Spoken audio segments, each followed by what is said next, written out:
Chapter 938, Great Beauty. Siblings? _5. They quickly became acquainted, going back and forth like this. Wang Xianxia said, "We've been sitting here for so long, why hasn't Master Du shown up yet?" Li Yao was also quite puzzled. Du Jiaojiao laughed and said, "He's chanting scriptures in the Buddha hall. Really, I don't know what joy there is in living like that." Wang Xianxia said, "Master Du truly is as constant as ever." Everyone in their circle knew that Master Du practiced vegetarianism and chanted Buddhist scriptures, but few knew he could keep it up for so long. Du Jiaojiao continued, "Li Yao, you've just arrived in Beijing, you mustn't have dined at Heavenly Colors yet. Today I'll take you there, I guarantee you'll find it irresistible after just one meal. By the way, Yang, have you been to Heavenly Colors?" At this point, Du Jiaojiao turned her head to look at Ni Yang. Ni Yang nodded, "I've been." Du Jiaojiao then said, "How was it? The food at Heavenly Colors is amazing, isn't it?" "It's indeed quite good," Ni Yang unconsciously touched her nose. This shouldn't count as self-praise, right? Hearing Du Jiaojiao glorify Heavenly Colors, Wang Xianxia and Li Yao were skeptical. Just another restaurant, could it really be that miraculous? In Shen City, what restaurant hadn't they tried? What delicacies from mountains and seas hadn't they tasted? Seeing their disbelief, Du Jiaojiao chuckled, "Once you go, you'll understand. Yang, could you check in the Buddha hall how much longer my third brother will be? We're eager to go have dinner." Du Jiaojiao and Ni Yang were quite casual with each other. She often sent Ni Yang on errands, and Ni Yang did the same with her. Mainly, while Master Du was chanting in the Buddha hall, the household staff didn't dare to disturb him, but Ni Yang was different. After all, Ni Yang was Mo Kishan's girlfriend. He wouldn't get angry with her no matter what. "Okay." Ni Yang put down her cup and walked towards the Buddha hall. As Li Yao watched Ni Yang's figure disappear in the direction of the door, she whispered softly, "Oh my God! That girl is so beautiful. Jiao, how do you know her?" Du Jiaojiao said, "She's my third brother's good friend's girlfriend. She even saved my third brother once by some fluke." Li Yao nodded, "Oh, I see. It's a pity she settled for a boyfriend looking that gorgeous." Du Jiaojiao was taken aback. "How is being beautiful related to having a boyfriend?" Li Yao continued, "If I were as beautiful as her, I definitely wouldn't settle down so early. I'd like to pass through 1,000 admirers without a single one touching me." "Keep dreaming." Du Jiaojiao poked Li Yao's forehead, "It's only because our Xianxia is so tolerant. Anyone else would have left you by now. And you're dreaming of passing through crowds." Ni Yang reached the Buddha hall. Just as she reached the door, Ni Yang heard the familiar sound of the wooden fish. Ni Yang raised her hand and knocked on the door. "Knock, knock, knock." Master Du slightly raised his eyes, a hint of annoyance flickered in them, but it faded away as soon as he saw who it was. He put away the wooden fish. "Big brother Du, Sister Jiaojiao is asking when you will be done?" "I'm done now." Master Du straightened his clothes, stood up from the cushion with meticulous movements, the essence of dignity and grace in every deliberate motion, and put on his cloth shoes. "Let's go then," said Master Du as he walked to the door. "Oh." Ni Yang nodded. Walking along she asked, "Don't you ever get tired of chanting and striking the wooden fish every day?" Master Du slightly raised an eyebrow. "Do you get tired of eating every day? Is that the same?" Ni Yang retorted. Master Du said, "To me, it is the same." Soon, the two reached the main hall. 5 people, 2 cars. Wang Xianxia and Li Yao took one car, while Master Du, Jiaojiao, and Ni Yang took another. Master Du sat in the front passenger seat, while Jiaojiao and Ni Yang were in the back seats. Perhaps due to some fateful connection, Jiaojiao became exceptionally talkative whenever she saw Ni Yang. Perhaps sitting in front felt bothersome after a while. Master Du slowly leaned back, his hands turning Buddha beads, and began to meditate with his eyes closed. Upon arriving at Heavenly Colors, Wang Xianxia and Li Yao finally realized Jiaojiao hadn't exaggerated.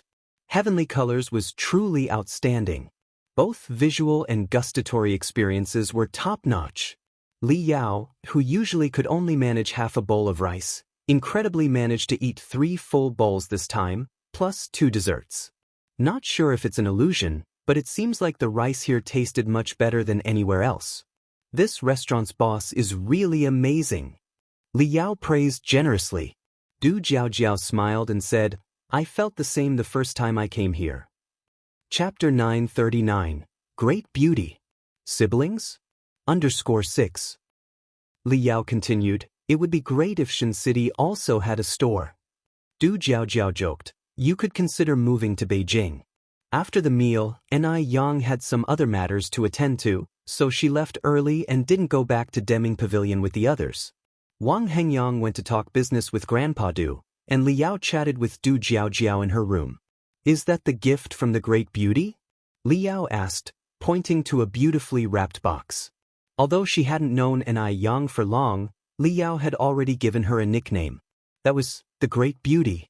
Du Jiaojiao nodded. Yes, it's from the Great Beauty. Compared to Yang Yang, Du Jiaojiao also felt that the term Great Beauty suited Ni Yang better. What did the Great Beauty give you? I'm really so curious. Li Yao picked up the wrapped box casually. Do you mind if I open it to have a look? Go ahead, I would have to open it sooner or later. Li Yao unwrapped the box layer by layer, then exclaimed in surprise, Oh my God! What is it? Du Jiaojiao grew curious. The Great Beauty is really thoughtful. Come over and take a look. Li Yao insisted. Du Jiaojiao came over and was also a bit surprised. The box was filled with rose petals, and a faint rose fragrance lingered in the air. In the middle of the rose petals was a box of skincare products. Ice Jade Skin, this is the first time I've heard of this name. Li Yao picked up the box. The packaging looks really high-end, but it seems to be a domestic product. I wonder if it's any good. As she finished, Li Yao continued, how well off is the great Bowtai's family? To only give a domestic skincare product. Who would dare use it? Ni Yang didn't seem like the stingy type. And at that time, domestic products really couldn't stand on solid ground. Du Jiaojiao smiled and said, the Great Beauty is still a student. She mentioned this skincare product to me before, and it must be because she found it suitable for her use that she gifted it to me. Just in time, my skin has been a bit dry these days, and I've even had some acne. I'll try Ice Jade Skin tonight. Previously, when Ni Yang had talked about it, Du Jiaojiao hadn't taken her words seriously, sharing the same sentiment as Li Yao. However, now that it was a gift from Ni Yang, she certainly couldn't let down Ni Yang's kindness. Li Yao continued, even though it's from the Great Beauty, you should still be careful. Remember, your skin is sensitive. Back in that era, the concept of sensitive skin wasn't established, but Li Yao and Du Jiaojiao traveled abroad often and knew much more than the average person. I know. Du Jiaojiao nodded. Du Jiaojiao didn't just talk the talk. Although she had sensitive skin, she washed her face very carefully with the face wash as per the instructions when she took a shower in the evening. Then, she applied aloe vera gel, acne cream, and hydrating moisturizer in sequence.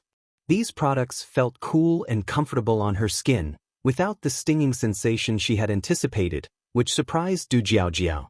It seemed that Ice Jade Skin, although a domestic brand, was much better than she had expected. Du Jiaojiao was looking forward to the future results. Elsewhere, inside the mansion, Jiao Wenong sat at the edge of the bed massaging Lu Father's feet, and the two reminisced about events from decades ago. Your older sister was a rare good woman. I wonder if, over these years, she's remarried or not. How, Shan, do you think if your sister has married again, she would still return home with us? Lu Father shook his head. She's not that kind of person. Women who came out of that era had fidelity etched into their bones. Once married, they followed their husbands, and if their husbands died, they followed their sons. They valued their chastity more than their lives and would absolutely not remarry. Go back 60 years earlier, and you'd still hear talk of the chastity arch. Jiao Wenong nodded. I also feel that your sister isn't that kind of person. Lu Father sighed. These years, it's I who have let her down. It's a time of war and chaos. None of this is your fault, Jiao Wenong reassured. Your sister is so kind-hearted. I believe she will understand your predicament. Lu Father sighed again. I hope so. Jiao Wentong smiled and said, "Don't worry, your sister definitely won't blame you. By the way, Haoshan, there's something I'd like to discuss with you." "Go ahead," Lu father said, massaging his temples. Jiao Wentong continued, "I've made up my mind. If your sister has not remarried all these years and doesn't have any children, I'm considering adopting Xiaoru out to her." Jiao Wenong was a clever woman. She knew that after adopting Lu Ru to Grandma Lu, she wouldn't be at a loss. Chapter 940, Great Beauty. Siblings? _7 After all, that old lady didn't have many years left to live. Liu's father was taken aback. Jiao Wentong continued, "Haoshan, do you agree? If you don't agree, then we'll just drop the matter and pretend that I never said this." Liu's father opened his mouth and said, "Our daughter is also her daughter. Isn't it too much trouble to adopt formally?" Jiao Wenong shook her head. "It's different, Haoshan. I'm a woman too, and I understand too well how much a woman yearns to have a child of her own. Big sister has been alone for so many years, I really feel sorry for her." As she spoke, Jiao Wentong's eyes reddened. Liu's father nodded. It's thoughtful of you to consider all this. Since you agree, I have no objections either. Let's do as you say and adopt our Xiaoru out to her." Jiao Wenong took a towel and wiped Liu's father's feet dry. "Then I'll go and talk to Xiaoru about this now." "All right." Jiao Wenong emptied the footbath, draped on a thin coat, and went to look for Lu Ru. After hearing the news, Lu Ru was overjoyed. "Mom, are you serious? I can really be adopted by my auntie?" It was said that the old lady had many valuable things. If she could be adopted by her, it meant that those things would also belong to her. Could Lu Ru be any less happy about getting something for nothing? It's really possible. Jiao Wentong nodded. "Your dad has agreed." "Mom, thank you." Lu Ru hugged Jiao Wenong excitedly. "You silly child, you're being so formal with your mom?" Jiao Wentong smiled tenderly. Having married Lu Haoshan for so many years, her greatest pride was this pair of children. Although Lu Qi always annoyed her, children are thoughtless, and besides, he was her own flesh and blood, she wouldn't hold it against him. "So when can we go see my auntie?" Lu Ru continued to ask. Jiao Wentong said, "Your dad has already had someone check on it, we should know soon, don't rush or you'll spoil it." Lu Ru nodded, "I understand." Jiao Wentong continued, "Xiaoru, after you meet your auntie, you really need to temper your attitude. Your auntie was brought up with the old society's traditional education and likes those graceful and dignified young ladies. You must not clash with your auntie, it would upset your father." Lu Ru smiled and said, "Unless I'm crazy, I wouldn't clash with auntie. Don't worry, I'll take good care of her." That's good." Jiao Wentong nodded in satisfaction. Truly a daughter she had raised herself, she understood with just a hint. After leaving Lu Ru's room, Liu's father was already asleep in bed. People become like this as they age. Jiao Wentong slightly frowned, pulled back the covers, and lay on the other side. The Ni family always ate dinner late. During the meal, Grandma Lu arrived with her cane. Ni Tsuehua quickly stood up and said, "Have you eaten? If not, come and join us. We've only just started." Ni Yang got up to get some cutlery for Grandma Lu in the kitchen. Grandma Lu stopped Ni Yang's movement. "I've eaten Chang'eng, don't fuss over me. I've come to have a word with you." Ni Yang said, "Then let's talk over here. Mom, you all keep eating, I'll have a word with Grandma Lu." "All right," Ni Tsuehua nodded. Ni Yang and Grandma Lu went over to the living room. Yang, did you go up and see those siblings today?" Grandma Lu asked. After all, it concerned her own relatives, so Grandma Lu thought it over for an entire night. She felt she needed to see them at least once. Although the name wasn't correct. What if there were a miracle? For decades, whenever she thought of those people, she could only sustain herself with memories. "I've been there," Ni Yang nodded, telling the truth. "The parents of those two siblings came too. Their mother called you big sister and said they wanted to take you back to enjoy your old age." Grandma Lu was the person concerned, and she had the right to know the truth. Big sister. How many years had it been since Grandma Lu heard this address? Ever since her younger brother and sister-in-law had passed, she hadn't heard it. For a moment, Grandma Liu's eyes turned slightly red. Yang, after thinking it over, I want to see them. I'm still clear-headed now, and won't mistake my own relatives, and if they really are my younger brother and sister-in-law, then we would miss out. Could you arrange a time for us to meet? She was also of quite old age now, and who knew when she might pass away. Before dying, she didn't want to leave with regrets. And Yang nodded. Sure, they'll make another trip there tomorrow. All right, Grandma Lu nodded. Then that would trouble you, Yang. And Yang smiled. It's no trouble at all, it's what I should do. This is nothing. And Yang also hoped that Grandma Lu would find her relatives and then be able to enjoy her sunset years. Having been separated from her family for so many years due to the troubled times, the old lattice life had been too hard. The next day, Yang drove to the address mentioned by Lu's father the day before. When she arrived, Lu Qi was just about to leave the house. Seeing Yang, Lu Qi said in surprise, Comrade, why have you come? Yang smiled slightly. My name is Yang, just call me by my name. It's Grandma Lu who asked me to come. She would like to see you all. Now that Grandma Lu had decided to see them, Yang no longer hid her real name. On hearing this, Lu Qi was overjoyed. Really? Yang nodded. Really? Are your parents free now? If they are, come with me. Lu Qi glanced behind Yang and then asked, Did your family's driver bring you here? I drove here myself, Yang replied. Lu Qi said, You are amazing. My little sister can't even drive. In this era, it was rare for women to drive. Yang didn't continue the topic and then said, Are your parents free now?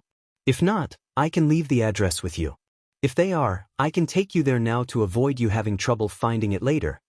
Lu Qi eagerly nodded. Free. They're free. Come inside with me and I'll go tell my parents right away. They'll be very happy to hear this news. Yang followed Lu Qi inside. The mansion the Lu family lived in was extraordinarily luxurious. Without certain status and position, one really couldn't live in such a place.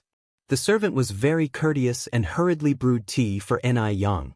Lu Qi then said, Yang, you wait here for a moment, I'll go find my parents. They're upstairs. Okay, Yang nodded. Upstairs. Lu's father and Jiao Wentong upon hearing the news, were very happy. They were planning to sleep in, but now they didn't feel like sleeping anymore and quickly got dressed. Xiaoqi, go call your sister. Got it. Lu Qi went to Zaira's room. Xiaoru also changed her lazy attitude, and upon hearing that they could go to Grandma Liu's place, she got up at once.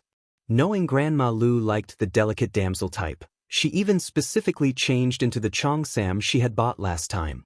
After calling everyone, Lu Qi went downstairs. Yang, just wait a little longer, they'll be down soon.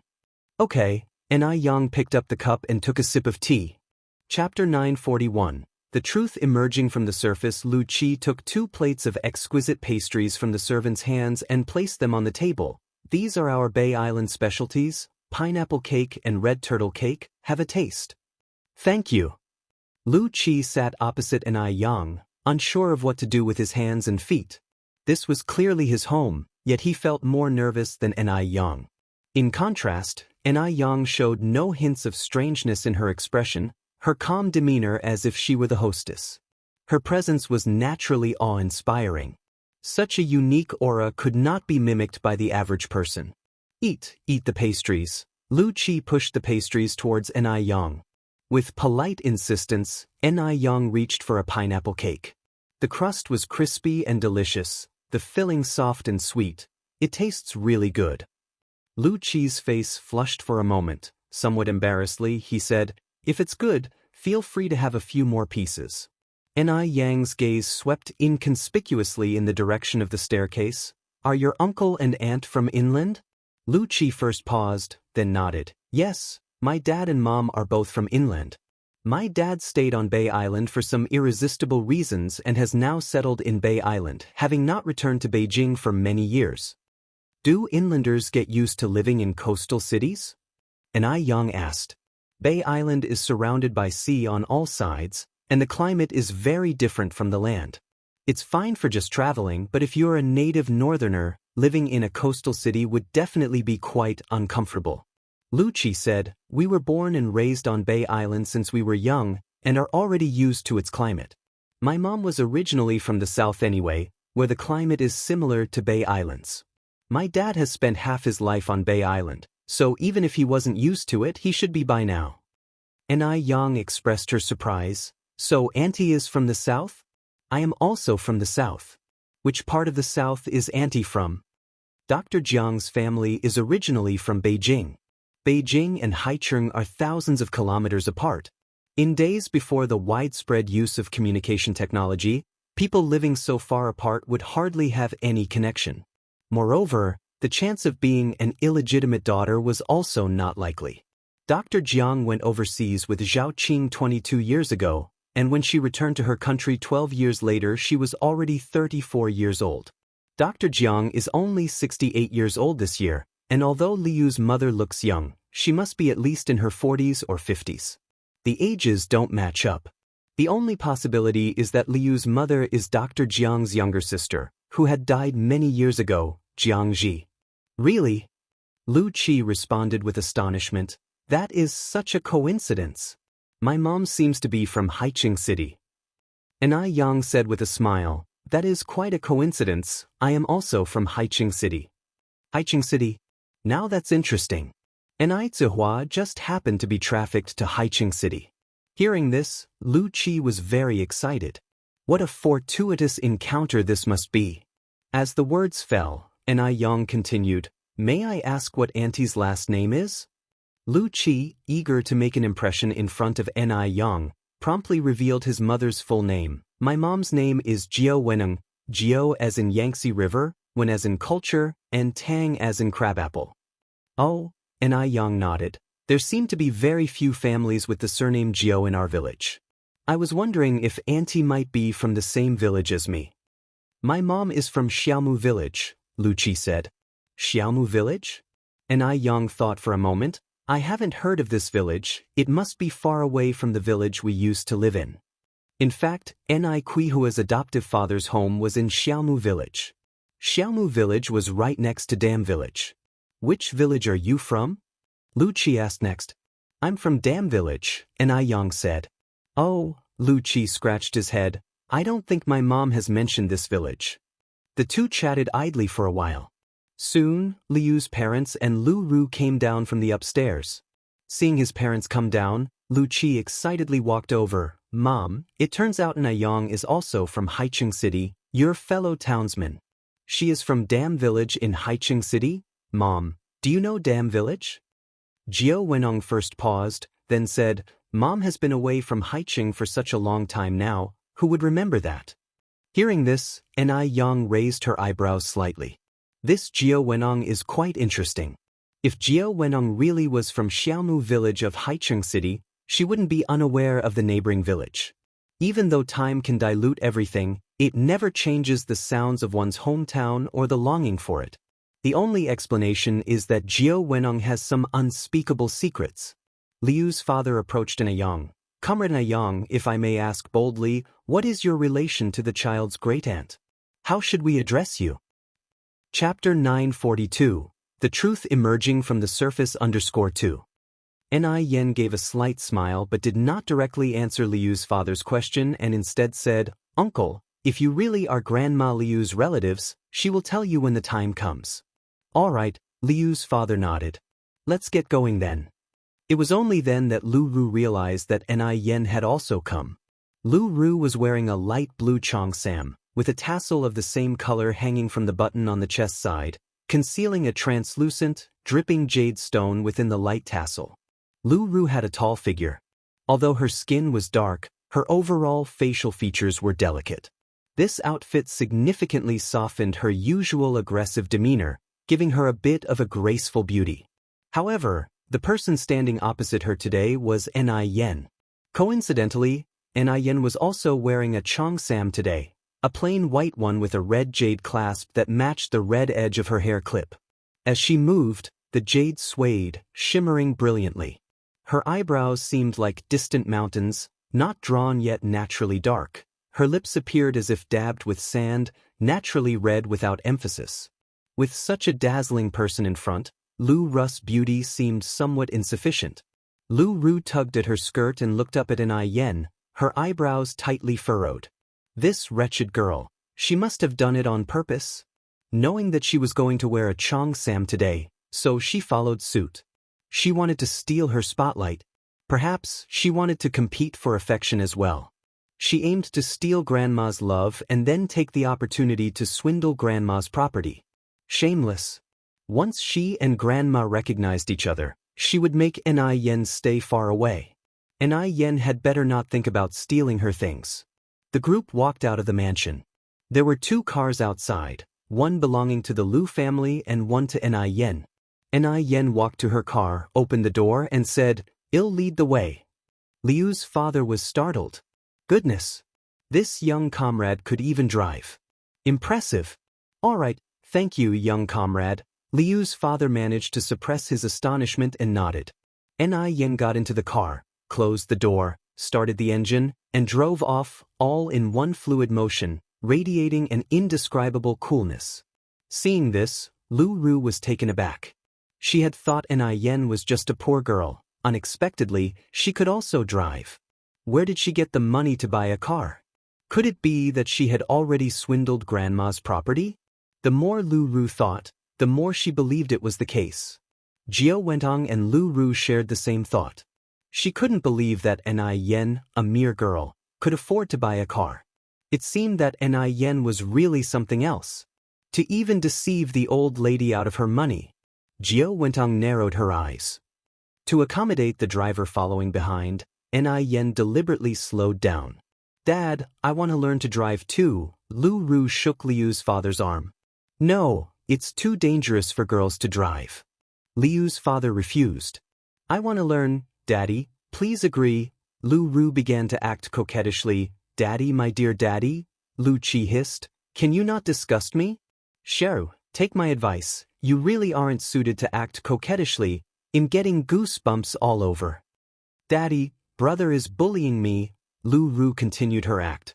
Lu Qi was almost at his wit's end and turned on the car radio, turning up the volume. The car sped along, soon arriving at Jinghua village. Unlike the impoverished hinterland imagined, every household in Jinghua village was connected by a concrete road, and workers were installing street lights along the roadsides. Jiao Wenong expressed surprise. There are even street lights in the countryside now. Looking at the scenery outside the window, Liu's father exclaimed, "It seems that Beijing has developed much faster than we imagined these past years." Liu's mother added, "The environment here is really nice, filled with the scent of birds and flowers. It looks like my elder sister has had a better life here these past years than I imagined.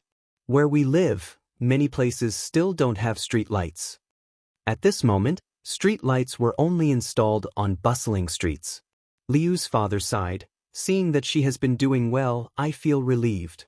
The car in front stopped in front of a rundown house. Lu Qi quickly slowed down and pulled over. Yen opened the car door and stepped out. "This is the place, uncle and aunt, please get out." Once out of the car, Liu's father looked at the very dilapidated house in front of him, his eyes slightly reddened, and said, "Has she been living in such a place all these years?" When he saw that the village was installing streetlights, he had thought that she had been living well these years. Little did he expect that she had been dwelling in such a place. Chapter 943, The Truth Emerging from the Surface _3. She still had some money on her, didn't she? Even in her decline, she wouldn't have become like this, right? Liu's father turned his head to look at Yang, and then at the sedan on Yang's left, his eyes growing complicated. The ring she's wearing is a Lu family heirloom. Perhaps even the money for buying the car was. This possibility was indeed high. After all, this is merely a rural place. Where could a countrywoman like Yang get the money to buy a car? Her sedan was imported and would cost at least 100 and several tens of thousands. Yang continued, "Grandma Lu is inside right now, uncle and auntie, please come in with me." Liu's father nodded nonchalantly. "Sure. Weneng Xiaoqi Sheru, let's go in quickly." Yang went to knock on the door. Grandma Lu, we're here." "Coming." Grandma Lu responded, opening the door. To welcome relatives from afar, Grandma Lu specially put on new clothes that Ni Yang had bought for her not long ago. The Lu family still kept photos of Grandma Lu from when she was young. Thus, Jiao Wenong recognized Grandma Lu instantly and rushed forward to take her hand. Big sister. Great aunt. Lu Ru, following Jiao Wentang's gaze, embraced Grandma Lu tightly, choking out, Great aunt. Great aunt, we've finally found you. You have no idea how much suffering our family has gone through looking for you all these years. Great aunt. Grandma Lu looked at the mother and daughter with tear-filled eyes, her mind filled with confusion. Her little brother was only 2 years younger than her, and his wife was even a year older than him. How could this woman, who was 30 or 40 years younger than herself, possibly be her sister-in-law? They must have mistaken her for someone else. Grandma Lu pushed Lu Ru directly away. Young girl, you've got the wrong person, I'm not your great aunt, she said, then looking up at Jiao Wenong. And you, young lady, I don't know you. I don't have a younger sister as young as you. Lu Ru had also seen Grandma Lu from the old photos. She paused, never expecting Grandma Lu would push her away. This was very different from what she had imagined a family reunion to be like. After so many years of separation, Grandma Lu should have been deeply moved to see them. Why would she react like this? Could it be that the old woman had become senile? Or had Ni Yang stirred up something in the middle? Lu Ru looked up at Ni Yang. Jiao Wentong grabbed Grandma Liu's hand again. You are my big sister. I haven't mistaken you. We wouldn't make a mistake. You really have the wrong person. Grandma Lu shook off Jiao Wentang's hand. As Jiao Wenong stood there awkwardly, Liu's father stepped forward. Shuwei, it's me. At these words, Grandma Lu looked up, her pupils shrunk slightly, and memories that had been sealed away surged forth like flood water through open gates, her nostrils flaring. Qinian. It's me. Liu's father had taken a few steps forward, wanting to reach out and embrace Grandma Lu, but seeing the environment behind her, he withdrew his hand and choked out, Shuiwei, it's me. Time had aged them, and now they faced each other, unable to turn back the years. Old friends reunited. So much had changed in the world over the years. Qinian, where have you been all these years? Grandma Lu immediately cried out, throwing her arms around Lu Qinian. I thought you were dead. Qinian, I thought you were dead. 60 years. Every day she offered incense for Lu Qinian, never imagining that Lu Qinian was still alive. He was still alive. Grandma Lu even thought she might be dreaming. Shuiwei, I've wronged you, I've deeply wronged you. I thought you were dead, I'm sorry, so sorry. Watching the two old people embracing each other, Ni Yang frowned slightly. Although Grandma Lu had recognized the person, she felt that there was something more complicated about this matter. According to Lu Qi, Liu's father should be called Lu Haoshan. Why was he now called Lu Qinian? Grandma Lu wept bitterly. I thought you were dead too. Heaven has eyes. Qin, you're still alive. You're still alive. The most agonizing thing in the world is not death, but separation. Had they known earlier that the other was alive, they wouldn't have suffered as they did. Qinian, you're still alive, but what about big brother and second brother? Are they still here? Grandma Lu went on to ask. Lu Qinian shook his head. They're gone. In such chaotic times, it was very difficult to survive. Lu Qinian was just one of the fortunate few. Hearing this, Grandma Lu wept even more bitterly, continuously pounding on Lu Qinian's back. Jiao Wentong immediately came to the side of the two, her eyes red. Big sister, I'm sorry for all the suffering you've endured over the years. Let me and the children take good care of you from now on. Chapter 944. The Truth Emerging from the Surface _4. The sudden joy made Granny Liu's head spin. Qin, who is this? Could it be a relative from Lu Qinian's family? Lu Qinian turned to look at Ni Yang, hesitating. There are some things I can't say in front of outsiders. Granny Lu wiped her tears. Yang is not an outsider, she's no different from my own granddaughter. Just say it directly, you don't need to hesitate. Lu Qinian remained silent. In his eyes, Ni Yang was an outsider. Ni Yang wasn't the kind of person who couldn't read the room. She smiled and said, Granny Lu, I still have some issues at home to handle, They'll come and visit you later. Granny Lu grabbed Ni Yang's hand. Yang, you don't have to leave. Having Ni Yang leave at such a moment would only hurt her feelings. Granny Lu genuinely didn't consider Ni Yang an outsider. Zhao Shuiwei. Liu's father's expression clearly seemed off. Seeing this, Ni Yang still decided to leave. If she insisted on staying, it would make her uncomfortable, and so would the Lu family. Besides, their home was close to Granny Liu's. If anything really happened, she could still rush over to help her. After Ni Yang left, Liu's father sighed in relief. Granny Lu pushed open the half-closed door. Come in and sit with me. The house was dilapidated, but it was kept very clean, and there was even a TV in the living room. Jiao Wentong carefully surveyed the environment. The fact that there was a 3,000 yuan TV showed that the old woman still had a fair amount of money. Granny Lu was busy pouring water for everyone. Jiao Wentong hurried over to help. Let me help you with that, sister. The tea set at Granny Liu's was quite old, though clean, making Liu's father somewhat hesitant to drink from it. He hadn't used such worn-out cups in many years. Considering the state of the house, who knew if it had been crawled over by rats? Liu's father was hesitant, and Lu Ru, who was used to living comfortably, was even more so. Lu Qi, however, didn't mind. He was thirsty and picked up the cup to drink. Auntie, this tea is wonderful. Is it barley tea? Granny Lu nodded and smiled. Yes, it's barley tea. If you like it, I can pack some for you to take when you leave.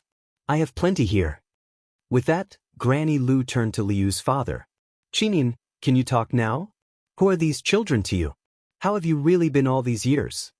Hearing this, Liu's father sighed deeply, his face full of pain. He began to talk about his difficult past years, how he braved gunfire and crossed seas alone to reach Taiwan Island, and there achieved some success. Thankfully, in my most difficult and helpless times, I met Wentong. Wentong is a good woman. She didn't mind my age or that I had been married before, and she took great care of me. Without her, I might have died. After we got married, Wentong gave birth to 2 children, one named Lu Qi and the other Lu Ru. Xiaoqi Xiao, come and greet your auntie. Hello, auntie. Lu Qi and Lu Ru approached Granny Lu. Granny Lu was stunned. She hadn't expected Lu Qinian to have remarried. Not only had he remarried, but he also had 2 children. Her years of waiting seemed, at that moment, to become a joke. Hearing this, Granny Lu staggered backwards, nearly falling, but Lu Qi promptly steadied her. Auntie, are you all right? I'm fine. Granny Lu waved her hand and looked up at Lu Qi. Child, do you know what my last name is? Lu. Lu Qi guessed. It should be Lu, right? Otherwise, why would Ni Yang call her Granny Lu? No. Granny Lu shook her head, her tone ambiguous between sadness and joy. My surname is Zhao Shuiwei. I called myself by the Lu surname because my late husband was a Lu. Lu Qinian was her husband. They were a couple who had gone through the formal wedding rites. Old-time women adhered to the principle of following their husband, and after his death, their son. Especially for Zhao Shuiwei, coming from a prominent family, this concept was deeply ingrained. War took her family and husband, and a famine forced her to leave the place she had grown up in, to live incognito in Jinghua village, assuming the name Lu Zhao. Nobody knew that she had had her own name. She was Zhao Shuiwei. Chapter 945. The Truth Emerging from the Surface Under Survive. But she had never lived for herself. By the time she learned the truth, she already had 1 foot in the King Yama Hall. How did it come to this? Seeing Zhao Shuiwei like this, Lu Qinian panicked. Shuiwei, don't be like this. I'm not dead, I haven't died. I'm still alive, I know I've wronged you all these years. But I couldn't help it, it was all due to the circumstances. Zhao Shuiwei looked at Lu Qinian with a desolate gaze. So, what have you come here for today? Are you here to boast that you now have a son and a daughter, while I've lived like a joke? Lu Qinian, ask yourself, has the Zhao family ever mistreated you? What did you promise my father? Since you're still alive, why didn't you come looking for me? Looking at your clothes, it doesn't seem like it's because you couldn't afford to, right? Some people would be better off dead. All these years, if Lu Qinian had truly wanted to find her, he would not have failed to do so. But Lu Qinian hadn't. Not only had he not, but he had also remarried. How ironic all of this was. Back then, Lu Qinian was just a destitute beggar too poor to eat, fainting at the doorstep of the Zhao family. It was old Master Zhao who took pity on him, picked up the half-dead Lu Qinian, and later took him in as a son-in-law. Unfortunately, the good times didn't last long. The couple had been married for hardly half a year before war broke out. The entire Zhao family, over 200 people, were either killed or fled, in the end leaving only Zhao Shuyue alone. "Shuyue, I've wronged you. I apologize to you." Lu Qinian immediately knelt on the ground. "Shuyue, please forgive me. From now on, my children with Wenong will be your children, they will take good care of you, and moreover," Wenong said, "she wants to give Xiaoru to you as an adopted child." Lu Ru also knelt down. "Auntie, please forgive my father. He had no other choice. I assure you, from now on, you'll be my own mother, and when you pass on, I will carry the funeral banner and smash the bowls for you." Carrying the funeral banner and smashing the bowls is a custom after an elder's death, generally performed by the eldest son. However, in the absence of a son, a daughter can also do it, and it is usually the person who performs these rites who inherits all of the elder's wealth. This old woman was so rich, of course, she wanted to inherit her wealth. Jiao Wenong too knelt down, dragging Lu Qi with her. "Big sister, I know all of this is my fault. It was me who pitted Haoshan. It was me who shamelessly wanted to marry him. If you mind my existence, I can divorce Haoshan. Big sister, as long as you're willing to forgive Haoshan, I'm willing to do anything." The whole family was kneeling neatly in front of Zhao Shuyue, their sincerity evident. Grandma Lu turned away. "My husband Lu Qinian died 60 years ago. I do not know any of you, please leave." 60 years. She would have preferred it if Lu Qinian had never lived at all. "Shuyue, you can't be so heartless," Lu Qinian pleaded, holding onto Zhao Shuyu's legs. "I know I've wronged you, but who in this life doesn't make a single mistake?" Lu Qinian continued. "Shuyue, I know these years have been hard for you, but I hope you can also understand me. Think about it, in our parents' generation, who didn't have multiple wives and concubines. Without you by my side, I couldn't just watch the Lu family lineage die out. And I truly didn't know you were alive. If I had known, I certainly wouldn't have done this. Shuyue, please give me a chance to make it up to you. I really know I was wrong." In that era, not to mention Zhao Shuyu's parents, even her brothers had multiple wives and concubines. He might have been guilty, but his crime was not worthy of death.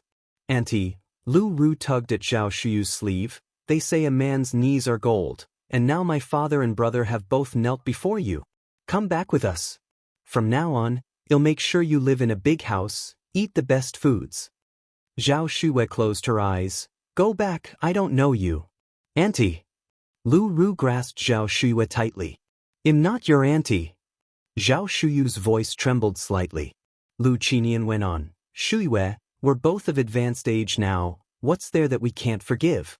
There is only this one life, no afterlife. I hope you can understand that.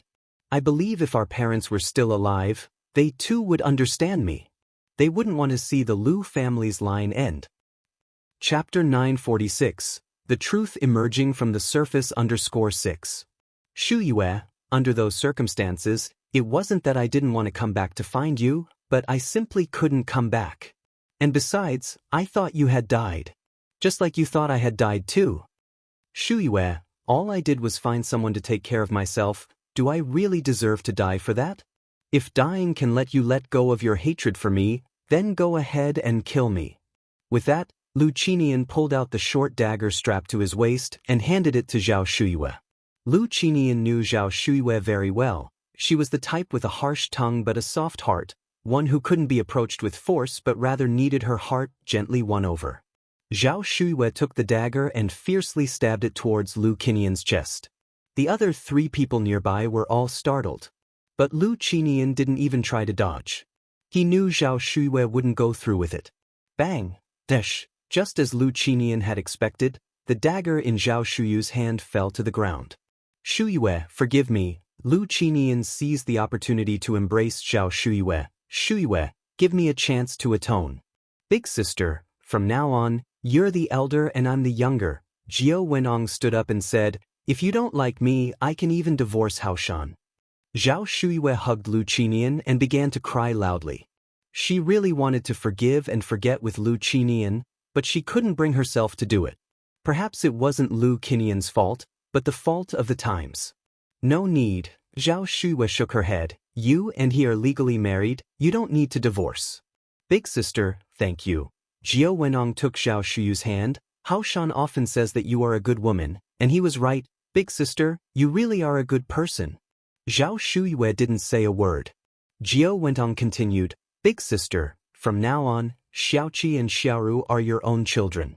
When we go back, I will let you adopt Xiaoru. Go back? Zhao Shuiyue frowned. Go back where? Jiao Wenong said with a smile, of course, to bring Big Sister back to Bay Island to enjoy the good life. We've finally found you, Big Sister. How can we let you continue to live a hard life here? Jiao Wenong had been paying close attention for a long time, and sure enough, Zhao Shuiyue was indeed from a wealthy family. Even the hairpin she used to twist up her hair was no ordinary item. After they returned, they would find a way to get Zhao Shuiyue to bring out all those nice things. Zhao Shuiyue shook her head. I'm not leaving. Why? Jiao Wenong asked. Zhao Shuiyue replied, I've lived in Jinghua village my entire life. This is my home. You all go back. There's no need to come looking for me again. I'm doing very well here. Lu Ru grew anxious. If this old woman didn't go back with them, what would become of all those good things? Would they all fall into Ni Yang's hands? That was unacceptable. Auntie, please come back with us. I promise I will treat you like my own mother from now on and take good care of you. You don't have any relatives or friends here. If something happens, no one will even know. Zhao Shuiyue shook her head. The villagers are good to me, you don't have to worry about this. Besides, isn't there Yang Yang? That child is just like my own granddaughter. Just as Jiao Wenong was about to say more, she was silenced by a look from Lu Qinian. Lu Qinian continued, I'm sorry, Shuiyue, for all the hardship you've endured these years. I really do want to make it up to you. Won't you consider coming back with me? Zhao Shuiyue shook her head again. You go back by yourselves. Lu Qinian sighed and exchanged a few more pleasantries. The family of four stayed at Zhao Shuyu's home until evening before leaving. When they left, Lu Qinian secretly placed 1,000 yuan under Zhao Shuyu's bed. He knew Zhao Shuiyue didn't lack money, which is why 10 or 20 yuan would never catch her eye, so he decided to leave 1,000. Hoping it might sooner touch Zhao Shuyu's heart, so she would return with him. As soon as they got home, Jiao Wenong said angrily, Haoshan, why did you stop me from speaking my mind at Big Sister's house this afternoon? That little girl Ni Yang is nothing but a con artist. She's trying to trick Big Sister out of her things.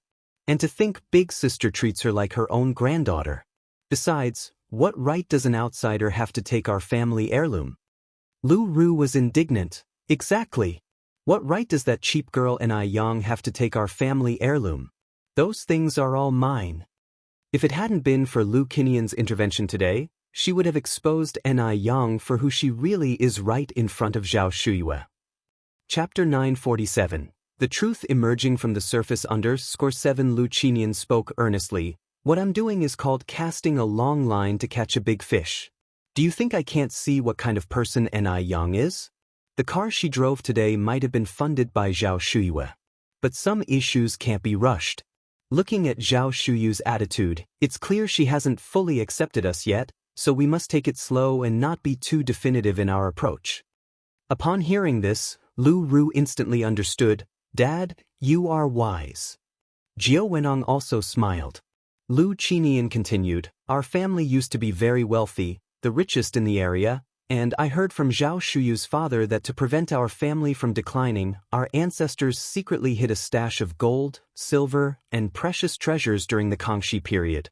Before Lu Qinian finished his sentence, Lu Ru excitedly exclaimed, Dad, are you serious? She had thought that the jade bracelet was the most valuable treasure Zhao Shuiyue had, but it turned out there was a gold mine in her hands. Jiao Wenong was also excited, though she didn't show it. Lu Qinyan nodded. It's true, otherwise, I wouldn't have gone through such effort to find her. In any case, this treasure must not end up in Ni Yang's hands. So, these next few days, we must visit her daily to try and find that treasure map sooner. So many years had passed, and if Lu Qinyan hadn't suddenly remembered the gold mine, he wouldn't have come looking for Zhao Shuyue. He had a wife and children, living such a happy life. Why would he bother stirring trouble? As far as he knew, the gold mine that Zhao Shuyue possessed was enough to secure many generations of his descendants a carefree life. Lu Qinyan had even lined up foreign buyers. Jiao Wentong nodded. Just then, Lu Qi parked the car and walked in. Mom? Dad, what were you just talking about? Nothing, Jiao Wentong replied. Her son was simple-minded, never engaging in anything underhanded. If he found out about the treasure map, the whole plan would be ruined. Thus, she couldn't tell him the truth. After the Lu family left, Ni Yang, carrying the food, arrived at Zhao Shuyu's home. Grandma Lu, Ni Yang knocked on the door. Zhao Shuyue opened the door from inside. Yang is here. As the two of them entered, Ni Yang noticed a slight redness around Zhao Shuyu's eyes and asked, Grandma Lu, are you all right? Zhao Shuyue shook her head. I'm already 1 foot in the grave, what can be wrong with me? But Yang, from now on, can you call me Grandma Zhao instead? Huh. Ni Yang was puzzled, failing to grasp Zhao Shuyu's meaning. Zhao Shuyue sighed. Yang, actually my surname is Zhao, my name is Zhao Shuyue. Ni Yang had known Zhao Shuyue for so long and only now discovered that her surname was not Lu, but Zhao. Zhao Shuyue further explained why she had previously claimed she belonged to the Lu family. Lu Qinyan, who visited today, he and I had gone through a wedding ceremony 60 years ago. Mentioning it again, Zhao Shuyue was no longer resentful but spoke about it very calmly. Ni Yang frowned slightly. This was just like a real-life version of the story of Wang Baochuan and Shui Pingwei. Wang Baochuan endured the bitter cold for 18 years. But Shui Pingwei lived a life of glory and wealth for 18 years, and even enjoyed the carefree life of a royal consort. This was just too unfair for Zhao Shuyue. 60 years. A lifetime for a woman. How could he do such a thing? And he still had the audacity to acknowledge Zhao Shuyue. Grandma Zhao, are you really forgiving them? Ni Yang found it hard to believe. Zhao Shuyue smiled slightly. The past is the past, I don't have many years left to live anyway, why hold a grudge against them? It's done. This must have been a dream she had in this mortal world. Don't you think this is too unfair to you? Wang Baochuan waited in the cold cave for 18 years, but at least she ended up becoming the empress for 18 days. What about you? What did you get? You lost a whole 60 years of youth. How many 60 years does a woman have? Ni Yang was really angry. She was truly angry. Why should such a good person like Zhao Shuyue suffer like this? Why should she endure all this pain? As a woman from the 21st century, Ni Yang really couldn't stand seeing this. Zhao Shuyue patted Ni Yang's hand. Yang, I'm not angry anymore, you shouldn't be either. Now I just think of that Lu Qinyan as a naive younger brother. The Lu Qishan who married me in the ceremony long ago is already dead. Mrs. Zhao. He committed bigamy. He abandoned his lawful wife. He has to bear legal responsibility. Zhao Shuyue shook her head. Yang, that all belongs to a past era for me. Now Jiao Wentong is his lawful wife. If it really came to investigating it, I'm the one who would be considered the homewrecker. There were no marriage certificates in the old era, and they didn't have children either. They are not protected by the laws of the new era. Ni Yang sighed deeply, her eyes reddening. But it hurts me to see what you've been through. 60 whole years. Zhao Shuyue had spent 60 years, just to end up with this result. Feeling her nose sting, Zhao Shuyue reached out and hugged Ni Yang. Silly child, Grandma is okay, I am living well, there's nothing to feel sorry for. All my family died in the chaos of the old times. In a way, he is the only kin I have left in this world. With Grandma Zhao having said that, Ni Yang didn't feel it was her place to say much more. Some things, like a fish knows the warmth or coldness of the water, are known only to the individual.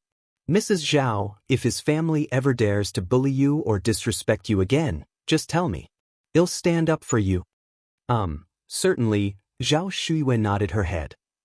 The next day, the Lu family came early, not bringing Lu Qi this time, but just Lu Qinian, Jiao Weneng and Lu Ru. Lu Ru came carrying 2 big bags of clothes, saying, "Andy, look, these are clothes I bought for you. Please go in and try them on to see if they fit well."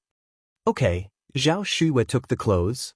With her conflicts resolved, Zhao Shuiyue didn't feel the need to show any displeasure towards Lu Ru. Since it was the thoughtfulness of the child, she wouldn't refuse.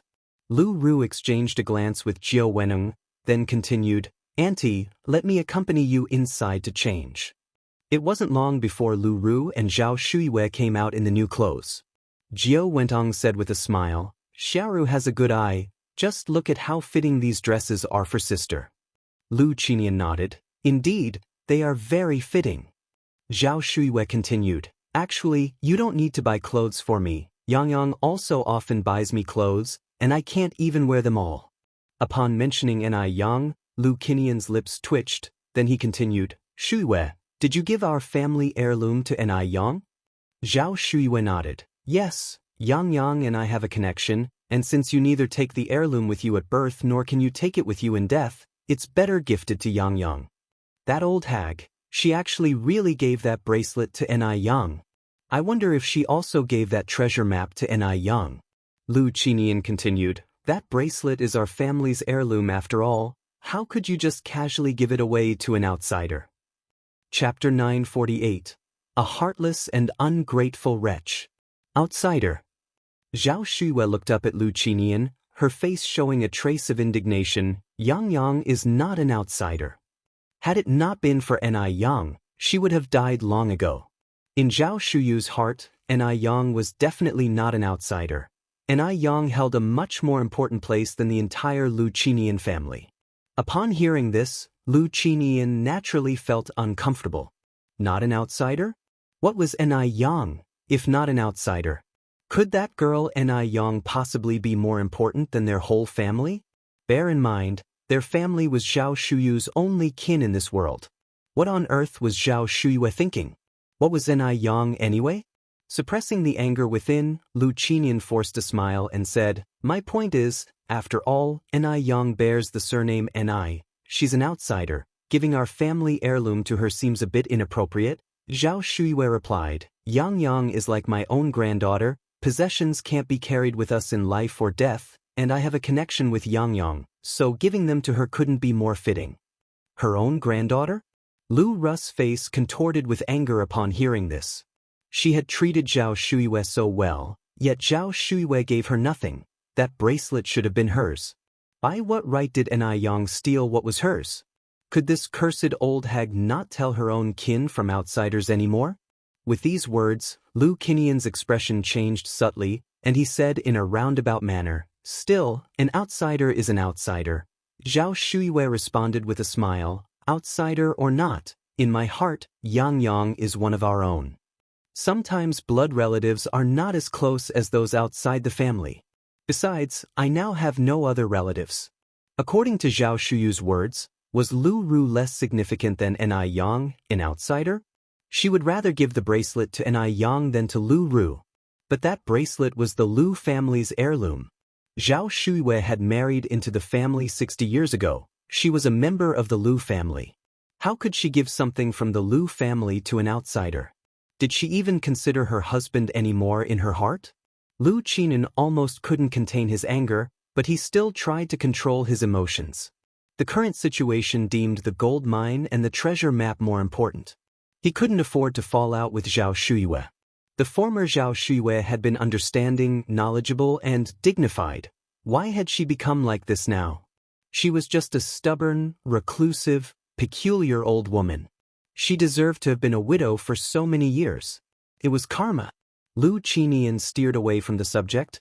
"Shuiyue, you're getting on in years, and it's not good to be without someone to look after you. If you don't wish to come back with us for the time being, why not let Xiaoru stay with you? She may be young, but she has a filial heart and will surely take good care of you. And Yang mustn't continue to be close to Zhao Shuiyue. Otherwise, their family's treasure map would one day be swindled away by Yang. He needed to have Lu Ru step in first, to act preemptively and win the heart. Lu Ru promptly clung to Zhao Shuyu's arm. Yes, yes, let me stay to take care of you. Rest assured, I promise to be obedient, to honor you better than my own mother, and not to make you angry. No need, Zhao Shuyue waved her hand. I am very healthy and can look after myself. Plus, Yang Yang visits me often, I will be fine. Tai Yang. Then I Yang. Why couldn't she just leave them alone? Jiao Weneng narrowed his eyes, smiling. Sister, it's not good to trouble someone else so much. Let Xiaoru stay and take care of you. She gets along with you, and if you're willing, Haoshan and I have discussed it, we can go through the adoption process in the next few days. After Lu Ru became Zhao Shuyu's daughter in the eyes of the law, she would naturally inherit everything from Zhao Shuyue.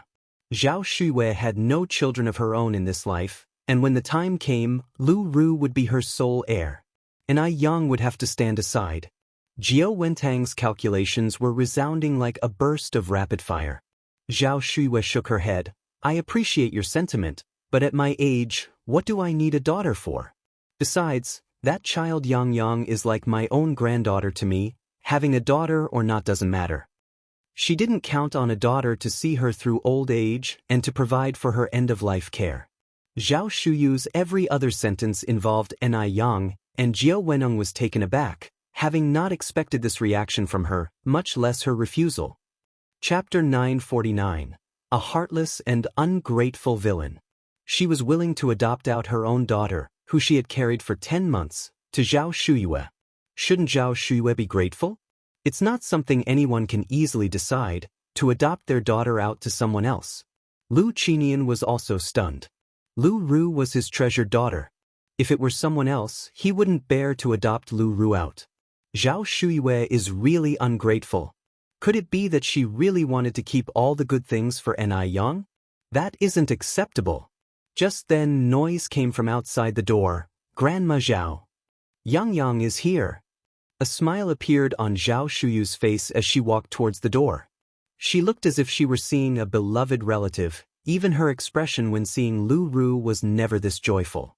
This showed how special Ni Yang was in Zhao Shuyu's heart. Lu Qinian and Jiao Weneng exchanged glances, both seeing displeasure in each other's eyes. They both hated Ni Yang. They were afraid Ni Yang would take what rightfully belonged to them. This little girl, Ni Yang, was unrelated to Zhao Shuyue. Why should she be so good to Zhao Shuyue? She was clearly aiming for Zhao Shuyu's possessions. It was disgraceful. At such a young age, she was already so scheming. Who knows how her family raised her? Haoshan, what should we do? Jiao Weneng looked at Lu Qinian and asked in a low voice. Lu Qinian looked towards the door. Let's see how things unfold for now. Don't antagonize her. Jiao Weneng nodded. Zhao Shuyue welcomed her, and indeed, Ni Yang had arrived. Ni Yang was holding a big round watermelon in her arms. Grandma Zhao, this watermelon was grown by our family. It's also the first crop of the year, very sweet. My mom said you would definitely like it. Like all elderly people, Zhao Shuyue loved sweet things, so Ni Yang often brought her pastries and fruits. Zhao Shuyue smiled and said, Yang, there are many people in your family, and I am alone.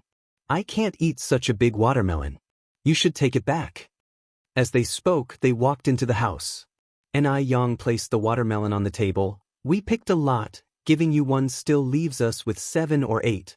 If you can't finish it, I can help you juice it. You can chill it in the well and drink it slowly. After finishing her sentence, Ni Yang then noticed Lu Qinian and the others had arrived. Uncle and Auntie are here too. Ni Yang greeted them proactively. Although she didn't particularly like Lu Qinian's family, they were still close with Zhao Shuyue, and she didn't want Zhao Shuyue to feel awkward by not greeting them. Jiao Weneng got up and, laughing, said, Yang, you are really filial, bringing such a big watermelon. If someone who didn't know any better saw this, they might think you are my big sister's own granddaughter.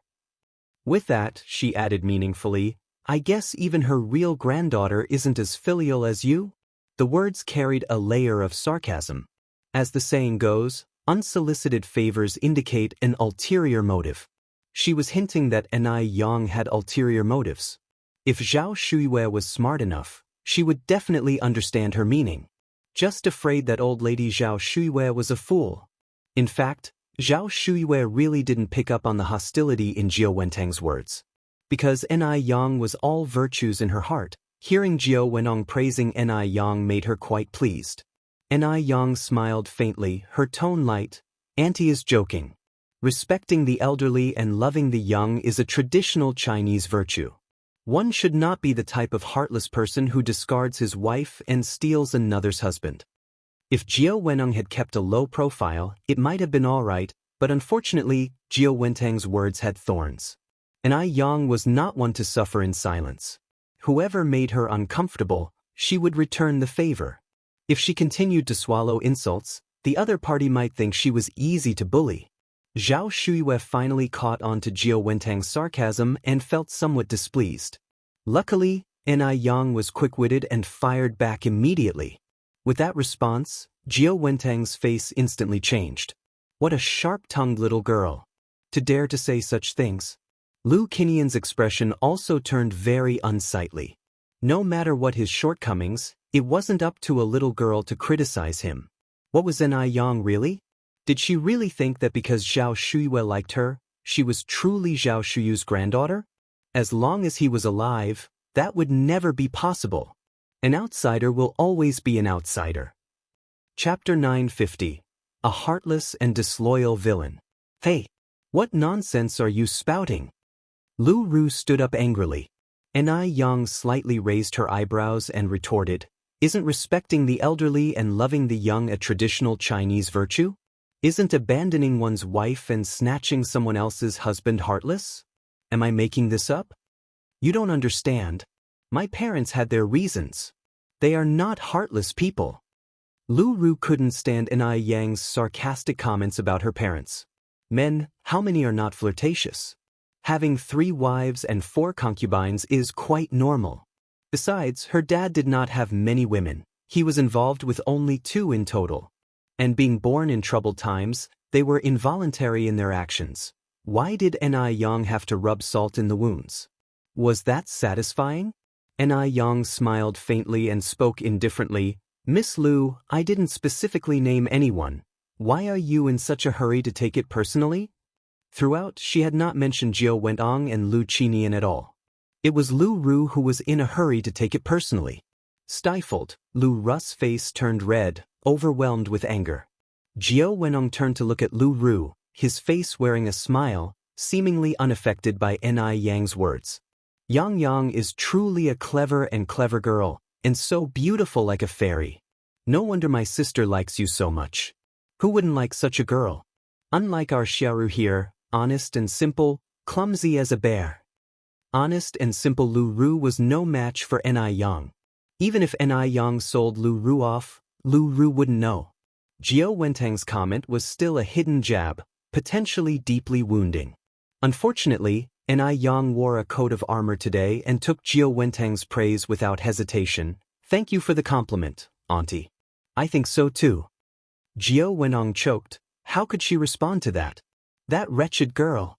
She wanted to mock Ni Yang but ended up praising her instead. Jiao Wenong wished she could slap herself several times. Keep your mouth in check. Absolutely infuriating. Zhao Shuiwei suppressed the urge to laugh and came out from the inner room with a piece of pure white cloth and handed it to Ni Yang. Yang Yang, I've repaired the embroidery you asked me to do. Is this all right? Though Zhao Shuiwei was old, her eyesight was still excellent. She often helped Ni Yang with embroidery and mending, and Ni Yang never refused Zhao Shuyu's assistance. She even frequently sought her help.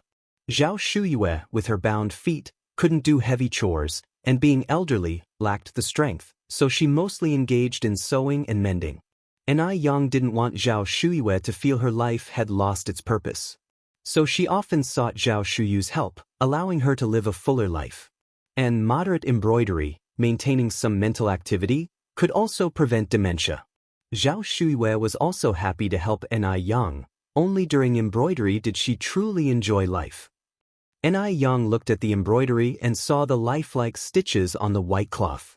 The embroidery was exquisitely done. Zhao Shuiwei deserved her reputation as a maiden trained in an affluent household. Her embroidery skills were impeccable. "Grandma Zhao, your embroidery is so beautiful." Yang praised generously.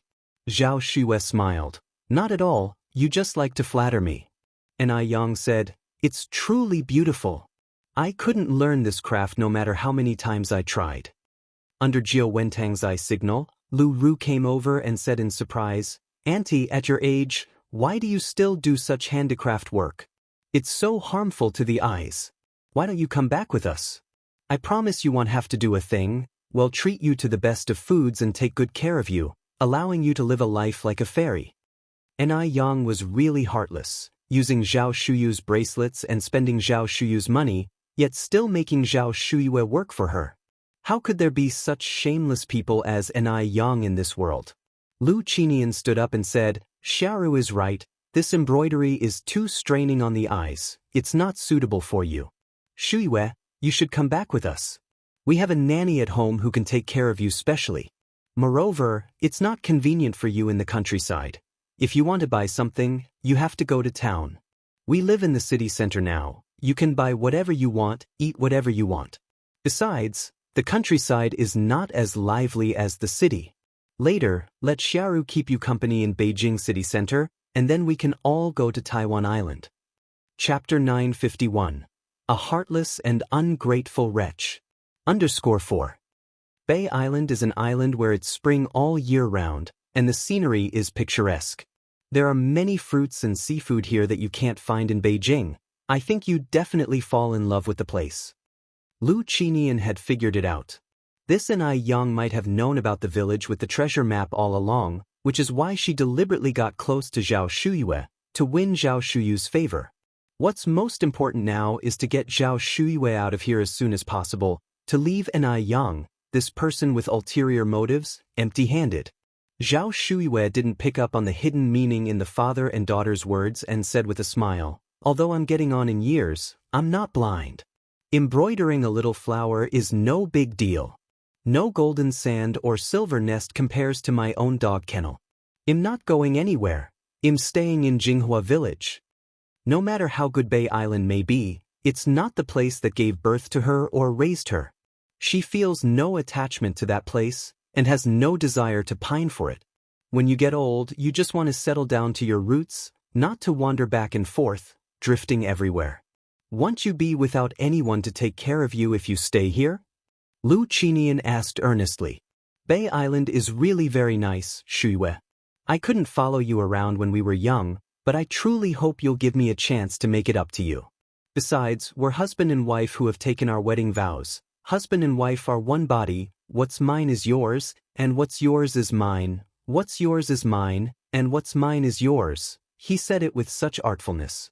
"I don't need anyone to take care of me," Zhao Shuyue continued. "Besides, I've gotten by just fine without you for 60 years. But what if you meet with some accident while you're alone? What then?" Lu Qinian countered. Zhao Shuyue said with a smile, "If something happens, there's still Yang. Don't look down on Yang for being young, her medical skills are very good." "How is it Yang again?" Lu Qinian was infuriated but couldn't show it. "How can we always trouble comrade Yang? After all, we are the real family." Family? Lu Qinian had abandoned Zhao Shuyue for 60 years, and now he had the nerve to say such a thing. Does he still want to have his cake and eat it too? Yang responded indifferently, "Uncle, rest assured, since I call Grandma Zhao Grandma, I don't consider her an outsider. As long as she is willing, I will take care of her until the end of her days." Yang's words were meant to show Lu Qinian that Zhao Shuyue was not a poor, lonely old lady without anyone to rely on. If Zhao Shuyue really went with Lu Qinian, given the characters of Jiao Wentong and Lu Ru, would she have good days ahead? Not a chance. Hearing this, Zhao Shuyue looked at Yang, her eyes slightly moist. The feeling of having younger generations to rely on was really wonderful. If it weren't for Yang, she wouldn't have had such strong confidence to face Lu Qinian. At least, she wasn't alone now. Lu Qinian was choked up again. Take care of her until the end of her days? Why should Yang take care of Zhao Shuyue until the end of her days? Does she have even a scent of relationship with Zhao Shuyue? She's clearly eyeing Zhao Shuyu's gold mine. Lu Qinyan had lived a good half of his life but had never seen anyone as shameless as Ni Yang, managing to make greedy avarice sound so refined and noble. Zhao Shuyue is a fool to have been deceived by such a young girl. Such are her ways, yet she claims to be from a rich family. Truly, she's tarnished the Lu family's reputation completely. Noticing the uneasy atmosphere, Jiao Wenong smoothed things over with a smile. Big sister has lived here for so many years, it's normal for her to not want to leave for the time being. Don't worry, if you don't wish to return, we won't force you. Our family's door is always open to you, and you're welcome to return whenever you want.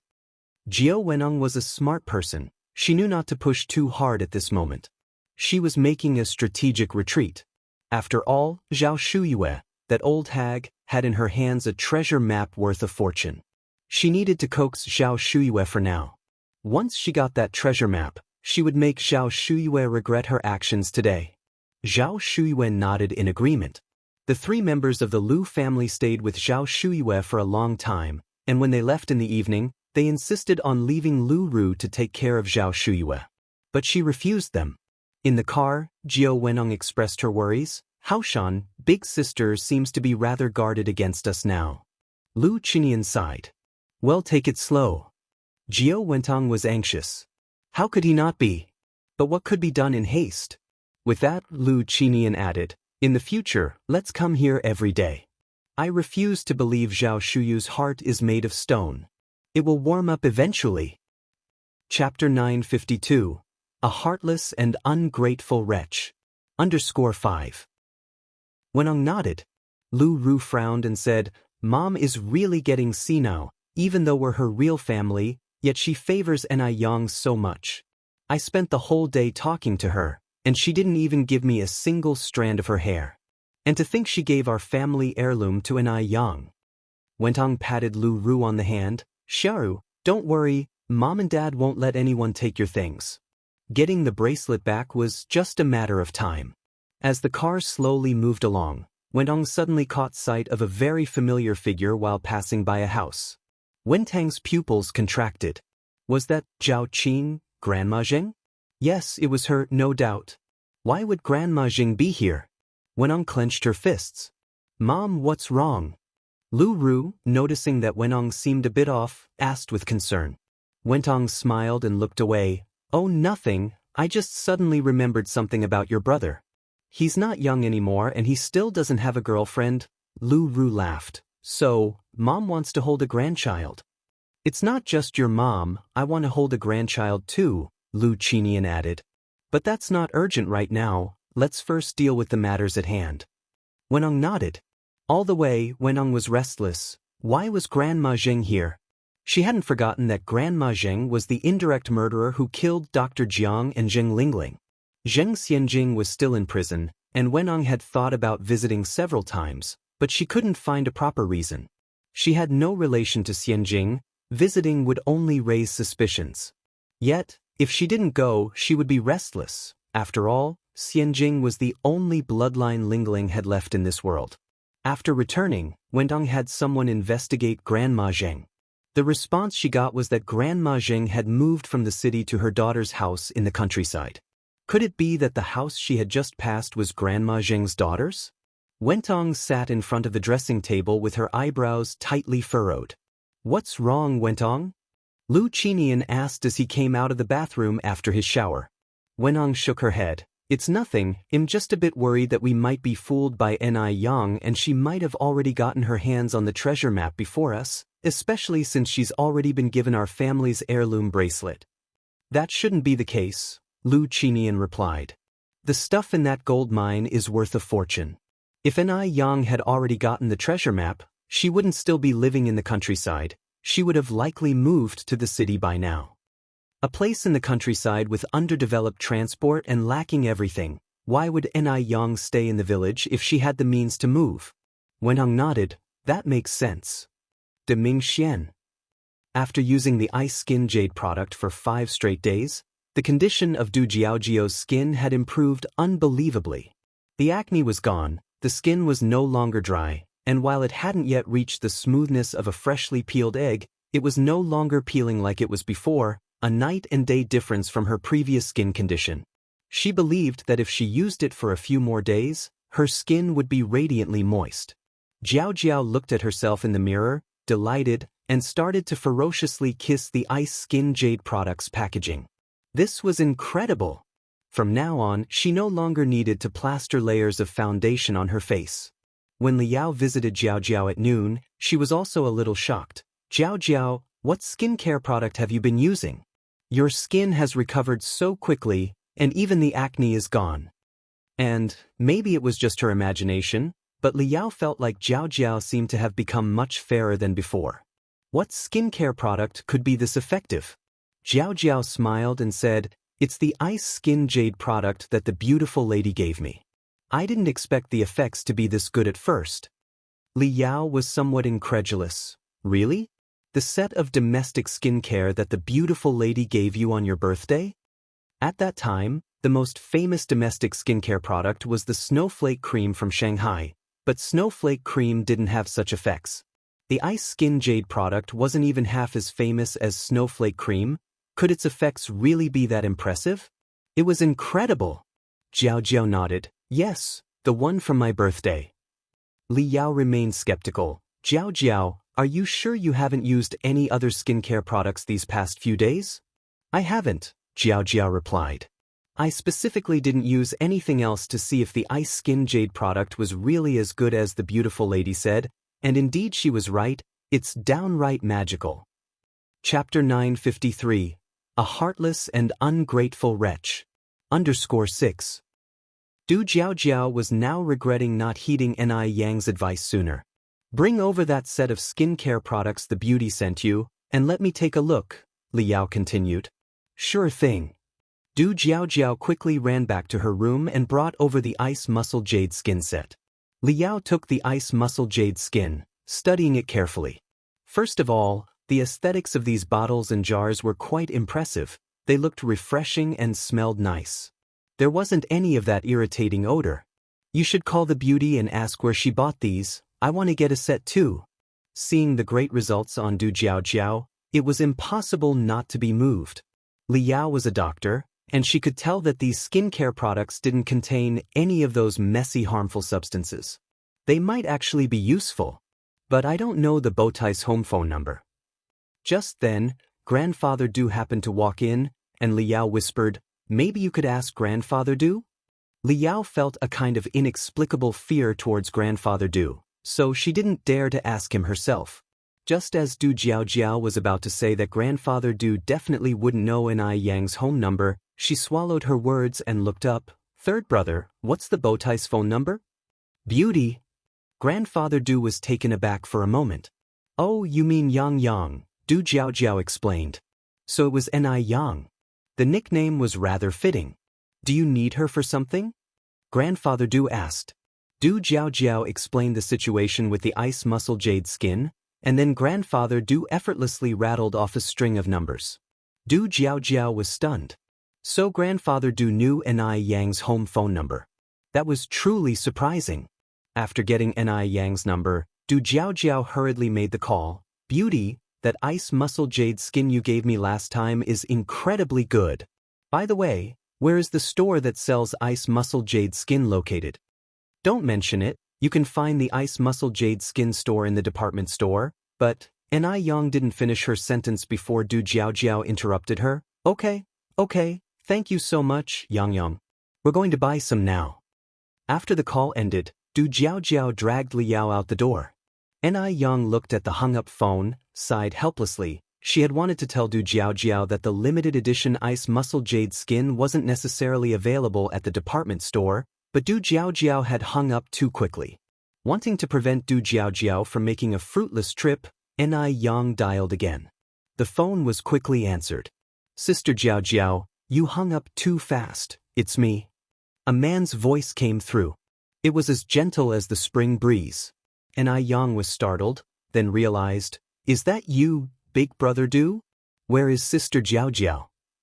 Grandfather Du glanced toward the door. She's gone out. That fast? Ni Yang was surprised, then said, Then, please, can you pass on a message for me, Meanwhile, Du Jiaojiao and Li Yao discovered just how precious the ice muscle jade skin set was once they arrived at the actual store. Not only did they need a membership card, but they also had to make a reservation months in advance, otherwise, it was impossible to buy. Each store only had a few dozen sets available each month.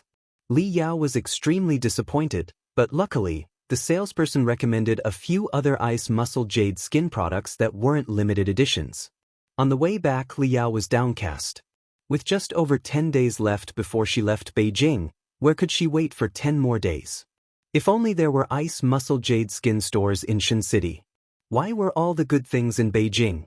Du Jiaojiao comforted her, "Don't worry, Li Yao.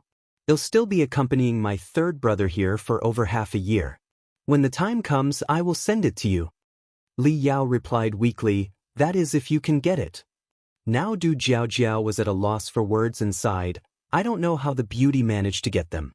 She's truly amazing." The two returned to Deming Pavilion, dejected. Grandfather Du sat on the sofa reading Buddhist scriptures, and without looking up when they arrived, he asked, "Didn't get it?" "Right."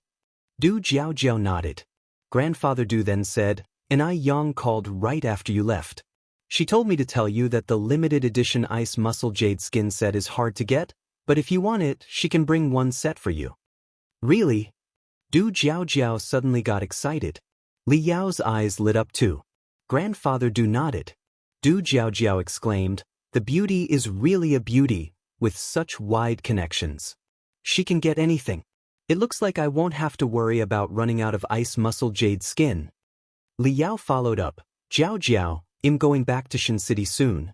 Could you call and ask the beauty if she can bring a few more sets? I'm willing to pay double the price. Such a great product would make a perfect gift. Those wealthy ladies, none of them don't care about beauty. A set of precious skincare products could win over people's hearts." Du Jiaojiao nodded, "Okay, I'll go now." During this time, the Lu family practically visited Zhao Shuyu's house every day. But no matter what Lu Qinian said, Zhao Shuyue wouldn't agree to leave Jinghua village, nor would she allow Lu Ru to stay and take care of her. For a while, Lu Qinian became anxious, and Jiao Wenong was too. Zhao Shuyue was like a stone in a dung pit, stinky and hard, impervious to soft and hard tactics. Lu Qinian sighed deeply, speaking earnestly, "Shuyue, you're also at this age. We have been husband and wife for a lifetime. Would I harm you? There's no need for you to be so guarded against me. From the moment you married me, you became a member of the Lu family, and after you pass on, you're meant to be laid to rest in our Lu family's ancestral grave." After he finished speaking, Lu Qinian continued, "Shuyue, we are family now, so let's not speak in terms of two households. You can't always rely on outsiders, and I remember our father once said that our ancestors, during the Kangxi Emperor's reign, secretly buried a stash of gold bars and treasured items, leaving behind a treasure map. Is that map with you now?" "Treasure map?" Zhao Shuyu's brows furrowed slightly as she turned to look at Lu Qinian, incredulous. "You're here for the treasure map?" "No." Lu Qinian shook his head in denial. "Of course not. In your eyes, am I that kind of heartless villain?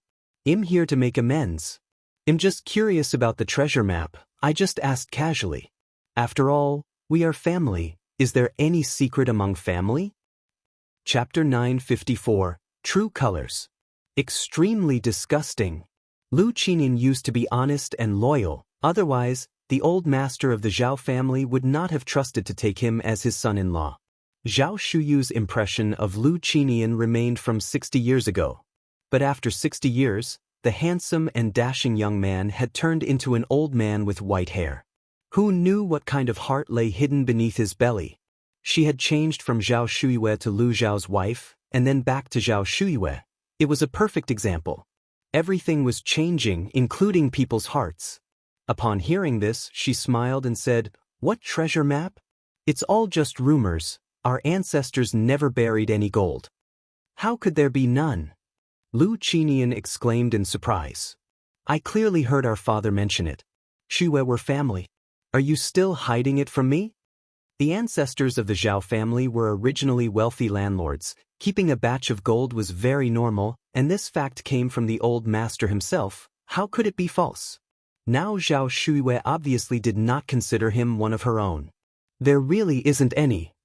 Zhao Shuiwei retorted. If there were any gold mines, would I be living such a desolate life? This, Lu Qinian choked, knowing that Zhao Shuiwei was testing him. He decided not to say any more and simply stated, Shuiwei, wealth and possessions are external things. You can't take it with you when you're born or when you die. I'm just worried about your age now. If something happens one day, do you intend to take these secrets to the grave?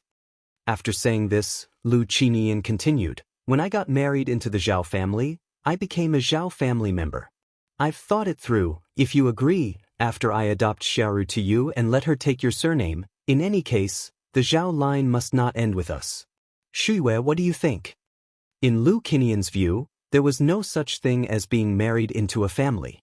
Zhao Shuiwei married him and should follow him regardless of life or death. Isn't Zhao Shuiwei considered a member of the Lu family?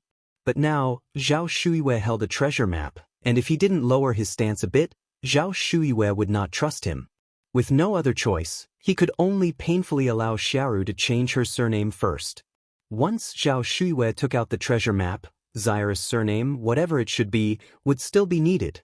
Zhao Shuiwei was a woman who emerged from an old era. She valued family legacy above everything else. If the Zhao line ended with Zhao Shuiwei, then she would be considered a sinner. Upon hearing this, Zhao Shuyu's expression changed. Are you really willing to let Xiaoru change her surname? Of course. Lu Qinian nodded. Would Wenong agree to it? Asked Zhao Shuiwei. At this moment, Zhao Shuiwei was somewhat swayed. In her life, she had neither children nor other surviving family members. If Lu Qinian agreed to let Xiaoru change her surname, then after 100 years, she could also reconcile with her ancestors. Seeing Zhao Shuiwei like this, Lu Qinian probably had an idea and added, Wenong is a good woman. Since she agreed to adopt Xiaoru to you, she will definitely agree to letting Xiaoru change her surname. Today Jiao Wentong and Xiaoru did not come together. Zhao Shuiwei then said, then you go back and discuss it with Wentong and the others? All right, Lu Qinian nodded. Then, Shuiwei, you just wait for my good news at home. That night, Lu Qinian went back and discussed the matter with Jiao Wentong. Jiao Wentong understandingly said, Xiaoru is your daughter, you have no objections, what objections could I have? Qinian, you are the head of our family, you decide on these matters, what do I, a mere housewife, know? Jiao Wentong greatly satisfied Lu Qinian's male pride. Wentong, you really are understanding. Lu Qinian put his arm around Jiao Wentong's shoulders. Luckily, heavens let me meet you. Zhao Shuiwei is just a rock in a privy pit. He and Zhao Shuiwei were married, and her things should naturally belong to him. Yet, Zhao Shuiwei insisted on using the treasure map to trouble him. Adopting Xiaoru to her was not enough. She even wanted Xiaoru to change her surname. Having sighed in relief, Lu Qinian also harbored resentment. Why should his daughter take Zhao Shuyu's surname? Jiao Wentong continued, so will our Xiaoru be named Zhao from now on? Impossible. Lu Qinian flatly denied. Xiaoru is my daughter. The Zhao family is doomed to end. Once we get the treasure map, Xiaoru will immediately change her surname back. Chapter 955. True Colors. Extremely disgusting. _2. Jiao Wentong nodded. Let's go and discuss this matter with Xiaoru. Okay. The two headed to Lu Ru's room where she was applying nail polish. I don't mind changing my last name. I'm already a Zhao, so shouldn't the Zhao family's heirloom be inherited by me? Lu Ru adored that bracelet ever since she first saw it. That bracelet was made of top-grade turquoise, warm in winter and cool in summer, and it could ward off evil spirits. And it had been passed down since the Song dynasty. Precious indeed. And Ai Yang was just a mere village girl. How could she possibly be worthy of it? Only someone of her noble status deserves such a treasure. Hearing this, Jiao Wentong looked up at Lu Qinian. Lu Qinian smiled and said, since it's a family heirloom, naturally it should be inherited by the rightful heir. Tomorrow, let's go to Jinghua village and you can tell her in person. If Zhao Shuiwei wanted Lu Ru to change her surname, she naturally had to show some sincerity. Besides, that bracelet was originally their family's heirloom. Okay, Lu Ru nodded. The next morning, upon hearing this news, Lu Qi asked somewhat uncertainly, "Mom, Dad, are you really agreeing to let Xiaoru change her surname?" Lu Qi was still in the dark about the treasure map. He always thought that Lu Qinian truly felt guilty towards Zhao Shuyue, and that's why he wanted to make it up to her. Lu Ru was the daughter treasured by her parents, and Lu Qi always felt something was unrealistic about this situation. Lu Qinian nodded. "Yes, when I was young I wronged your aunt. It's only right that I treat her better now. Her only regret now is that she doesn't have children, and she's already of such an age. I don't want her to live with that regret." Lu Qinian's words were noble and impressive.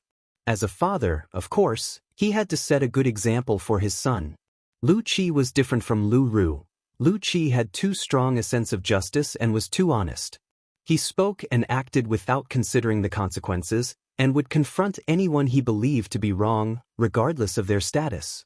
A typical case of high IQ but low emotional intelligence, inept at socializing. If he knew that all this was for Zhao Shuyu's gold mine, he might not even acknowledge his own father. Thus, Lu Qinian couldn't let Lu Qi know the inside story. He had to continue portraying the image of a good father, a good man, a good husband in front of Lu Qi. Lu Qi nodded. "Dad, Aunt has suffered all her life. It's only right for you to treat her better. By the way, didn't you say last time that you wanted to bring her to live with us?" Lu Qinian sighed helplessly. "Your aunt doesn't want to come. She's still holding a grudge." Lu Qi took a sip of water from his cup. "After all, Aunt has been waiting for you for over 60 years. Anyone would feel resentful. People like my aunt are rare nowadays. Don't rush, some things take time. In today's society, how many women would wait for a man, for a whole 60 years without marrying anyone else? It's simply impossible. One can hardly imagine what Zhao Shuyue has endured over these 60 years. Although Zhao Shuyue is a woman, she values loyalty more than most men do. So, Lu Qi truly admires Zhao Shuyue." Lu Qinian patted Lu Qi's shoulder. "Don't worry, I know what I'm doing." Lu Qi nodded. In the afternoon, Lu Qinian, Jiao Wenong, and Lu Ru went to Jinghua village together. Lu Ru held a wrapped package in her hand. "Aunt, I made these pastries myself. Please have a taste." "Xiaoru, it's thoughtful of you." Zhao Shuyue took the package, pulled out a piece of osmanthus cake, and tasted it. "Xiaoru, your cooking is really good." The osmanthus cake was indeed soft, glutinous, and sweet. Someone like Lu Ru, a delicate young lady who hardly dips her fingers in spring water, wouldn't know how to make osmanthus cake. It was bought on the way. Lu Ru humbly said, "It's not as good as you say, Aunt. As long as you like it, that's all that matters." After eating a piece of osmanthus cake, Zhao Shuyue continued, "Xiaoru, have your parents already talked to you about that matter?" "Yes," Lu Ru nodded. "What do you think?" Zhao Shuyue straightened her expression, not wanting to force Zhao Shuyue into anything uncomfortable. Lu Ru smiled. "And I've said before, I will treat you like my own mother. Whether my last name is Lu or Zhao, it makes no difference to me. It's all up to you to decide." Chapter 956, True Colors. Extremely disgusting. _3. Okay, Zhao Shuyue nodded, musing inwardly that Lu Ru indeed was a sensible child. Lu Qinian seized the moment. "Then let's take care of this matter early. Shuyue, where is your household registration book?" Wentong gave Lu Ru a cue with his eyes. Lu Ru continued, "But Big Aunt, I have a small request." "Speak." Zhao Shuyue looked at Lu Ru. Lu Ru proceeded, "Big Aunt, once I become your daughter, shouldn't you pass the family heirloom to me? It makes no sense to give the heirloom to a stranger. In any case, Ni Yang had no qualifications or reason to take that bracelet. Family heirloom? Zhao Shuyue was initially stunned, then realized that Lu Ru was here for the bracelet. "You mean that bracelet?" Zhao Shuyue asked with a smile. Yes. Lu Ru hurriedly nodded. "That bracelet, Big Aunt, it's our family's heirloom. It should never fall into the hands of outsiders." Zhao Shuyue nodded. "Okay, they'll give it to you. A stranger indeed has no right to my bracelet. Speaking of which, there's also the treasure map." She paused deliberately at this point. Hearing the words treasure map, Lu Qinian's eyes lit up with excitement. He had always known the treasure map existed. Wenong was also very excited. "I'll give you the treasure map too," Zhao Shuyue continued. "I'm old anyway, and I can't take these things with me." "Are you serious? You'll really give Xiaoru the treasure map?" Lu Qinian asked impatiently. Zhao Shuyue nodded. "I'll give it. Xiaoru is my only daughter after all. Who else would I give it to?" Wenong could hardly believe it. "Big sister, are you joking? This cunning old woman, she's finally come around?" It felt somewhat surreal. Zhao Shuyue said with a smile, "We're all family here. As the saying goes, keep the goodies within the family. If I don't leave it to Xiaoru, who else would I leave it to? I certainly can't take it with me when I die and be buried with it." "Oh, Shuyue, it's great that you see it that way," Lu Qinian eagerly said. "By the way, where is the treasure map? Since you're going to give it to Xiaoru eventually, why not bring it out now?" Treasure map. Finally, they could get their hands on the treasure map, making their whole trek from Bay Island to Beijing worthwhile. Yes, Big Aunt, please bring it out now so I can experience it for myself." Lu Ru was too excited, not believing how easily she had managed to persuade Zhao Shuyue. This crafty old lady wasn't as clever as she'd imagined. Zhao Shuyue said with a smile, "Okay, don't hurry, I'll go fetch it." With these words, Zhao Shuyue turned and walked towards the inner room. Lu Ru stood up. "Big Aunt, let me come with you," Wentong interjected. "You child, why still call her Big Aunt? You should be calling her Mom now." Yes, Mom, let me come with you," Lu Ru immediately corrected herself. "No need," Zhao Shuyue turned her head. "Just wait here for me." Lu Ru sat back down and whispered, "Dad, can we return to Bay Island once we get the treasure map?" "Yes," Lu Qinian nodded. Wentong said with a smile, "What about that bracelet? Don't you want it anymore?" Lu Ru replied, "Of course I do. Once that old lady brings out the treasure map, I'll have her take me to Nanyang to get the bracelet back." Wenong nodded. In a few moments, Zhao Shuyue, with both hands behind her back, emerged from the inner room. Lu Qinian suppressed his excitement. "Shuyue, you're here? Where's the treasure map?" "Don't rush, I've got it." Zhao Shuyue walked over with a smile, her right hand moving leisurely from behind. Lu Qinian was transfixed, his gaze unblinkingly fixed on Zhao Shuyue's hand. It was the treasure map. It had to be the treasure map in Zhao Shuyue's hand. He had finally seen the treasure map. Soon he would possess a vast fortune. Lu Qinian was overwhelmed with excitement, his heart pounding wildly. Beside him, Wentong and Lu Ru also watched Zhao Shuyue intently. Just then, bang! A flash of cold light, and a cleaver slammed down hard on the table. The room fell eerily silent in an instant. None of the three present had expected that Zhao Shuyue would be holding a cleaver. Zhao Shuyue, putting all her strength into it, forcefully chopped the cleaver down on the table, her cold eyes fixed on the family of three across from her. Chapter 957, True Colors. Extremely disgusting. _4. Lu Qinian's face subtly changed, and a sudden ominous feeling rose in his heart, his mouth twitching into a stiff smile. "Shuyue, what kind of joke is this? Why bring out a knife all of a sudden?" Jiao Wenong quickly caught on, smiling as he tried to smooth things over. "Exactly, big sister, what kind of joke is this? Lu Qinian, do you really think I, Zhao Shuyue, am a fool?" Zhao Shuyue looked at Lu Qinian. "You and your family can get out. Get out right now." Since Lu Qinian spoke of the treasure map yesterday, Zhao Shuyue knew he hadn't come to Beijing out of any remorse. From beginning to end, it was all for that gold mine. If it wasn't for that gold mine, Lu Qinian probably wouldn't even remember her name. Zhao Shuyue was no fool. To see this family's true colors, she had played along with them, only to find they indeed came for the treasure map. What utter shamelessness! Her 60 years of waiting, watching over mere ingrates. It was almost laughable. "Shuyue, you must be misunderstanding something?" Lu Qinian tried to calm himself. I can explain. What actually is going on with this Zhao Shuyue? How could her demeanor change so suddenly? She was nothing like the understanding Zhao family's fourth miss from back then. No need for explanations. Just leave."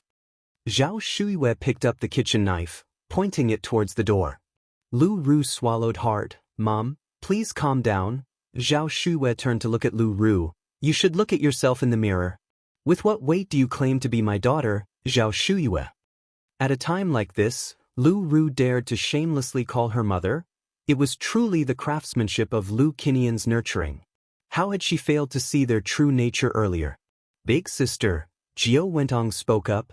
Zhao Shuyue looked at Jiao Wenong. I have 3 older brothers and 1 younger brother. Since when did I get a younger sister? Jiao Wenong, what right do you have to call me big sister? Jiao Wenong turned pale. Zhao Shuyue, what exactly do you want? Wenong genuinely cares for you. Don't be so ungrateful. Lu Qinian erupted with anger.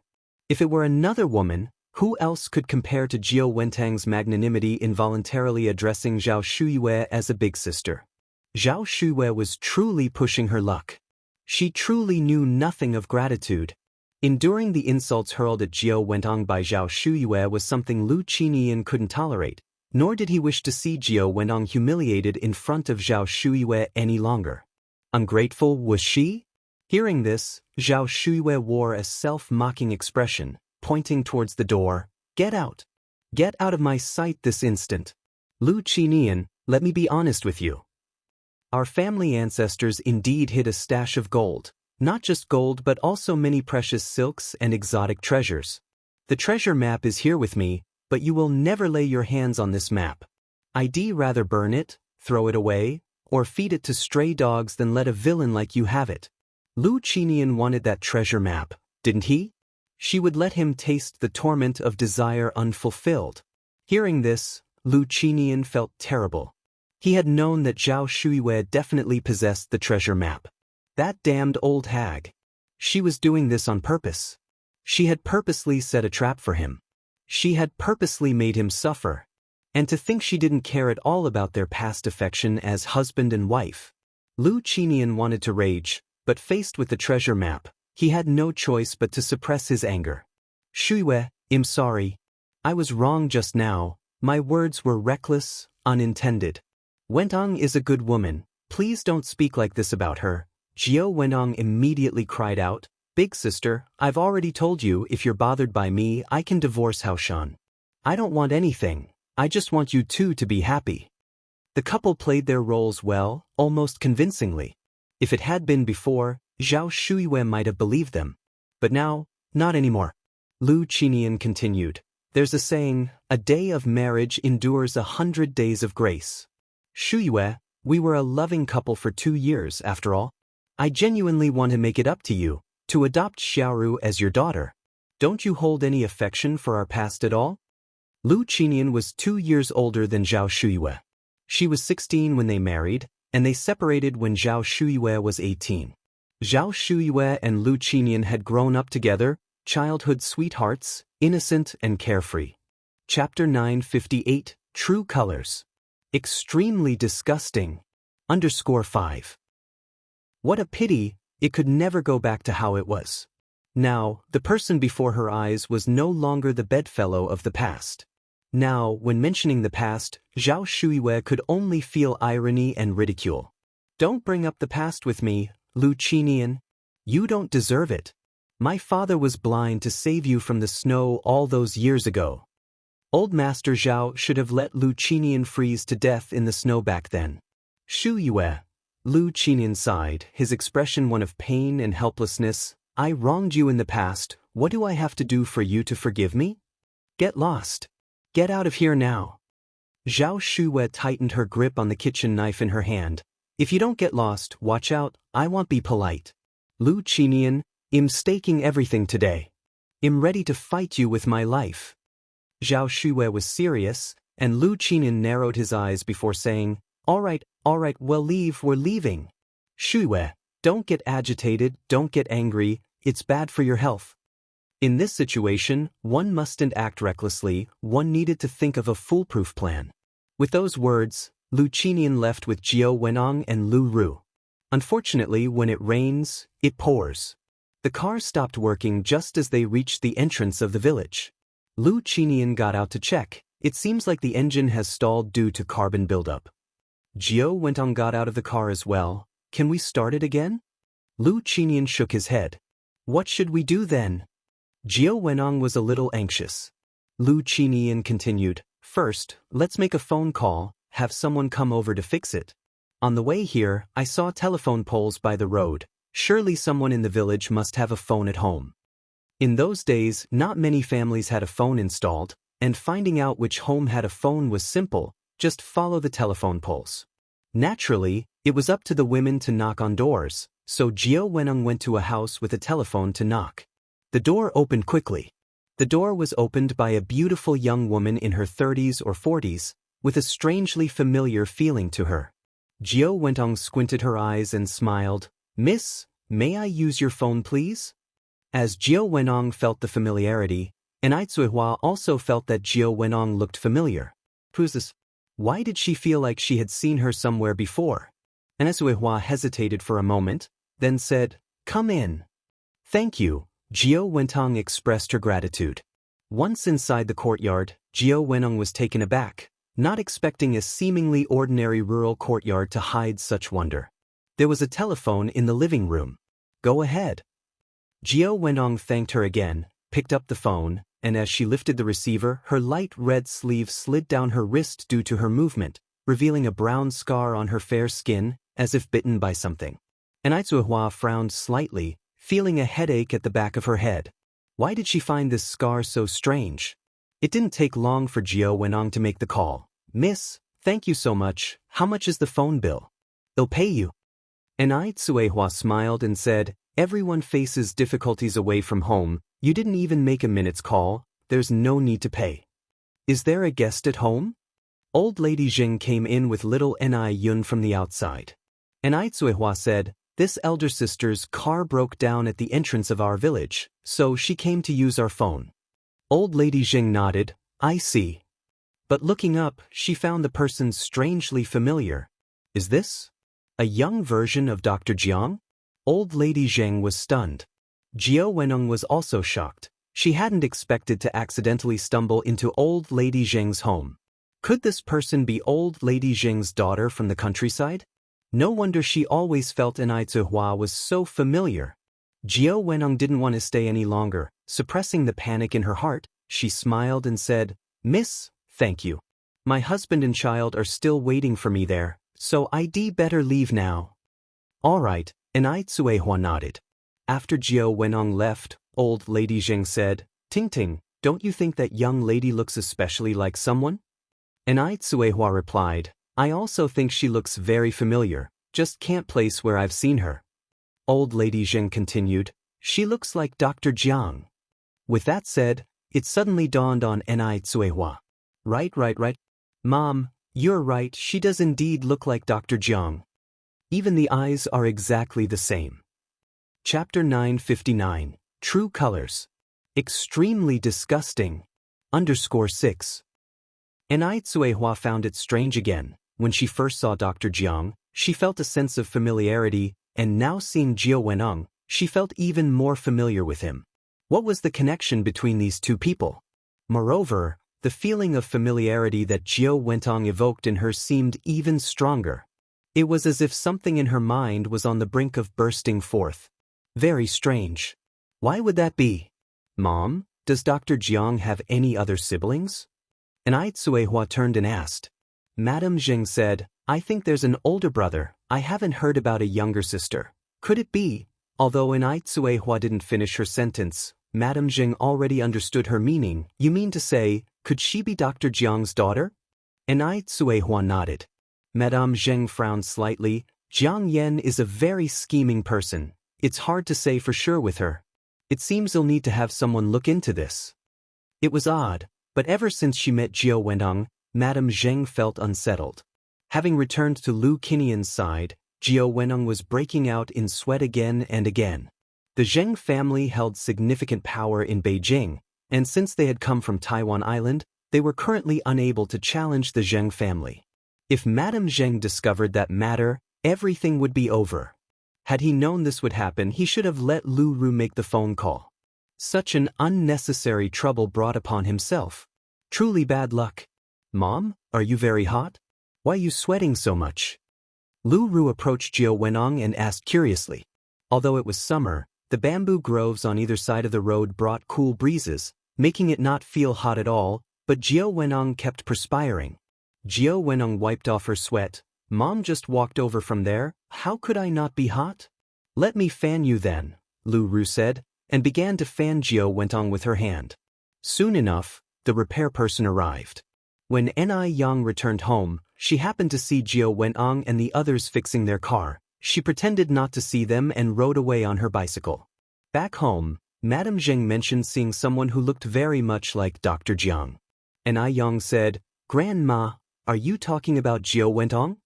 Madame Zheng was startled. Same surname as Jiang? Could it be that Jiao Wenong really had some connection to Dr. Jiang? Ni Yang clarified, it's the Jiang character with the 3 water radicals. Oh, Madame Zheng nodded, I see. Grandma. Ni Yang suddenly became more serious. Go on, Yang, said Madame Zheng. Ni Yang continued, I think she might be Dr. Jiang's sister, Jiang Ji. Although the information they found claimed that Jiang Ji was dead, Ni Yang always felt that there was more to the story. Does Jiang Yan have a sister? Madame Zheng found it strange, as she had never heard Dr. Jiang mention having a sister. Ni Yang recounted the matter of Jiang Ji to Madame Zheng and also mentioned the relationship between Zhao Shuyue and Jiao Wenong. Upon hearing this, both Madame Zheng and Ni Cuihua were surprised. So, she's the woman that faithless man remarried? Said Ni Cuihua. Ni Yang nodded, yes. Ni Cuihua continued, no wonder I felt something was off about her. I wish I had never lent her my phone. Ni Cuihua was filled with regret. At the Lu family mansion, Lu Qinian was furious. What should we do, Dad? Now Auntie doesn't want me as her daughter anymore. You have to think of something quickly. Lu Ru was aching for that bracelet. That bracelet was rightfully hers. Lu Qinian said, Xiao, don't worry, Dad is thinking of a solution. Jiao Wenong sighed, forget it, Haoshan, let's go back to Taiwan Island. You saw how Big Sister acted today. She won't give us the treasure map. Staying here, she always felt uneasy. She couldn't stay any longer. Lu Qinian couldn't believe it. Wenong, what nonsense are you talking about? I won't go back unless I get the treasure map. Lu Qinian could wait, but she couldn't. Jiao Wenong narrowed her eyes, a plan forming in her mind, then said, Haoshan, I do have a method. Speak. Jiao Wenong poured a cup of tea for Lu Qinian. Since Big Sister is unwilling to come, then let's invite her over. Invite? Haven't we already invited her? Lu Qinian retorted. The problem was, Zhao Shuyue simply didn't want to come. Jiang Yan smiled, took a sip of tea and continued, this invite is not the same as that invite. Since Big Sister won't eat the good wine, we'll have to invite her to drink punishment wine. We have already torn our facades with her anyway. Lu Qinian narrowed his eyes. Wenong, what do you mean? Jiang Yan said with a smile, Haoshan, do you know how criminals were interrogated in ancient prison cells? When the time comes, there will be ways to make her talk. Lu Qinian immediately understood Jiang Yan's implication. They could abduct Zhao Shuyue and keep her under house arrest. Then if she was still stubborn, they could use some small tricks. Moreover, Zhao Shuyue didn't have any children. Even if she disappeared, probably no one would care. So when shall we go? Lu Qinian continued to ask. Jiang Yan said, it's too visible in daylight, not good for actions, let's do it tonight. Zhao Shuyue, a lonely old widow, would be very easy to take from Jinghua village. They had to act swiftly and decisively. Good. Lu Qinian nodded, let's do it this way. Wenong, let's take action tonight. I'm going too. Lu Ru was quite excited. For such actions, outsiders naturally couldn't be brought along. Only their own people could be trusted. Lu Qinian said, good, Xiao will also go, but we mustn't let your brother find out about this. Lu Ru then said, but at home, my brother always sees her. What if she talks nonsense when the time comes? Jiang Yan smiled, that's easy to handle, just say she has a mental illness. Your brother is simple-minded, he won't suspect a thing. Who would take the nonsense of a mentally ill person seriously? After solidifying the plan, Jiang Yan began preparing for it. As the moon rose over the willow tips, a sedan quietly left the mansion. The surroundings were enveloped in darkness, absolutely quiet. At midnight, in an era without internet, was the prime time for people to be deep in slumber. The black sedan, shrouded in darkness, quietly drove into Jinghua village, its headlights illuminating the road ahead brightly. Because Jinghua village had a good ambience, few people kept dogs, so when the car entered, besides the engine noise, there was almost no other sound. But the engine's sound and the light startled the resting birds on the trees. Chirp. Who of sound mind would care about the birds in the trees? Xiao, you stay in the car, your mom and I will go in. Lu Qinian looked at Lu Ru.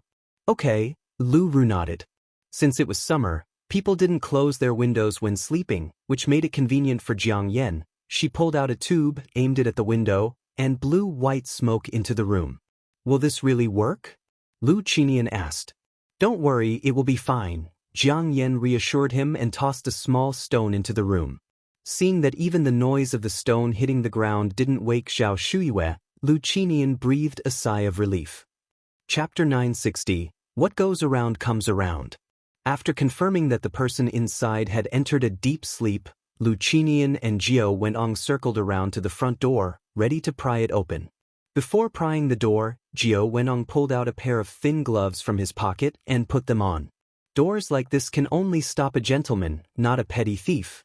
Thus, the two easily pried the door open. Creak! The ancient wooden door made a heavy sound. Clearing the clouds to see the moonlight's clear glow illuminated everything inside the house brightly.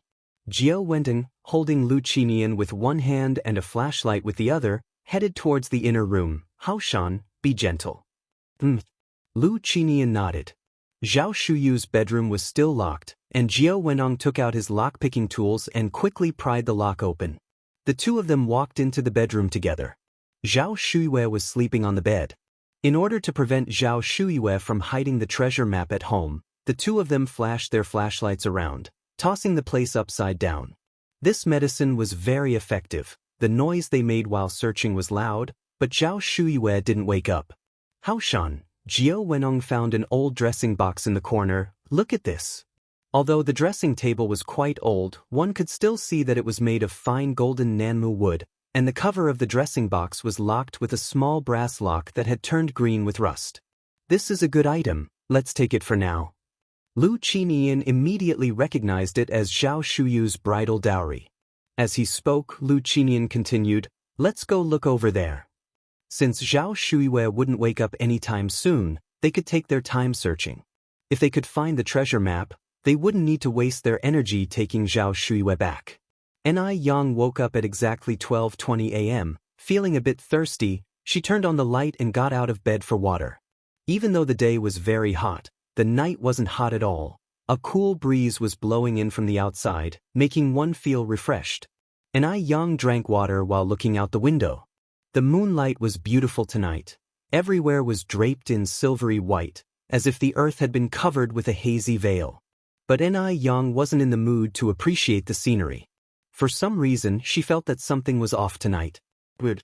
What was it? Could it be that she was overthinking? What could happen in the dead of night?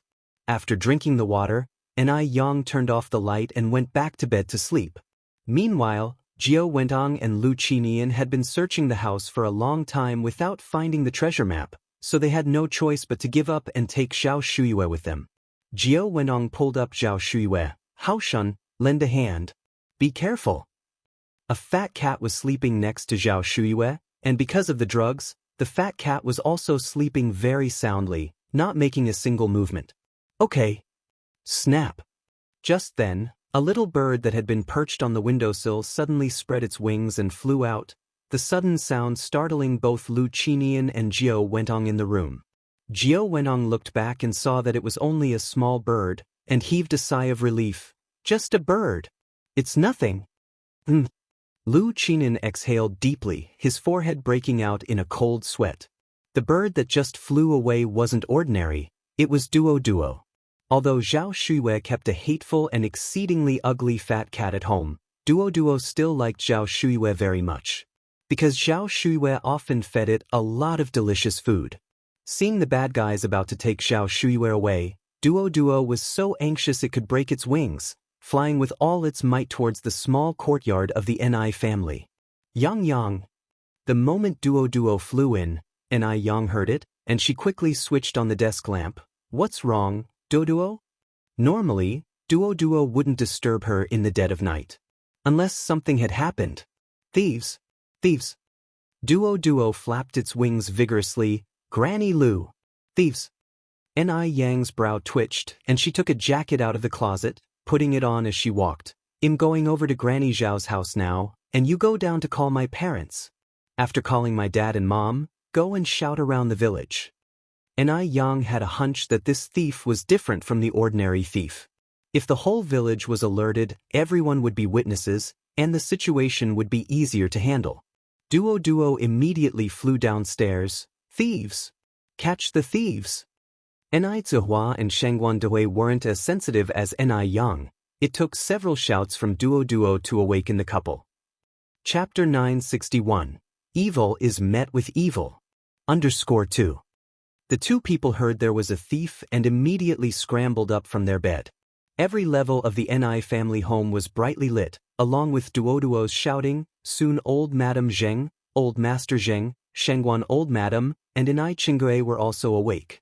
Then, the lights in the neighboring houses were turned on. There's a thief! Husband, quickly get up and take a look.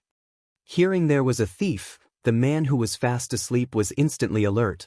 Where's the thief? There's a thief. Certainly no small matter. You should know that Jinghua village was very peaceful and the villagers were quite united. Petty thieves and pickpockets hardly dared to target Jinghua village.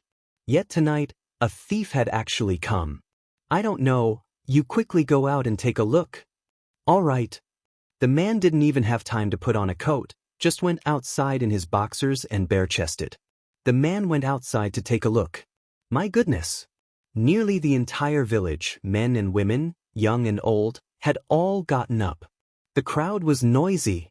The man went back inside. Seems like Auntie Liu's place has attracted a thief. He'll go over and take a look. You watch the children at home, lock the door and don't open it for anyone. Zhao Shuyue was a widow and an elder in the village, without sons or daughters, so her affairs were everyone's concern. Her home having drawn a thief, everyone definitely wouldn't stand by idly. The people of Jinghua village were not to be trifled with. Take this with you. The woman casually picked up an axe and handed it to the man. Take it for self-defense. If that thief dares to bully Auntie Lu, use this to chop him. All right. Then he'll go first, you watch the children at home. The man took the axe and ran outside. It was night, but Jinghua village was busier than during the day. Suddenly, the village was ablaze with lights and filled with a noisy tumult, which scared the living daylights out of Jiao Wenong and Lu Qinian. Fortunately, they had already put Zhao Shuyue in the trunk of the car. To prevent Zhao Shuyue from causing trouble during the transport, Jiao Wenong had tied her hands and feet with ropes and gagged her mouth with a towel. Quick, Haoshan, let's get in the car. Jiao Wenong urged Lu Qinian. Because his parents hadn't come over, Lu Ru had fallen asleep in the car and now mumbled groggily, Mom, Dad, why did you only just get here? I was getting so anxious.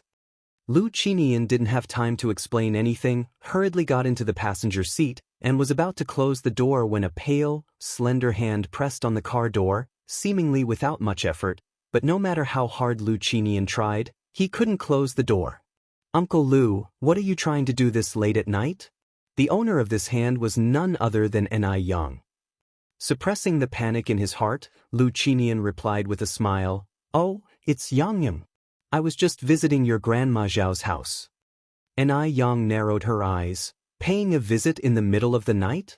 Lying through your teeth.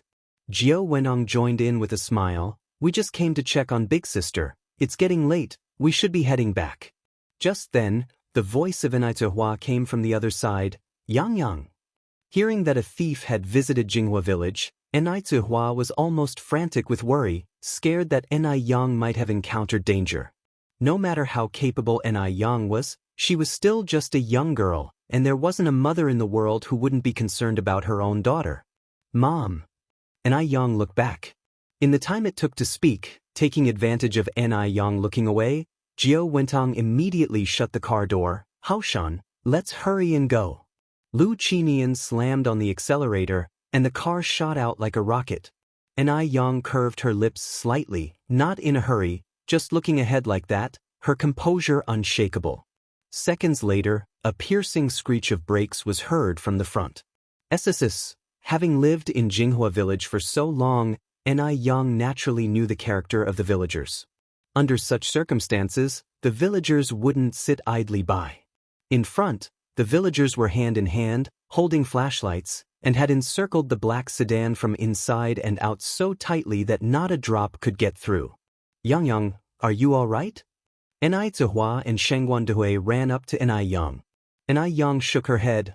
I'm fine. Mom, you and Dad go check on Grandma Zhao. They'll go see what's happening with Lu Qinian and the others. Okay. Ni Zihua nodded. Ni Yang jogged towards the front. Yang, we've caught the thief. Seeing Ni Yang approach, the crowd spontaneously opened a path for her. Beat this damn dog to death. He even dared to come to Jinghua village. Yeah. Beat him to death.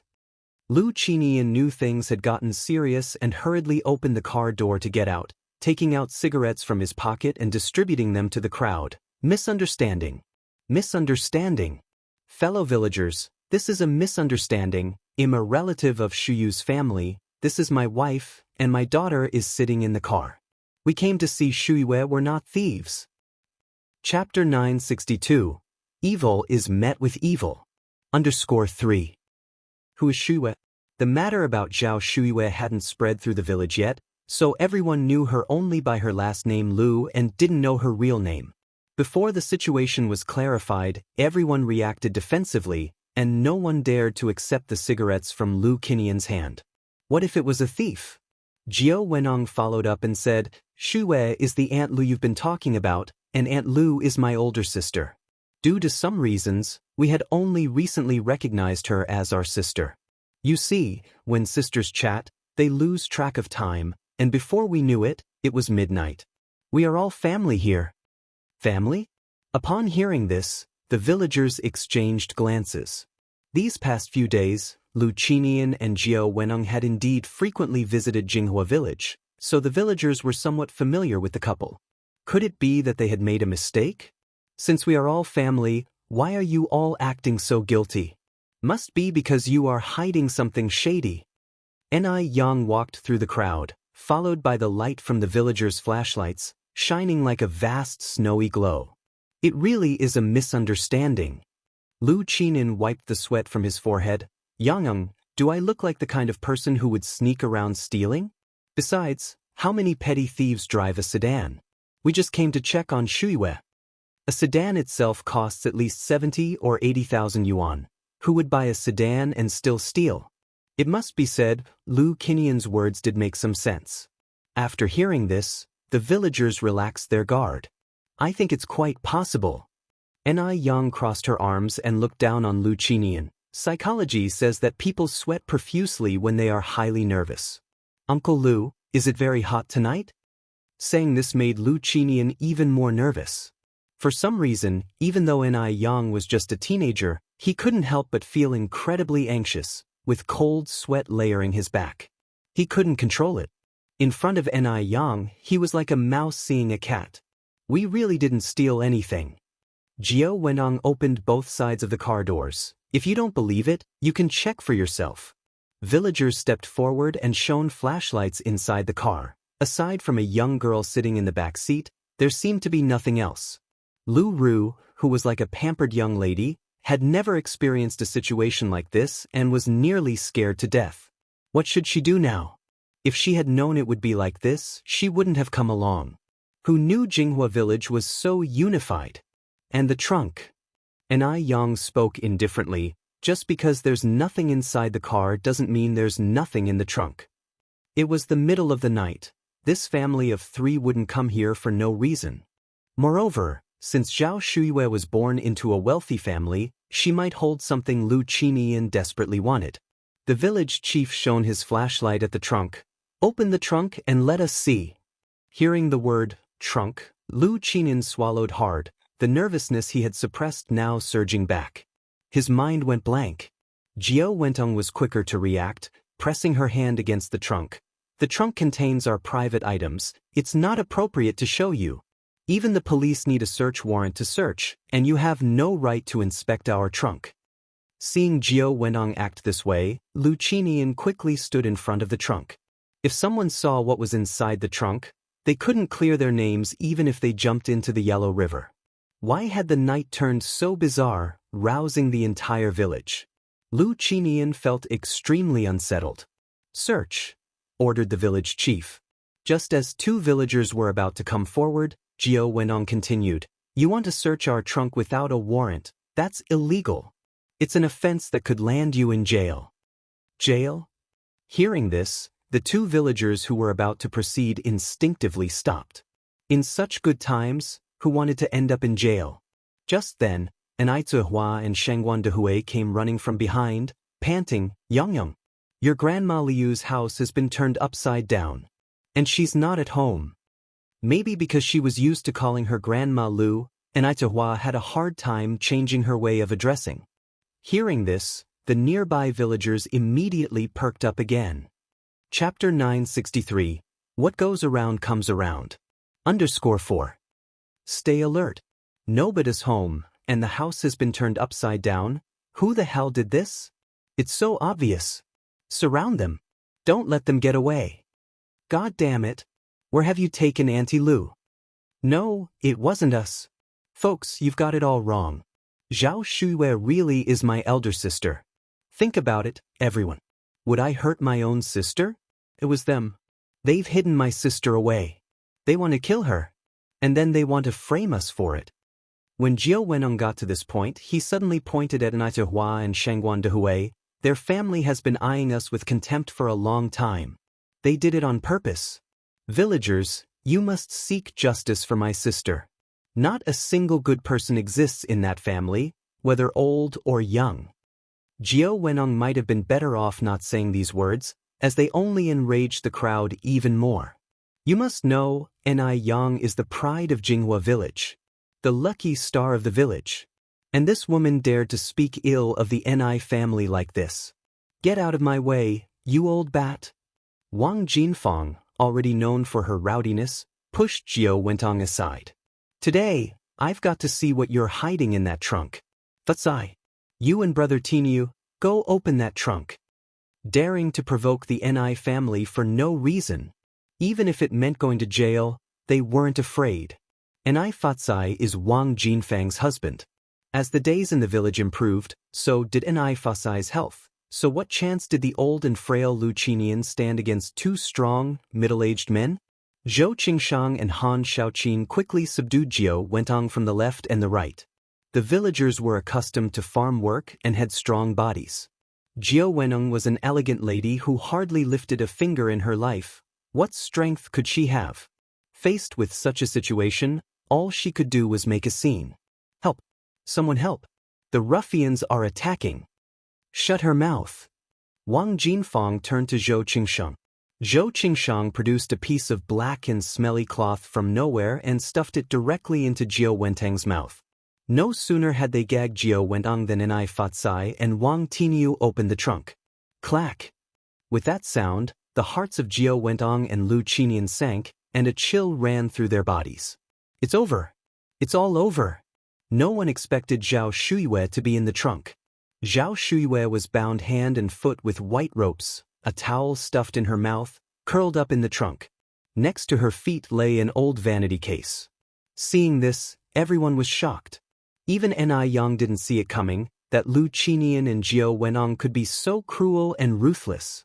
Why would they kidnap Zhao Shuiwei? Just as everyone was still in shock, a series of urgent siren sounds suddenly pierced the air. 3 police cars drove up. What's happened here? Who called the police? Officer, I called the police. I'm the village chief of Jinghua village. The village chief stepped forward. These thieves not only came to our village to steal but also kidnapped one of our elderly residents.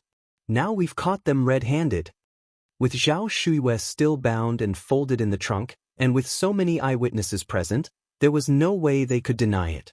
The police immediately untied Zhao Shuyue. Is there a doctor among you? I am. And Yang stepped forward. You. The young officer hesitated for a moment, then said, then please check on this elder for us. Of course. And Yang nodded and knelt down to take Zhao Shuyu's pulse, then checked her eyelids. Granny Zhao has inhaled some kind of toxin that has caused her to become comatose. Her condition is not good. She needs treatment immediately. Officer, I'm going to take Granny Zhao to the hospital right away. Although traditional Chinese medicine is powerful, sometimes it can't do everything alone, and a combination of Western and Chinese medicines is needed. The toxin itself was not very harmful to the human body, but Zhao Shuyu's special constitution meant that she needed immediate fluids and then acupuncture treatment. The young officer nodded. Xiao Sun and Xiaoma, go with this comrade to the hospital. All right. Xiao Sun and Xiaoma immediately helped carry Zhao Shuyue to the vehicle. Xiaoma was a driver. And Yang frowned slightly. Officer, Granny Zhao's condition is very special. She needs to get to the hospital within 10 minutes. Let me drive. Chapter 964. What goes around comes around. _5. 10 minutes? It would take at least 30 minutes to reach the nearest hospital at top speed. 10 minutes is simply impossible. Comrade, are you kidding? Xiaoma asked incredulously. No, Yang replied seriously. Seeing no trace of jest in Yang's demeanor, and the situation being extremely urgent, a matter of life and death after all, Xiaoma didn't say another word and gave up the driver's seat to Yang.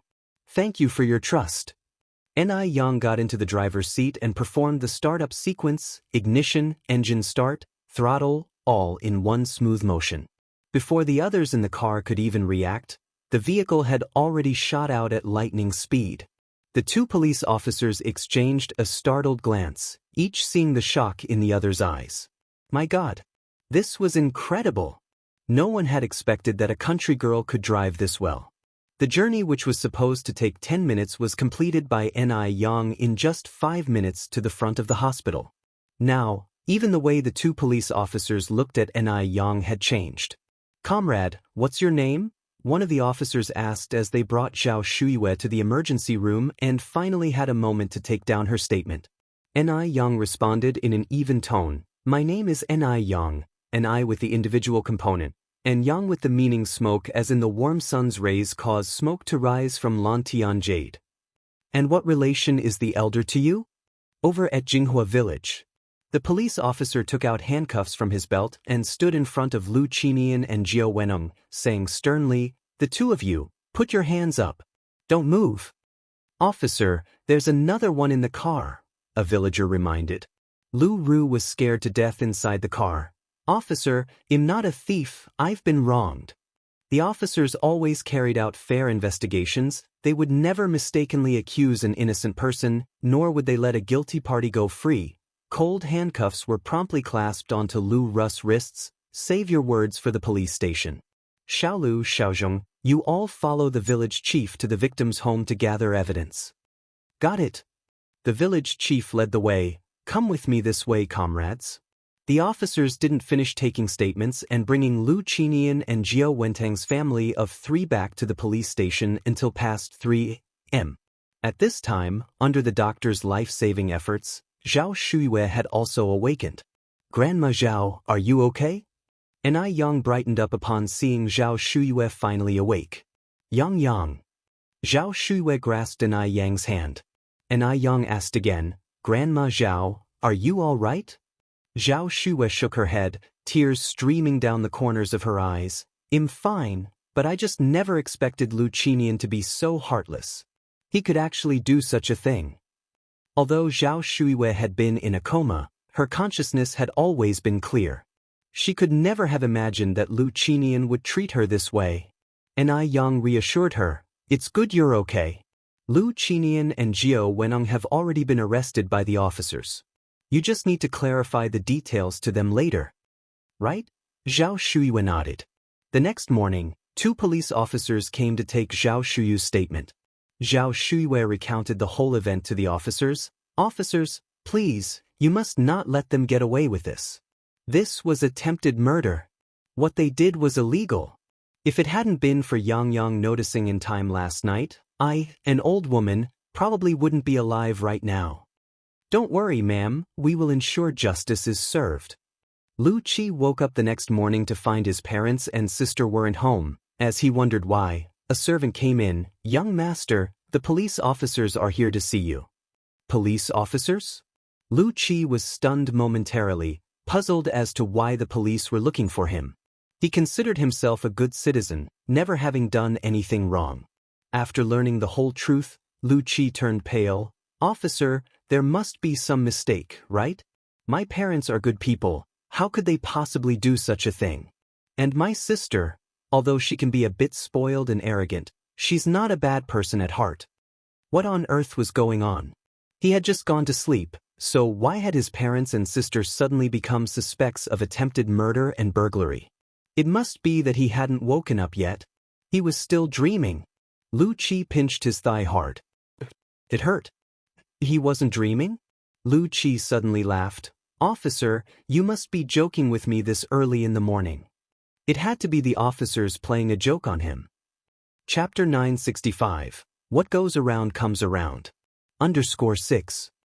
With those words, Lu Qi continued, Comrade police officer, does our family look like one that needs to commit theft? Theft? It's simply non-existent. Their family wasn't struggling to get by. Murder attempt was even more unlikely, as they had just arrived in Beijing not long ago and hadn't made any enemies.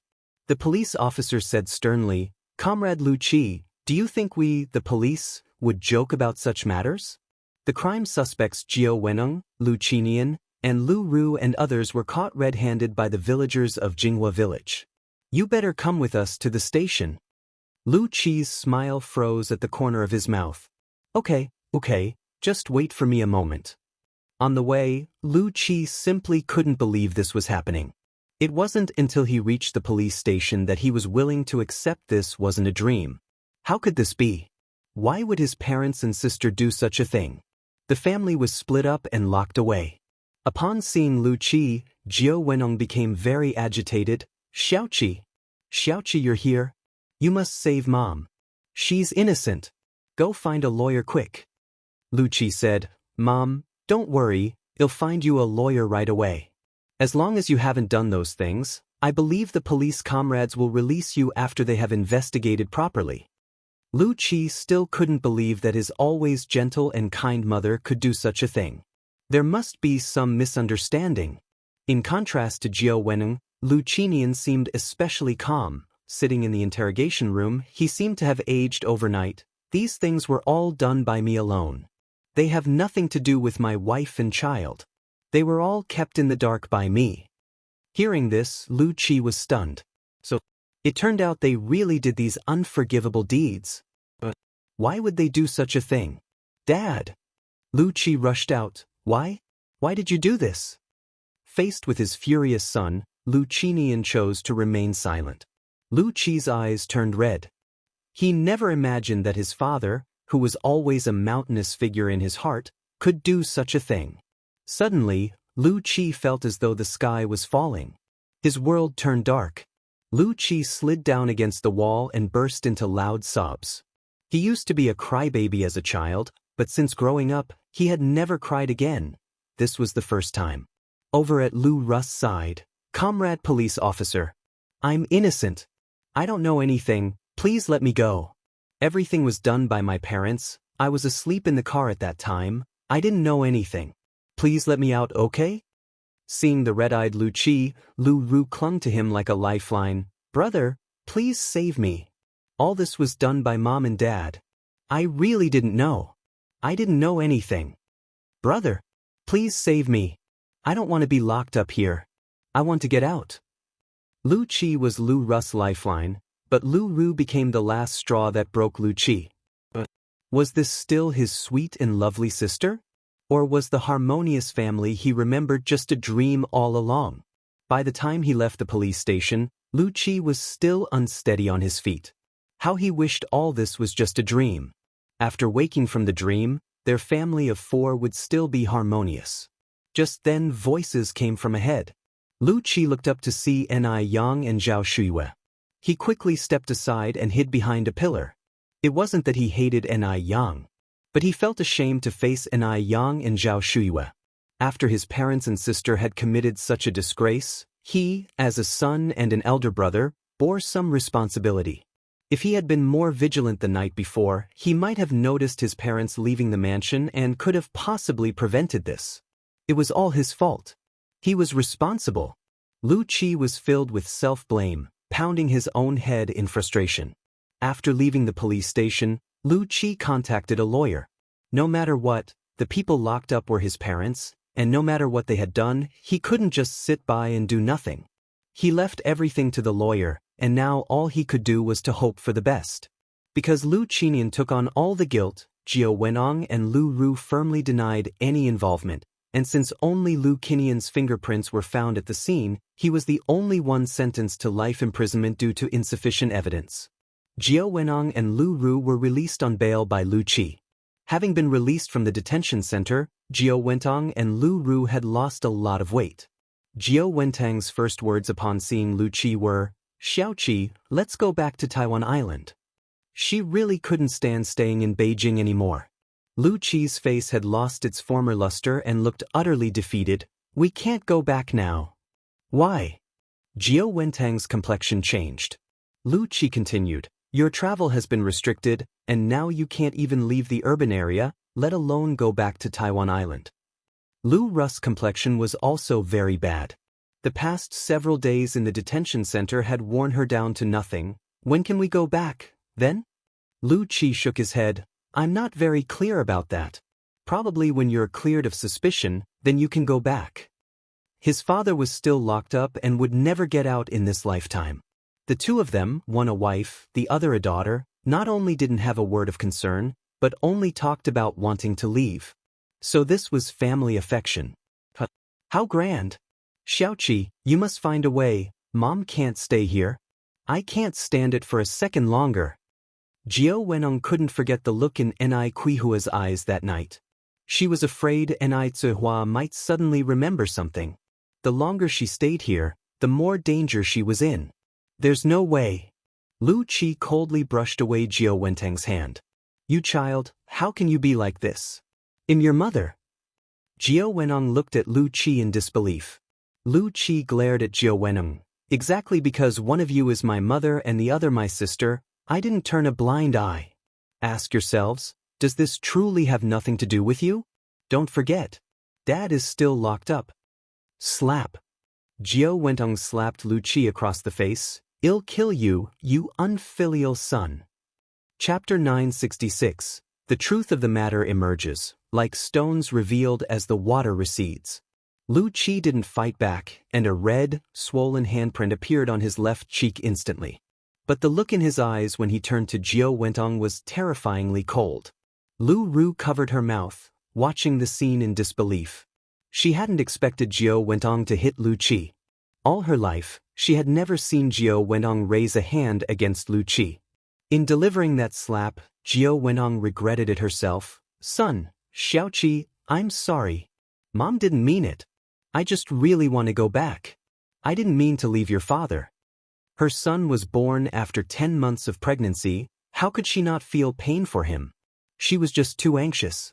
Lu Qi didn't want to help her. She couldn't return to Taiwan Island, and only Taiwan Island could give her a sense of safety. "Xiaoqi, can you forgive Mom, please?" Jiao Wenong hugged Lu Qi, tears streaming down her face. Lu Qi's face showed no emotion. "You just got back from the detention center, go upstairs and take a bath, then get a good night's sleep." He didn't blame Jiao Wenong for slapping him, but he couldn't forgive her actions. But Jiao Wenong was his biological mother. He didn't know what to do. It seemed whatever he did was wrong. Every choice seemed to be a mistake. Jiao Wentong nodded. "Okay." Lu Ru silently followed Jiao Wentong upstairs. After a hot shower, Jiao Wentang's condition had improved a lot. Meanwhile, in Jinghua village, the affairs of Zhao Shuiyue had stirred up a storm. After so many years, everyone had just learned that Zhao Shuyu's real name wasn't Lu Zhao. She had her own name. Everyone fiercely criticized Lu Qinian and Jiao Wentong for being inhumane. Because Zhao Shuyue encountered an issue at home alone, Ni Yang once again offered to take Zhao Shuyue into the Ni family home. But Zhao Shuyue still refused. Zhao Shuyue wasn't willing to move, and Ni Yang didn't want to force her, so she brought Zhao Shuyue a 2-month-old puppy. The puppy was a Chinese rural dog. Chinese rural dogs were among the smartest and most loyal, easiest to raise dogs. Despite being only 2 months old, it was plump and fiercely protective, very protective of its owner. Zhao Shuyu's house already had Depang, so the puppy was named Xiaopeng. Ni Cuihua, after handling the matters at the factory, sat on the sofa and chatted with everyone. Yang, what ultimately happened with the case of Lu Qinian and Jiao Wentong? Ni Yang flipped a page of the newspaper she was holding. Jiao Wentong and her daughter Lu Ru have been released on bail, while Lu Qinian was sentenced to life imprisonment. Old Lady Zheng chimed in. It looks like Lu Qinian will die in prison, but how could Jiao Wentong have been released on bail? She was clearly in cahoots with Lu Qinian. Even if she wasn't the mastermind, she must have been an accomplice. This involved robbery and attempted murder. How could she be released? Ni Yang explained, because Lu Qinian took all the blame himself, and only his fingerprints were found at Grandma Zhao's house. The police had no choice but to release her. Though Jiao Wentong has been released on bail, she still hasn't been cleared of suspicion and is not allowed to travel freely. The situation was twofold. While Lu Qinian wasn't a good husband to Zhao Shuyue, he was an invaluable husband and father to Jiao Wentong. Such a person was both pitiable and detestable. Old Lady Zheng nodded. I see, I didn't expect Lu Qinian to have such resolve. Ni Cuihua frowned slightly. I always feel like I've seen Jiao Wentong somewhere before. Yang, do you know where she's from? It was the first time Ni Cuihua had mentioned this, so Ni Yang quickly put down the newspaper. About that, I once indirectly asked Lu Qi. He said Jiao Wentong is from Xiaomu village in Haicheng City. Xiaomu village? Ni Cuihua was startled since she had grown up in Xiaomu village. Ni Yang nodded. Ni Cuihua frowned again. Xiaomu village only has around 20 households. If she really is from Xiaomu village, there's no way I wouldn't have heard about her. Plus we don't have the Ji surname in Xiaomu village. Most in the Xiaomu village were surnamed Zhu and Ni. Ni Yang added, I also think it's strange. If Jiao Wentong really was from Xiaomu village, she couldn't possibly be unaware of Dam village, but when Lu Qi asked her if she knew about Dam village, she claimed she didn't remember. Xiaomu village and Dam village are adjacent. If Jiao Wentong truly came from Xiaomu village, she couldn't possibly be unaware of Dam village. But if Jiao Wentong wasn't from Xiaomu village, then how did she know about it? And why did Ni Cuihua find her so familiar? Chapter 967. The truth of the matter emerges, like stones revealed as the water recedes. _2. All of this was very strange. Only if you've seen someone before, can you find them familiar. Mom, think carefully, have you met Jiao Wentong before? Ni Yang continued to ask. Ni Cuihua pinched her temples. I can't remember, and every time I start to think about these questions, my head throbs painfully. It's really uncomfortable. Over the past few days, she still couldn't recall where she had seen Jiao Wentong before, and her head was still aching terribly. Ni Yang narrowed her eyes. Let me take a look at you. Ni Yang reached out to take Ni Cuihua's pulse. From the pulse, Ni Cuihua's body didn't show any abnormalities, but many issues couldn't be detected by pulse diagnosis alone and required instrumental examination. Mom, how about we go to the hospital for a CT scan? A headache is no trivial matter. CT machines were invented as far back as 1971, and it was now 1985, 14 years later. The CT technology in Beijing had matured considerably, it just wasn't as advanced as in later years. Do we really need to go through all that? Ni Cuihua said, it's just an occasional headache, not a persistent one. Ting Ting, let's go, health is not to be taken lightly, Grandmother Shangguan said. I will accompany you. Mrs. Jing nodded in agreement. Your mother-in-law is right, Ting Ting, I'll also go with you. Ni Yang picked up the car keys from the coffee table. Grandma's, no need for you to come, I can take my mom by myself. Hospitals are full of germs, and your immune systems aren't as strong as young people's. Besides, there's not much help you can offer by going. Ni Yang was making sense, so the two seniors didn't insist further. Ni Yang drove Ni Tsuehua to the hospital. No matter when, the hospital was always overcrowded. After a long wait in line, it was finally Ni Kuihua's turn. After the CT scan, it took another hour to get the results. The patient has a slight cranial hematoma, which is causing the occasional headaches, but the condition is not particularly severe. It can be treated with surgery or by using acupuncture to expel the hematoma. Ni Yang reached out to accept the CT report. Thank you, comrade doctor. You're welcome, it's what I should do. Cranial hematomas are usually caused by head injuries. Ni Tsuehua had been beaten quite badly by Mu Jinbao back in Dam Village, and Mu Jinbao wasn't known for holding back. Could it be a leftover injury from that time? Fearing that Ni Tsuehua might recall those unpleasant memories, Ni Yang refrained from asking further about the injury. When the mother and daughter arrived home, Shangguan Dehui was holding car keys, ready to leave. Dehui, where are you going? Ni Tsuehua asked. Shangguan Dehui was startled. Dia, you're back. I heard from Mom that you and Yang Yang went to the hospital, so I was preparing to go there to check on you. By the way, how did the checkup go? Everything okay? Ni Tsuehua smiled and shook her head. Nothing's wrong. Shangguan Dehui looked at Ni Yang. Yang Yang, is your mom really okay? Ni Yang said, there's a slight cranial hematoma, but it's not a major issue. A few acupuncture treatments will clear it up. Dad, you don't need to worry. When Shangguan Dehui heard the words cranial hematoma, his pupils shrank. How can it be okay with a cranial hematoma? Yang, you better not be lying to me. Ni Yang said with a smile, Dad, what are you thinking? How could I lie to you? It's really no big deal. Really no big deal? Shangguan Dehui asked uncertainly. Ni Yang nodded. That's a relief. Shangguan Dehui sighed and took Ni Kuihua's handbag. Let's go inside. Grandmother Shangguan and Mrs. Zheng had already prepared the meal. Little Ni Yun was happily eating noodles while sitting on Grandmother Shangguan's lap. When she saw Ni Tsuehua and Ni Yang return, she rushed down from Grandmother Shangguan's lap with delight. Mommy! Sister! Duo mimicked her, flapping its wings and flying over. Mommy! Sister! The image of the two was filled with love. After dinner, Ni Yang performed acupuncture on Ni Tsuehua. Seeing the gold needles being inserted into Ni Kuihua's head one by one, Shangguan Dehui nervously extended his hand in front of Ni Tsuehua. Dia, does it hurt?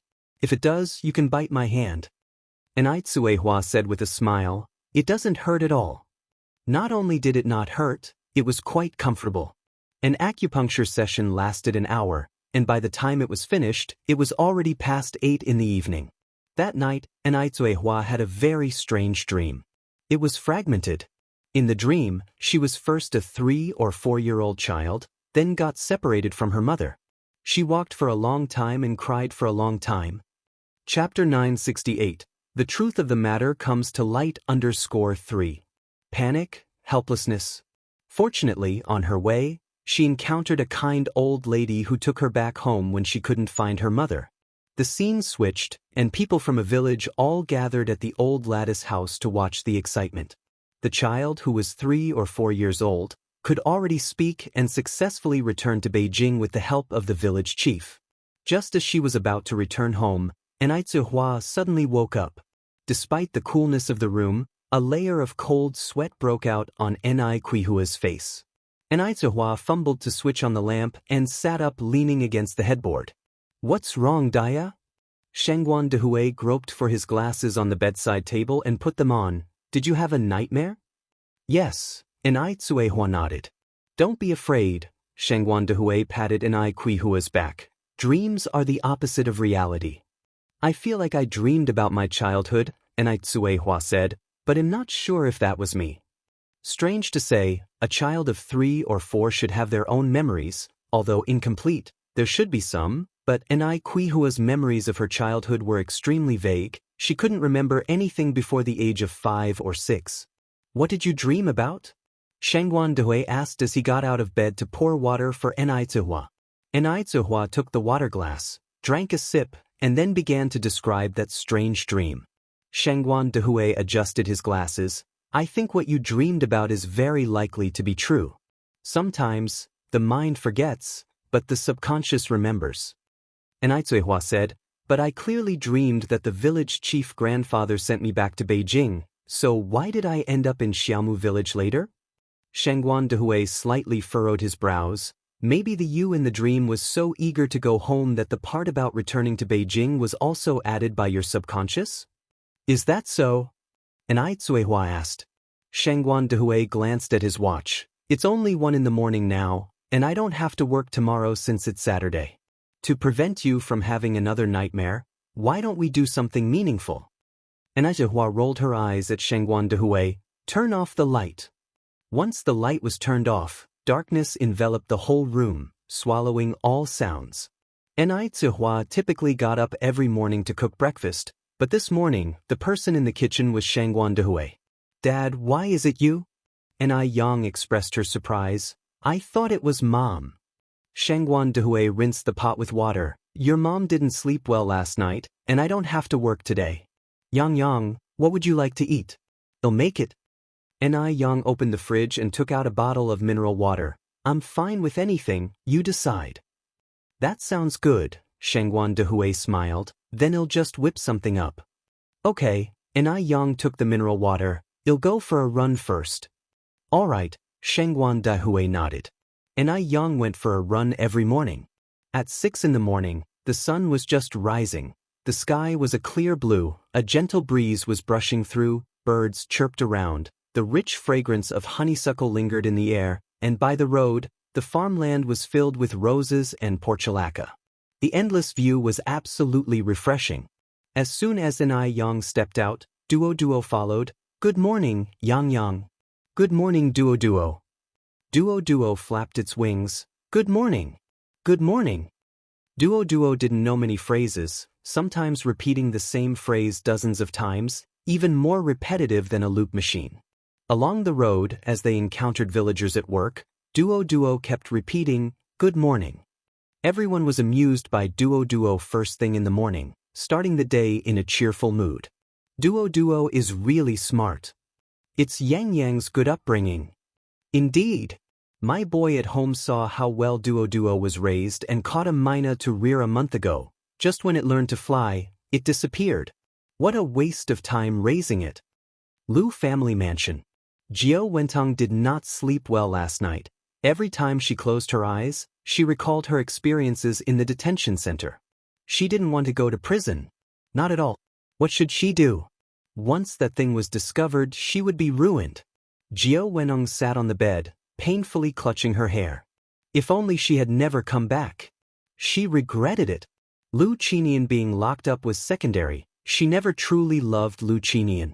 Seriously, who in their right mind would fall in love with a man 30 to 40 years older than themselves? She was worried about her own safety. If she had not come back, she wouldn't have encountered Aitsuihua. And if she hadn't met Aitsuihua might not have remembered those things. Chapter 969. The truth of the matter comes to light _4. Aitsuihua had become a ticking time bomb to her. No telling when she might explode. No one would dare touch her on Taiwan Island, but this was Beijing, and she was restricted from traveling. Realizing this, Jiao Wenong rushed downstairs. Xiaoqi, Mom is begging you, please take me away. Shall we go back to Taiwan Island? Lu Qi sighed. Mom, you can't leave now.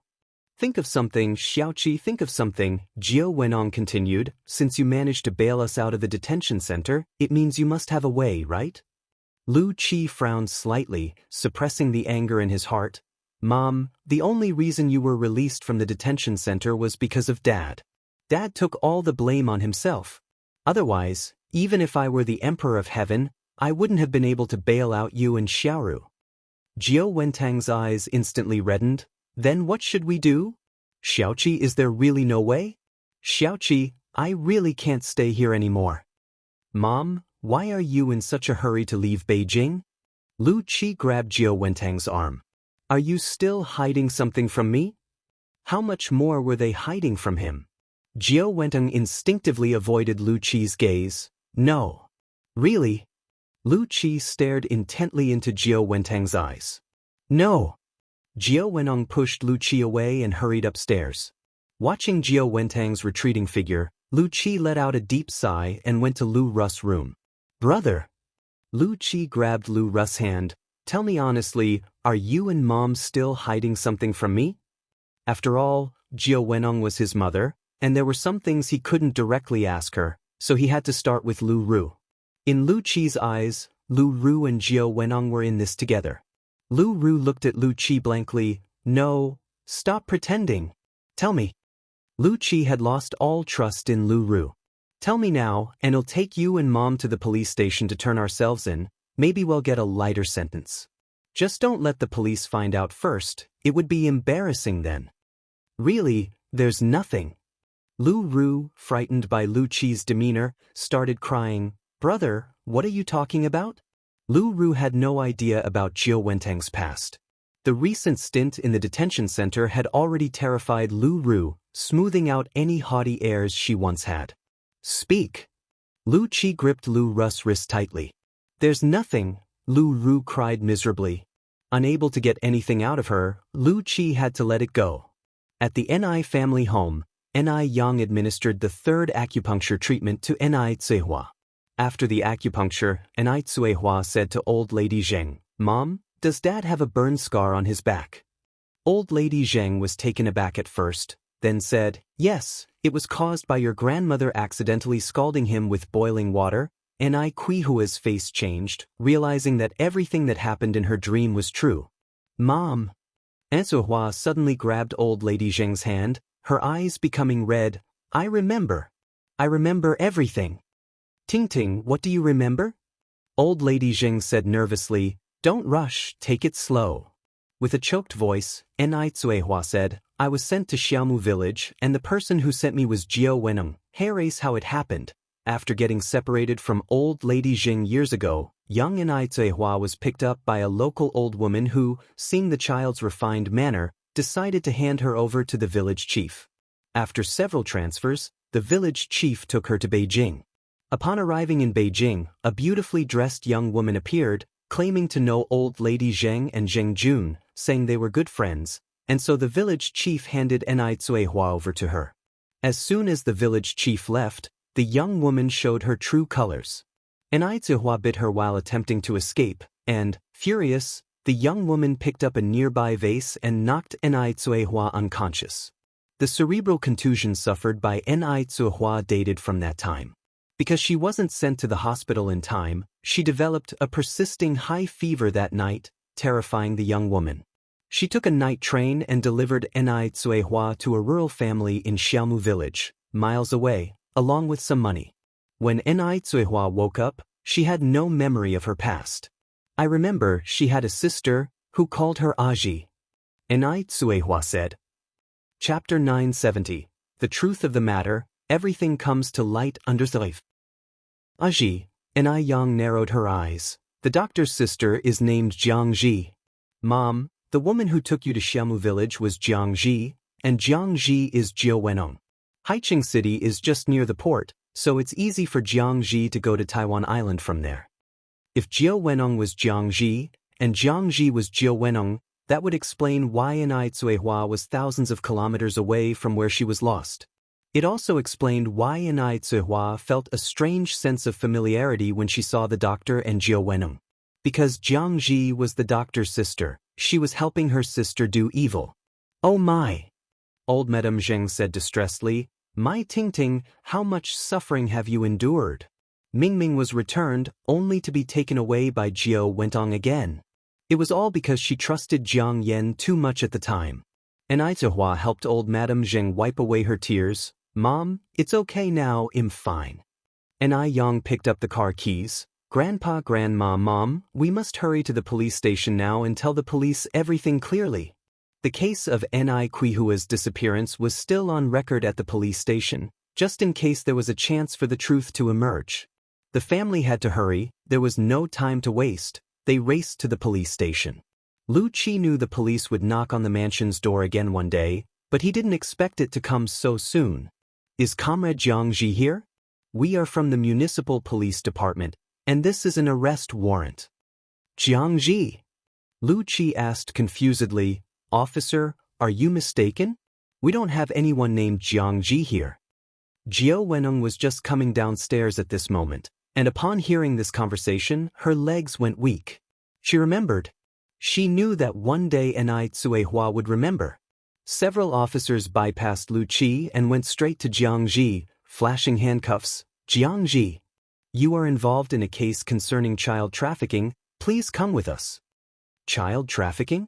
Lu Qi's eyes widened in shock. He never could have imagined Jiao Wenong committing such a crime. "Officer, you must be mistaken. My mother's name is Jiao Wenong, not Jiangji. Besides, she just arrived in Beijing less than 2 months ago. How could she possibly be involved in child trafficking?" Jiao Wenong cried out loudly, "Xiaoqi! Xiaoqi! Save me! Mom doesn't want to go to jail. Mom is innocent. Xiaoqi!" One of the officers looked up at Lu Qi. "Jiao Wenong is just her alias, her real name is Jiangji." Jiangji was stunned. He looked at the woman before him, his mother, and felt she was a complete stranger. What else was his mother hiding from him? "Mom, I'm only asking you one thing right now." Lu Qi walked over to Jiao Wenong, his eyes red. "Am I really your biological child? Am I?" "Yes." "Xiaoqi, you are my biological child. You are my own son. I carried you for 10 months before giving birth to you. Xiaoqi, you can't ignore your mom now." Both Lu Qi and Lu Ru were Jiao Wenong's biological children. Although she didn't have much affection for Lu Qinian, she hadn't done anything to wrong him. Lu Ru was startled by the commotion downstairs and came down to see this scene, shocked. "Mom. Brother. What's going on?" Lu Qi pressed his temples in agony. "Xiaoru, you must save Mom." Jiao Wenong shouted. The officers took Jiao Wenong away, and Lu Ru chased after them, watching helplessly as Jiao Wenong was put into the patrol car. Then, Lu Qi also drove Lu Ru to the police station to find out what was happening. After all, Jiao Wenong was his biological mother, and he couldn't just stand by indifferently. After arriving at the police station, Lu Qi learned the whole story. He hadn't realized that his mother had done such a thing when she was young, fleeing to Bay Island. All these years she had lived an idyllic life on Bay Island, but the family of the child she had taken was plunged into endless pain. "Officer, may I see the victim?" he asked. The officer was taken aback, probably thinking, "Your mother is a human trafficker, and you want to take revenge on the victim?" Seeing that the officer might have misunderstood, Lu Qi continued, "Officer, my mother has done something unforgivable, and my sister and I would like to apologize to the victim and their family." Perhaps an apology could hardly make up for anything, but without an apology he felt uneasy. "Okay," the officer nodded, "come with me this way. If you find any errors, ads pop up, ads redirect, broken links, non-standard content, etc., please let us know reports so we can fix it as soon as possible." The truth of the matter, everything comes to light _6. Lu Qi followed the police officer's steps, looking back at Lu Ru. "Let's go." Lu Ru looked at Lu Qi incredulously. Had Lu Qi gone mad? At this time, to approach the victim and their family was blatantly asking for trouble. They might even get physically attacked. "Brother!" Lu Ru tugged at Lu Qi's sleeve. "I must go." Lu Qi stated firmly, "You're coming with me." With no other choice, Lu Ru had to follow. Upon reaching the lobby, the police officer introduced them. "This is the victim, and these are the victim's family members." After saying this, the police officer introduced Lu Qi to everyone. Lu Qi had never expected that Ni Yang was the daughter of the victim. He already felt guilty towards Ni Yang, and now he was even more overwhelmed with shame. Seeing Ni Yang among the victim's family, Lu Ru was also stunned. She used to look down on Ni Yang the most, and now, unexpectedly, she had to apologize and admit her wrongs. What a twist of fate. If it were all possible, she would spend her entire life peacefully on Taiwan Island and never set foot in Beijing again. Unfortunately, the one thing the world lacks is a remedy for regret. "Andy and I'm sorry.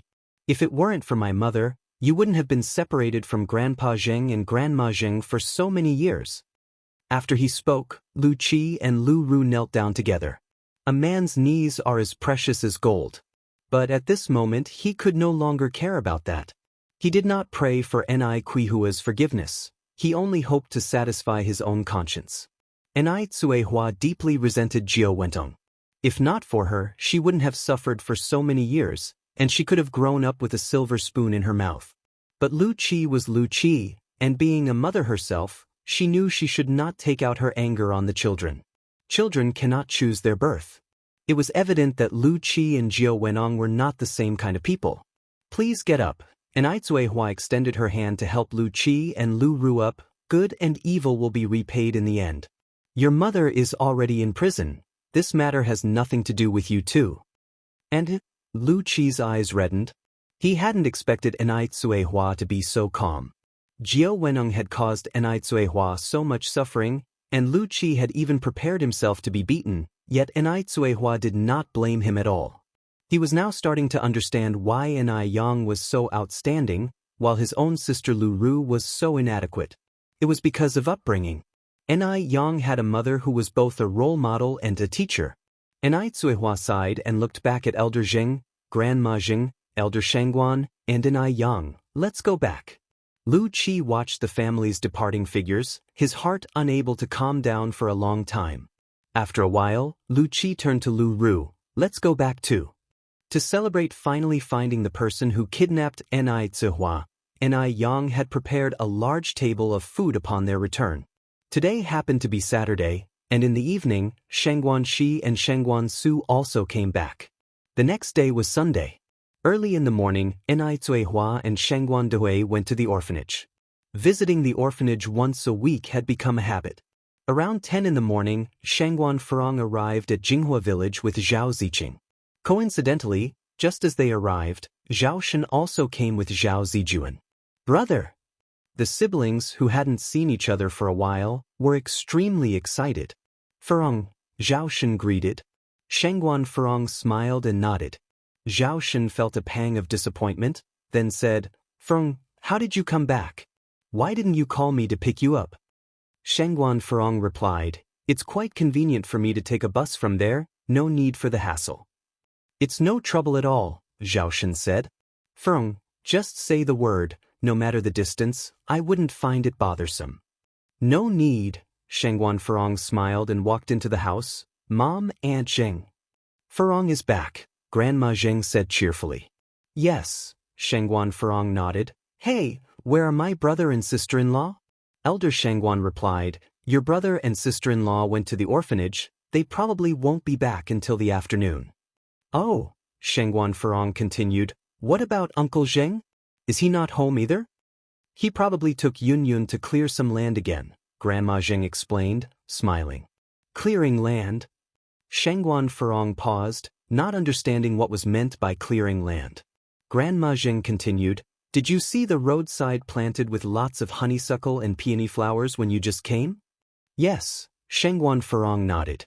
That's what your Uncle Zheng and Yun cleared out, Grandma Zheng explained. Shangguan Furong smiled. I didn't realize Uncle Zheng had such a pastoral heart. He just loves to be busy, doing it himself would be fine, but he always has to take Yun with him. In the afternoon, Shangguan Furong and Zhao Shen took the children back to the Zhao family to visit Grandma Zhao. After they left, Grandma Zheng and Elder Shangguan chatted. Elder sister, do you think there's still a chance for Furong and Zhao Shen to remarry? Elder Shangguan sighed. I would like them to remarry, otherwise the children will suffer by following them, but Furong has never loosened up. So, does Zhao Shen want to remarry? Grandma Zheng asked. Elder Shangguan nodded. Grandma Zheng continued, as the saying goes, a prodigal son who returns is more precious than gold. As long as Zhao Shen truly repents, considering the children, remarriage is feasible. But we elders shouldn't interfere too much, Elder Shangguan, finding a confidant, quickly agreed. Exactly, I have tried both soft and hard tactics, but Furong just doesn't listen. I'm leaving it be now, let her decide, children and grandchildren have their own blessings. Grandma Zheng smiled. That's good, letting go sometimes makes things easier. Oh, Shangguan Su and Shangguan Shi aren't young anymore, have they found someone outside? Elder Shangguan shook her head. Nothing from Shangguan Su yet, and I haven't heard anything from Shangguan Shi recently either, Probably not going well. Did she date someone before? Grandma Zheng asked. Elder Shangguan nodded. She dated a university classmate, but the man's family had 7 sisters. We won't talk about their family conditions, but anyone with eyes could see that his parents definitely favored sons over daughters. If Shangguan she could secure a son after marrying, that would be one thing, but if she had a daughter, her hard days would still be ahead. If you find any errors, ads pop up, ads redirect, broken links, non-standard content, etc., please let us know reports so we can fix it as soon as possible. The ice-cold skin surprisingly belongs to Ni Yang. In 1985, the family planning policy was very strict, with many people discarding their daughters hoping to have a son instead. Who could guarantee that they would have a son on their first try? So, when Shangguan Shi and that male classmate were dating, not only did Grandma Shangguan disagree, but both Shangguan Dehui and Ni Cuihua disagreed as well. Ni Cuihua, deeply affected by the preference for boys over girls, did not want her daughter to experience the same pain she had. Although Shangguan Shi was not her biological daughter, she loved her no less. Upon hearing this, Mrs. Jing shook her head firmly. It's good that it ended, good that it ended. Xiaoxi is such an honest child, she couldn't have coped in that kind of family. Shangguan Zai's personality resembled that of the deceased Su Fun, gentle and slow-spoken. If she had to deal with a difficult mother-in-law, she wouldn't manage. Mrs. Jing continued, switching the topic. Xiaoxi would be more suited to a scholarly family. I think the Wu family is quite suitable. That young man over there is already 25 or 26, right? The Wu family was also well known in their circle, and Wu Chenjun was their only son. If Shangguan she married into their family, she would just need to be a wealthy wife. Grandma Shangguan nodded. Seems like it. Mrs. Jing, ever the matchmaker and considering that Shangguan she was her granddaughter, hoped for a good marriage for her. Old sister, if you agree, I'll speak to both children and try to arrange it? Grandma Shangguan brightened up at the suggestion. That would be fine. I'll ask around tonight to see if she has completely broken up with that male classmate. All right, Mrs. Jing nodded. That night, Grandma Shangguan approached Shangguan Shi. Xiaoxi, how are things with Xiaozhua? Zuoling was the name of Shangguan Zai's boyfriend. Shangguan Shi replied indifferently, we broke up. Grandma Shangguan beamed, really broke up? Grandma, I've already broken up with him, why do you seem so happy about it? Shangguan Shi was a bit speechless. Grandma Shangguan thought to herself, how could she not be happy that she broke up with that kind of person? She even wanted to set off firecrackers to celebrate. But these thoughts were not appropriate to voice aloud. To others, it might just be seen as an experience, but to Shangguan Shi, it was a piece of her lost youth. Grandma Shangguan softened her smile. Xiaoxi, your grandma mentioned introducing you to that young man from the Wu family, what do you think? Not so good. Shangguan Shi immediately shook her head. I've grown up with Wu Chenjun since childhood, we're too familiar. If it were possible, it wouldn't have waited until now. Besides, even rabbits don't eat the grass by their burrow. Shangguan Shi really wasn't interested in Wu Chenjun. Our family and the Wu family are well matched, and old Wu's daughter-in-law is also virtuous. If this marriage really happens, they treasure you. Shangguan Shi slightly frowned. Grandma, people value love these days, all that talk about equal social ranking is such an outdated feudal idea. I don't want a marriage of matching status, I want to marry for love. A young woman in her 20s indeed dreams of romance. All right, Grandma Shangguan said helplessly, ultimately, it's your own life matter. We as elders can only offer suggestions, but Xiaoxi, I must tell you, love doesn't fill the stomach. Some boys are slick talkers and misleading. You must protect yourself and not be taken advantage of. Shangguan Shi smiled. Don't worry, Grandma. I understand all that you've said. The next day, as Shangguan Dehui had no classes, Ni Cuihua and Shangguan Dehui took little Ni Yun to visit Zhou Dan's home. Dia auntie and uncle are here. For children took the gifts from Shangguan Dehui's hands and ran into the house. Little Ni Yun followed them. Old Zhao had gone out to set up his stall, leaving only Zhou Danny and the 4 children at home. Hearing the noise, Zhou Danny immediately welcomed them. Dia is here. Brother-in-law, come in and sit down. With Ni Yang's guidance, Zhou Dan's living conditions had improved significantly. Each child was dressed in new clothes. There was even a television set in the living room. Since guests had arrived, Zhou Dan took out some money for the children to go buy groceries. Little Ni Yun also wanted to go with them. Zhou Dan instructed, take Yun Yun little sister with you, and make sure to watch over Yun Yun little sister, got it?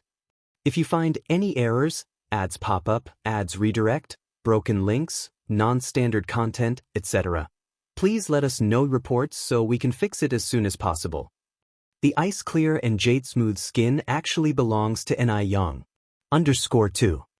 Daxuan was 17 this year, Ershuan was 16, Sanchuan was 15, and even the youngest, Xiaoshuang, was now 9, so they could be trusted to look after little Ni Yun. Zhou Dan felt at ease. Daxuan patted his chest and said, Mom, rest assured, I'll take good care of Yun Yun. Go on then. Zhou Dan wanted to pat Daxuan's head, but realizing she could no longer reach it, she patted his shoulder instead.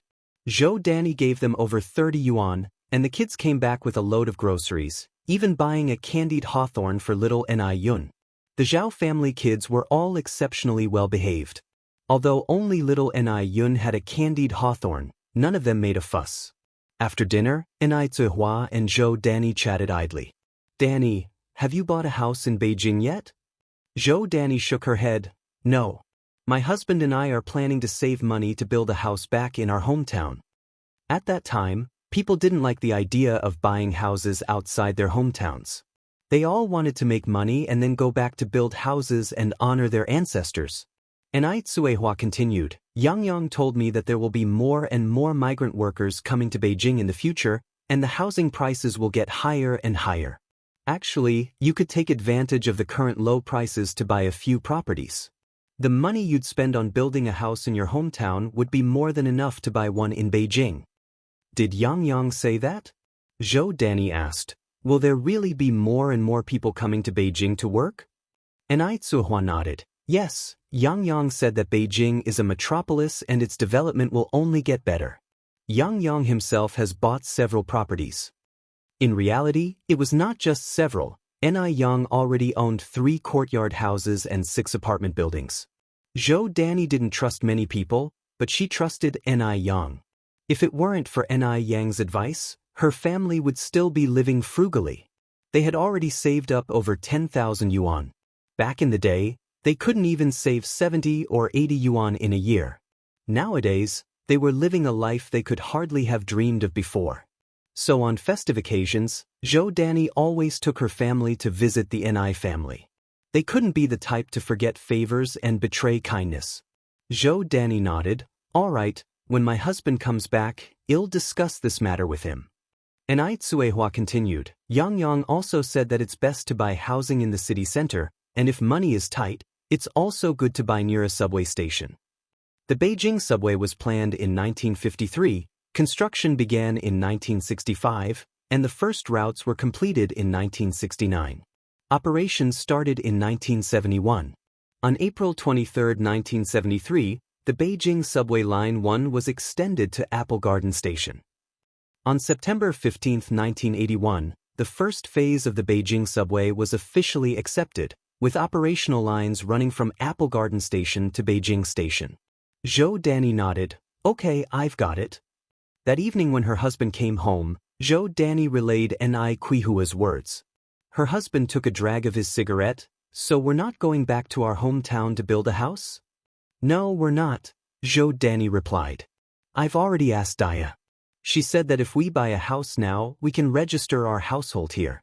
We'll move our household registration here, and from then on, this will be our home. Finishing her thought, Zhou Dan continued, it might be a risky move, but I think the child Yang has foresight. Listening to her won't lead us astray. Besides, my brother-in-law also said it's a feasible plan, and he's a university professor. Her husband nodded. All right, I trust you. Shall we go look at houses tomorrow morning? The next morning, the couple went house hunting with their 4 children. Since they had 4 children, they needed a large place, and Zhou Dan found a 5-bedroom, 2-living room house appealing. One of the living rooms could be turned into a bedroom to serve as a guest room. A 5-bedroom, 2-living room house, with a total of 200 square meters, was a bare shell property, costing 35,000 yuan. The couple made a down payment of 15,000 yuan and had 20,000 yuan left in mortgage. Her husband, now a street vendor, was able to earn over 200 yuan a day, so the 20,000 yuan mortgage wasn't a problem for them. After purchasing the house, the couple finally felt a sense of belonging in Beijing. From then on, they would be people of Beijing. Today the weather was nice, and Yang took 7 or 8 boxes of his skincare gift sets and visited Demingxian. Seeing Yang arrive, Du Jiaojiao couldn't contain her excitement. "You're finally here, gorgeous. Li Yao and I have been waiting for you for days." Nearly a month had passed, and Du Jiaojiao's skin had become much better, tender and glowing with a healthy rosy hue. If you find any errors, ads pop up, ads redirect, broken links, non-standard content, etc., please let us know reports so we can fix it as soon as possible. The ice-clear, jade-smooth skin actually belongs to Yang. _3. Yang smiled and said, "I had some family matters the past few days, so I just got the chance to come over now. Sister Jiaojiao, here is the radiant ice crystal skin you wanted." Du Jiaojiao exclaimed in surprise, "Big beauty, you really know how to do it. Last time we went to buy radiant ice crystal skin, there was a line, and the limited edition sets were sold out. I'm going to call Li Yao right away." "Okay," Yang nodded. Just after hanging up the phone, Li Yao arrived. "Big beauty." As soon as Li Yao arrived, she gave Yang a big hug. "Sister Yao Yao." Li Yao was 7 years older than Yang, so Yang called her sister. "Big beauty, I heard you brought the radiant ice crystal skin. As many as 8 sets. Is it true?" Li Yao asked eagerly. After visiting the radiant ice crystal skin store last time, she had finally seen how in demand radiant ice crystal skin was. When she heard over the phone that Yang had brought 7 or 8 sets, Li Yao couldn't believe it. After all, each person was limited to buying only 1 set in the store, and they were out of stock. Yang nodded, "Yes." "Wow, Yang, you are really amazing." Li Yao hugged Yang excitedly. If it weren't for Wang Hingyang standing right there, she would have kissed Yang. Yang smiled and said, "Actually, radiant ice crystal skin is my own." Yang originally came with the intention of promoting radiant ice crystal skin, so naturally she wouldn't hide this from them. There's a saying that having connections makes things easier. Li Yao was about to return to Shanghai, and Yang wanted to expand radiant ice crystal skin into Shanghai. Having Li Yao, an acquaintance there, would make things much easier. What? Li Yao and Du Jiaojiao thought they had heard wrong. Radiant ice crystal skin was Yang's own product. "Big beauty, you aren't joking with us, are you?" Li Yao asked. Yang shook her head. "I'm not joking, radiant ice crystal skin is really my own." Du Jiaojiao surprisingly covered her mouth. "Big beauty, I think you should change your name." "What name?" Yang didn't catch on right away. "It should be changed to Big Amazing." Du Jiaojiao said. "Do you know how good radiant ice crystal skin is? It's so many times better than those imported products. It's literally a woman's savior. Whether it's anti-wrinkle cream or whitening cream, both are amazingly effective." Yang somewhat embarrassedly said, "It's not that exaggerated, just better than ordinary skincare products." The main reason was that this era had too few skincare products, and Yang just happened to have medical knowledge, adding some herbal medicine beneficial to the skin in the skincare, which made radiant ice crystal skin so effective. Moreover, Yang never added cheap harmful substances into skincare products because of cost concerns. Why couldn't domestic skincare brands surge in future times?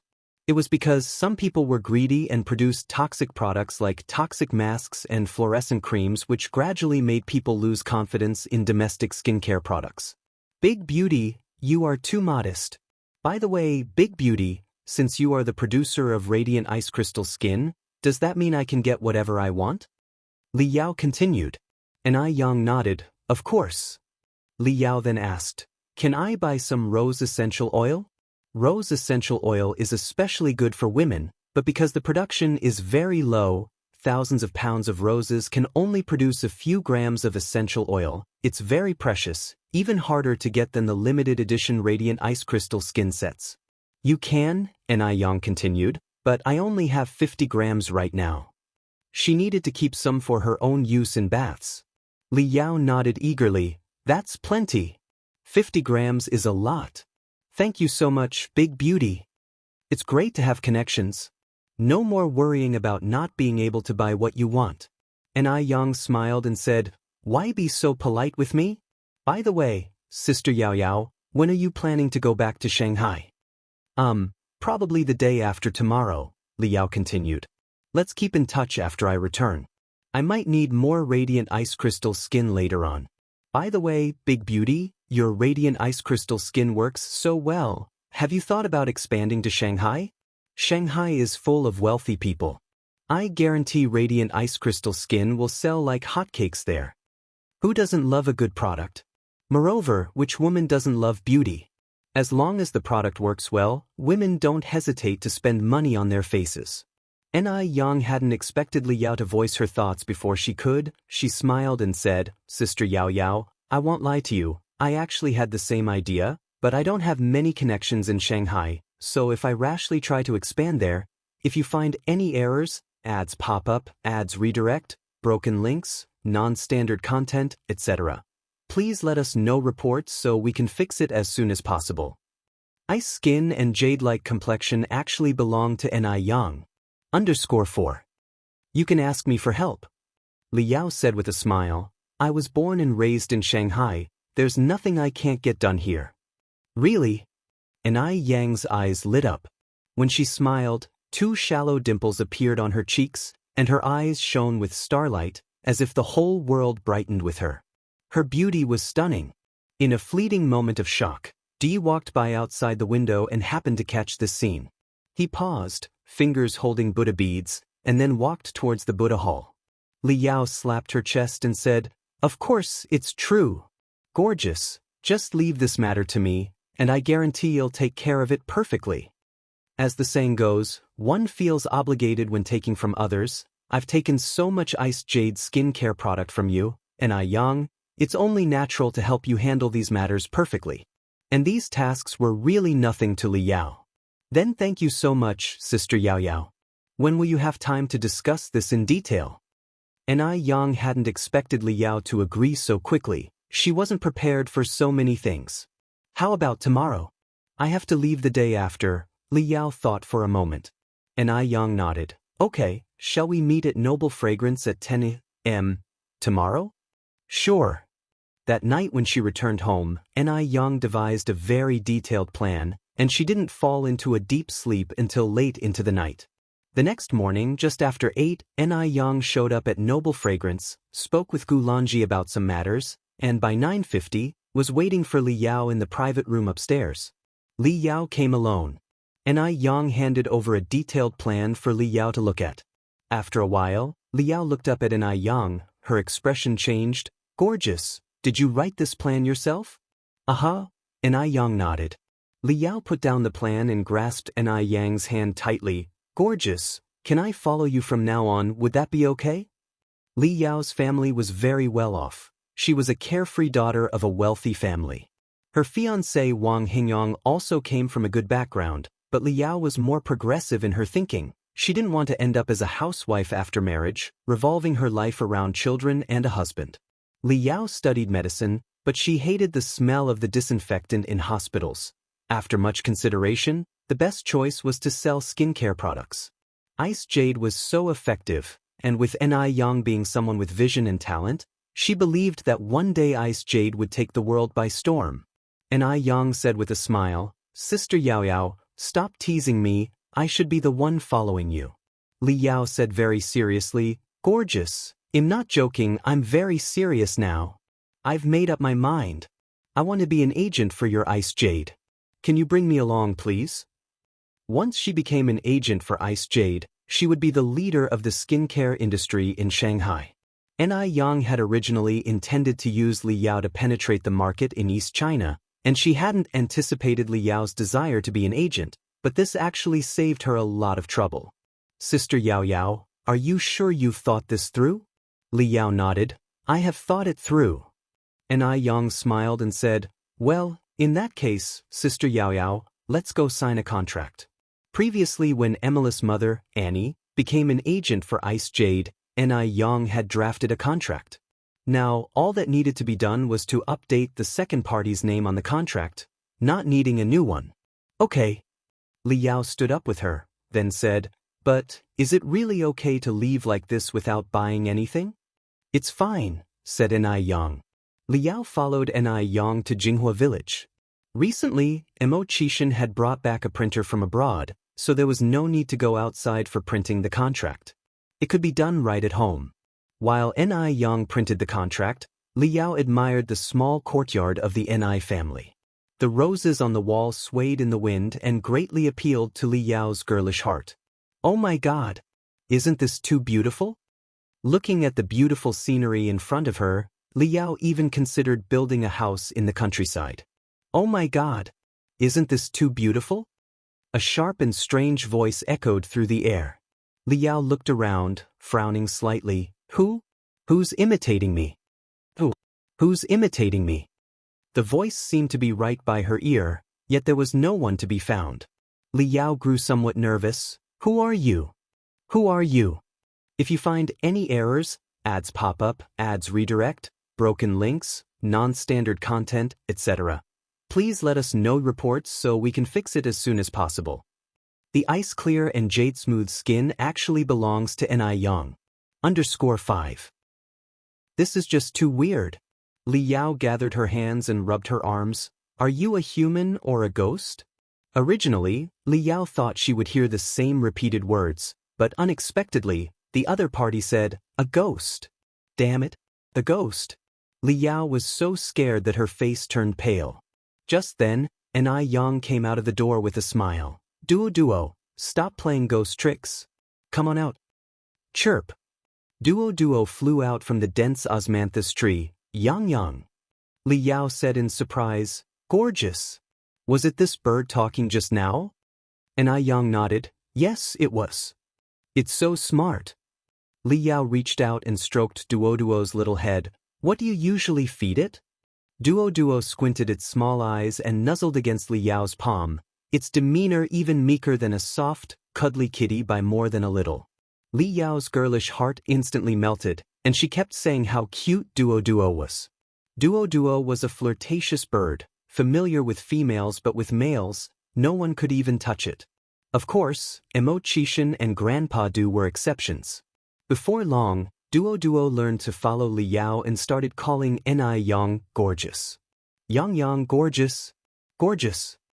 Li Yao laughed and said, gorgeous, how much for your bird? I'll buy it. Upon hearing this, Duo flew faster than a rabbit, quickly landing on Enai Yang's shoulder and hiding its small head in her long hair, showing its butt to Li Yao. Shoo! Scared the bird to death. Seeing this, Li Yao couldn't help but laugh even more. This bird was just too funny. Enai Yang handed the contract to Li Yao. Sister Yao Yao, see if there's anything that needs to be changed in the contract. Li Yao picked up the pen and signed, no need to change anything, I trust your character. Although she hadn't known Enai Yang for long, Li Yao knew she wasn't that kind of person. Just look at Jiao's attitude to know what kind of person Enai Yang was. Despite Jiao seeming quite approachable usually, she was actually fierce. Not just anyone could become friends with Jiao. None of the descendants of the Du family were weaklings. It proved that Enai Yang was indeed trustworthy. After signing the contract, Li Yao paid a part of the deposit. Once she had things arranged back in Shanghai, Enai Yang would send the ice-skin jade complexion via express delivery. Sister Yao Yao, do you want to visit the factory? Enai Yang asked. Sure, Li Yao nodded. Is the factory far from here? Enai Yang said, not far, just behind here. Just behind? Li Yao was a bit surprised. Enai Yang nodded. Come on, I'll take you there. The factory was just behind the Enai family's small courtyard. Because the houses in front were built high, the factory was obscured, invisible from the outside. Before entering, the two of them put on sterile suits. Looking at Enai Yang, Li Yao couldn't help but exclaim, "A beauty is a beauty, even wearing such an unattractive sterile suit you still look good." Inside the factory, Li Yao found that all the machinery was very advanced and the workers were very dedicated. Everyone was wearing sterile suits, with no safety hazards at all. But the factory seemed a bit small, consisting of only a few rooms, with a little over 30 workers in total. After coming out, Li Yao brought up this issue to Ni Yang. Ni Yang said, "Actually, I've been considering expanding recently. Ice skin jade complexion was growing increasingly popular, and the current production was barely keeping up with sales. Fortunately, some products were limited edition, otherwise, there would be nowhere near enough to meet demand. Moreover, sales of ice skin jade complexion were also quite good in M country, and almost every so often, Ni Yang would send a large shipment over. After a while, once the Shanghai market opened up, she estimated there would definitely be more demand than supply. So it was best to make plans early." Li Yao continued, "Actually, this time you could consider building a bigger one to save the trouble of expanding later. It's too much hassle." Ni Yang nodded, "Yes, you make a good point."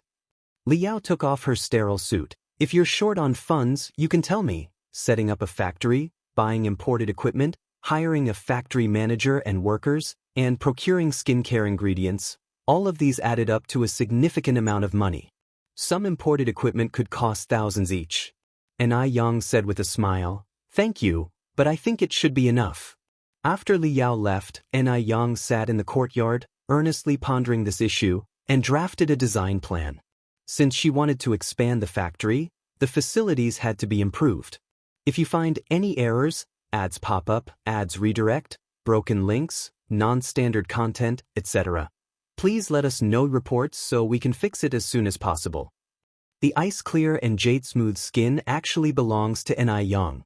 _6.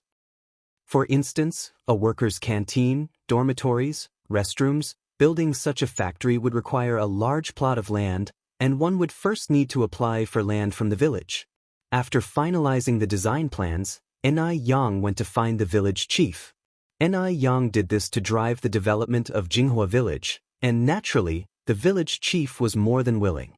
However, he could not make this decision alone, as the factory would occupy a large area, and it was necessary to have every person in Jinghua village agree and stamp the application form.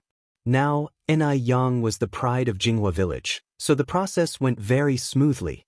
There wasn't a single person who disagreed. After the villagers agreed, approval from higher authorities was still needed. Expanding the factory required many procedures, so, taking advantage of the approval period, Ni Yang went to the Bureau of Industry and Commerce to get all sorts of permits in order. She definitely didn't want to open an unauthorized black factory. 3 days later, the land was officially approved, located at the eastern end of the village, about a 10-minute walk from the Ni family. The area was originally wasteland, filled with weeds and trees, covering more than 3,000 square meters. Ni Yang planned to construct a 10-story factory here, with offices in the front and employee dormitories in the back. Each floor would have 3 restrooms.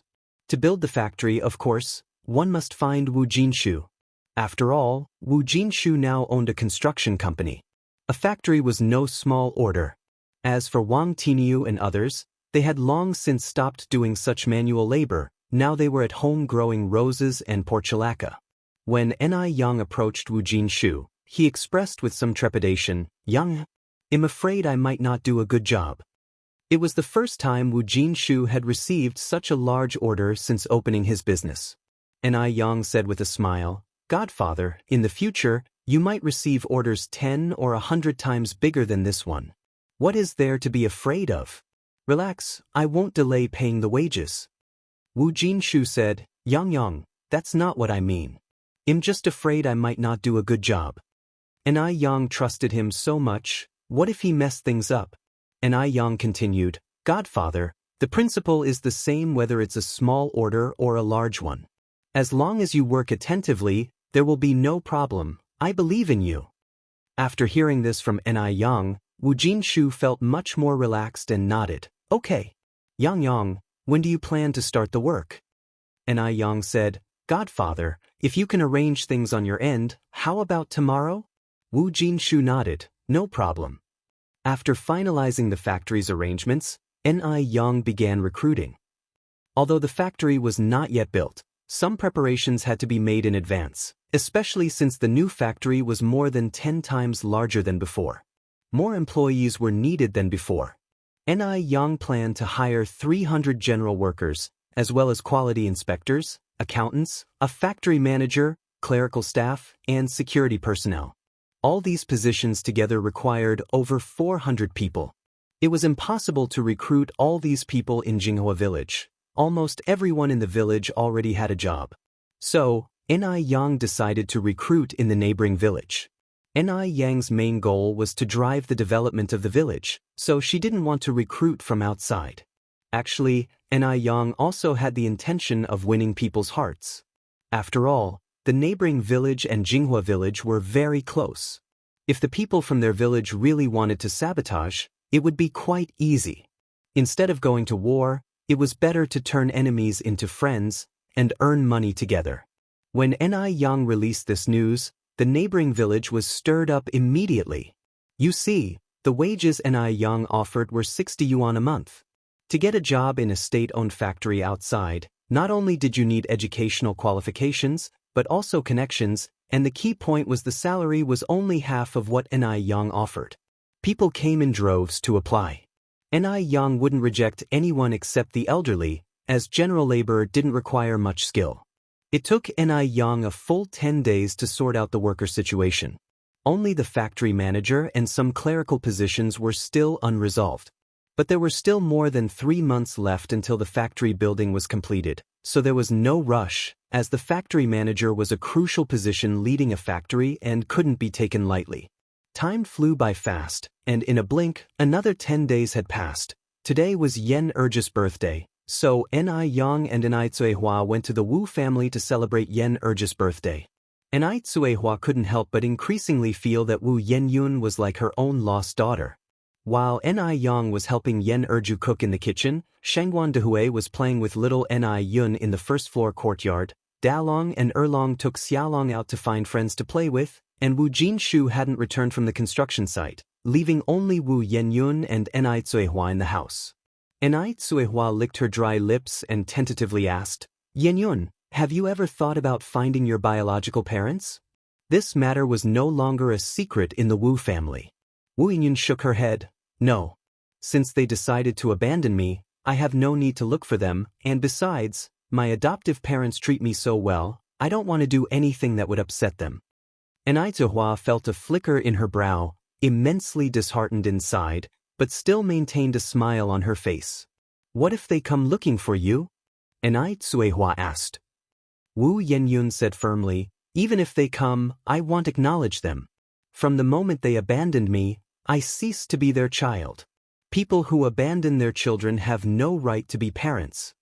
Wu Yenyun had never fantasized about her biological parents coming to find her, and even if they did, she definitely wouldn't give them another glance. "Then, do you hate them?" asked Ni Cuihua. Wu Yenyun smiled. "Maybe, I don't know, I've never even seen their faces, so it's hard to feel hatred, but if one day I do meet them, I think I would hate them. What kind of parents were they, to throw away their own flesh and blood? Having been abandoned since she was a baby and never even tasted her mother's milk, how could she not hate them?" At the same time, Wu Yenyun also felt fortunate that she was picked up by Yan Erju. Though Yan Erju and Wu Jinshu were not her biological parents, they were more than real parents to her. Sometimes Wu Yenyun felt she was incredibly lucky. Wu Yenyun had heard from Ni Yang about Ni Cuihua's situation and knew that Ni Cuihua had previously abandoned 3 daughters, so she felt particularly sympathetic towards Ni Cuihua. Seeing Ni Cuihua like this, she comforted, "Auntie Hua, you had your reasons for abandoning your children, so I believe they definitely won't hate you." "Really?" Ni Cuihua looked up at Wu Yenyun. Wu Yenyun nodded. "Really, Auntie Hua, you and Sister Yang Yang are good people, I believe your children will understand you. If you find any errors, ads pop up, ads redirect, broken links, non-standard content, etc., please let us know reports so we can fix it as soon as possible." The influence of the top national scholar.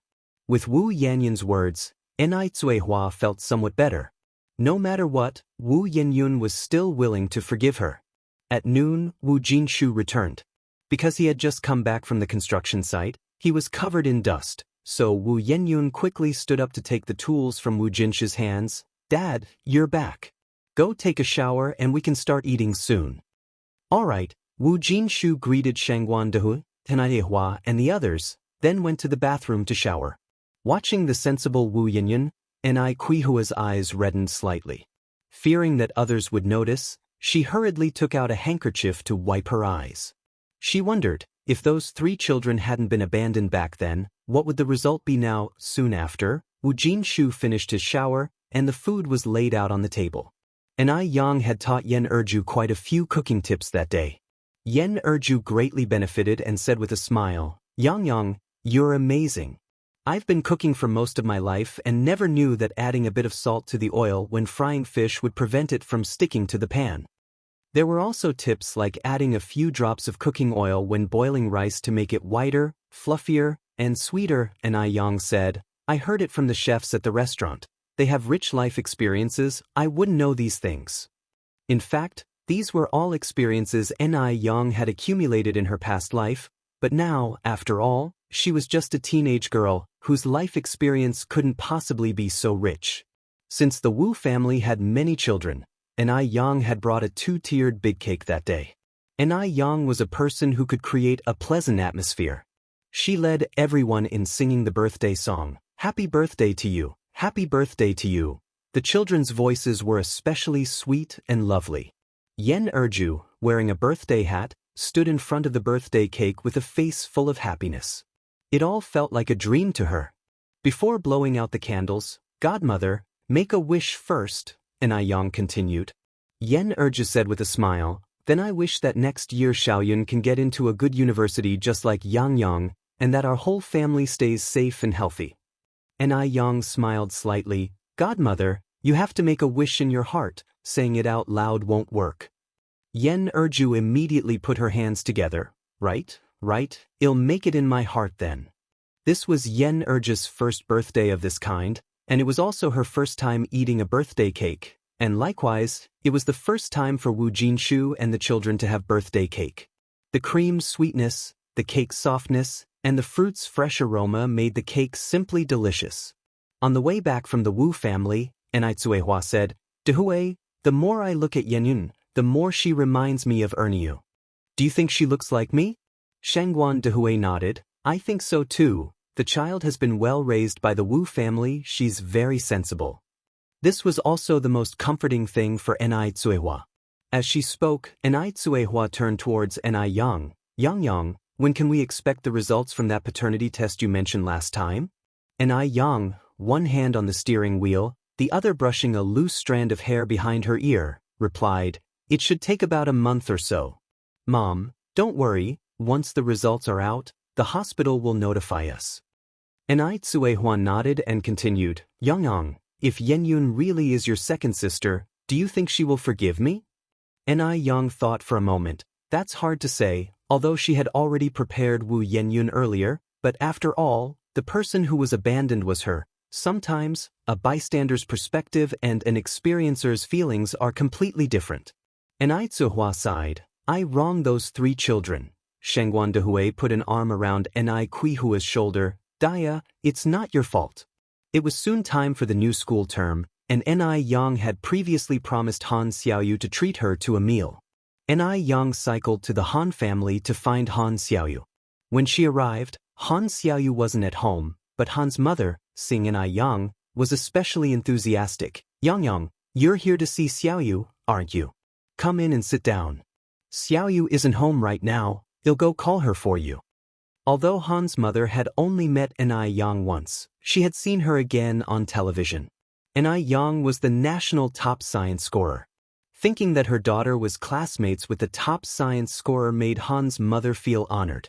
And Han's mother was very grateful to Ni Yang. Without Ni Yang's tutoring, Han Xiaoyu wouldn't have been able to get into a first-tier university.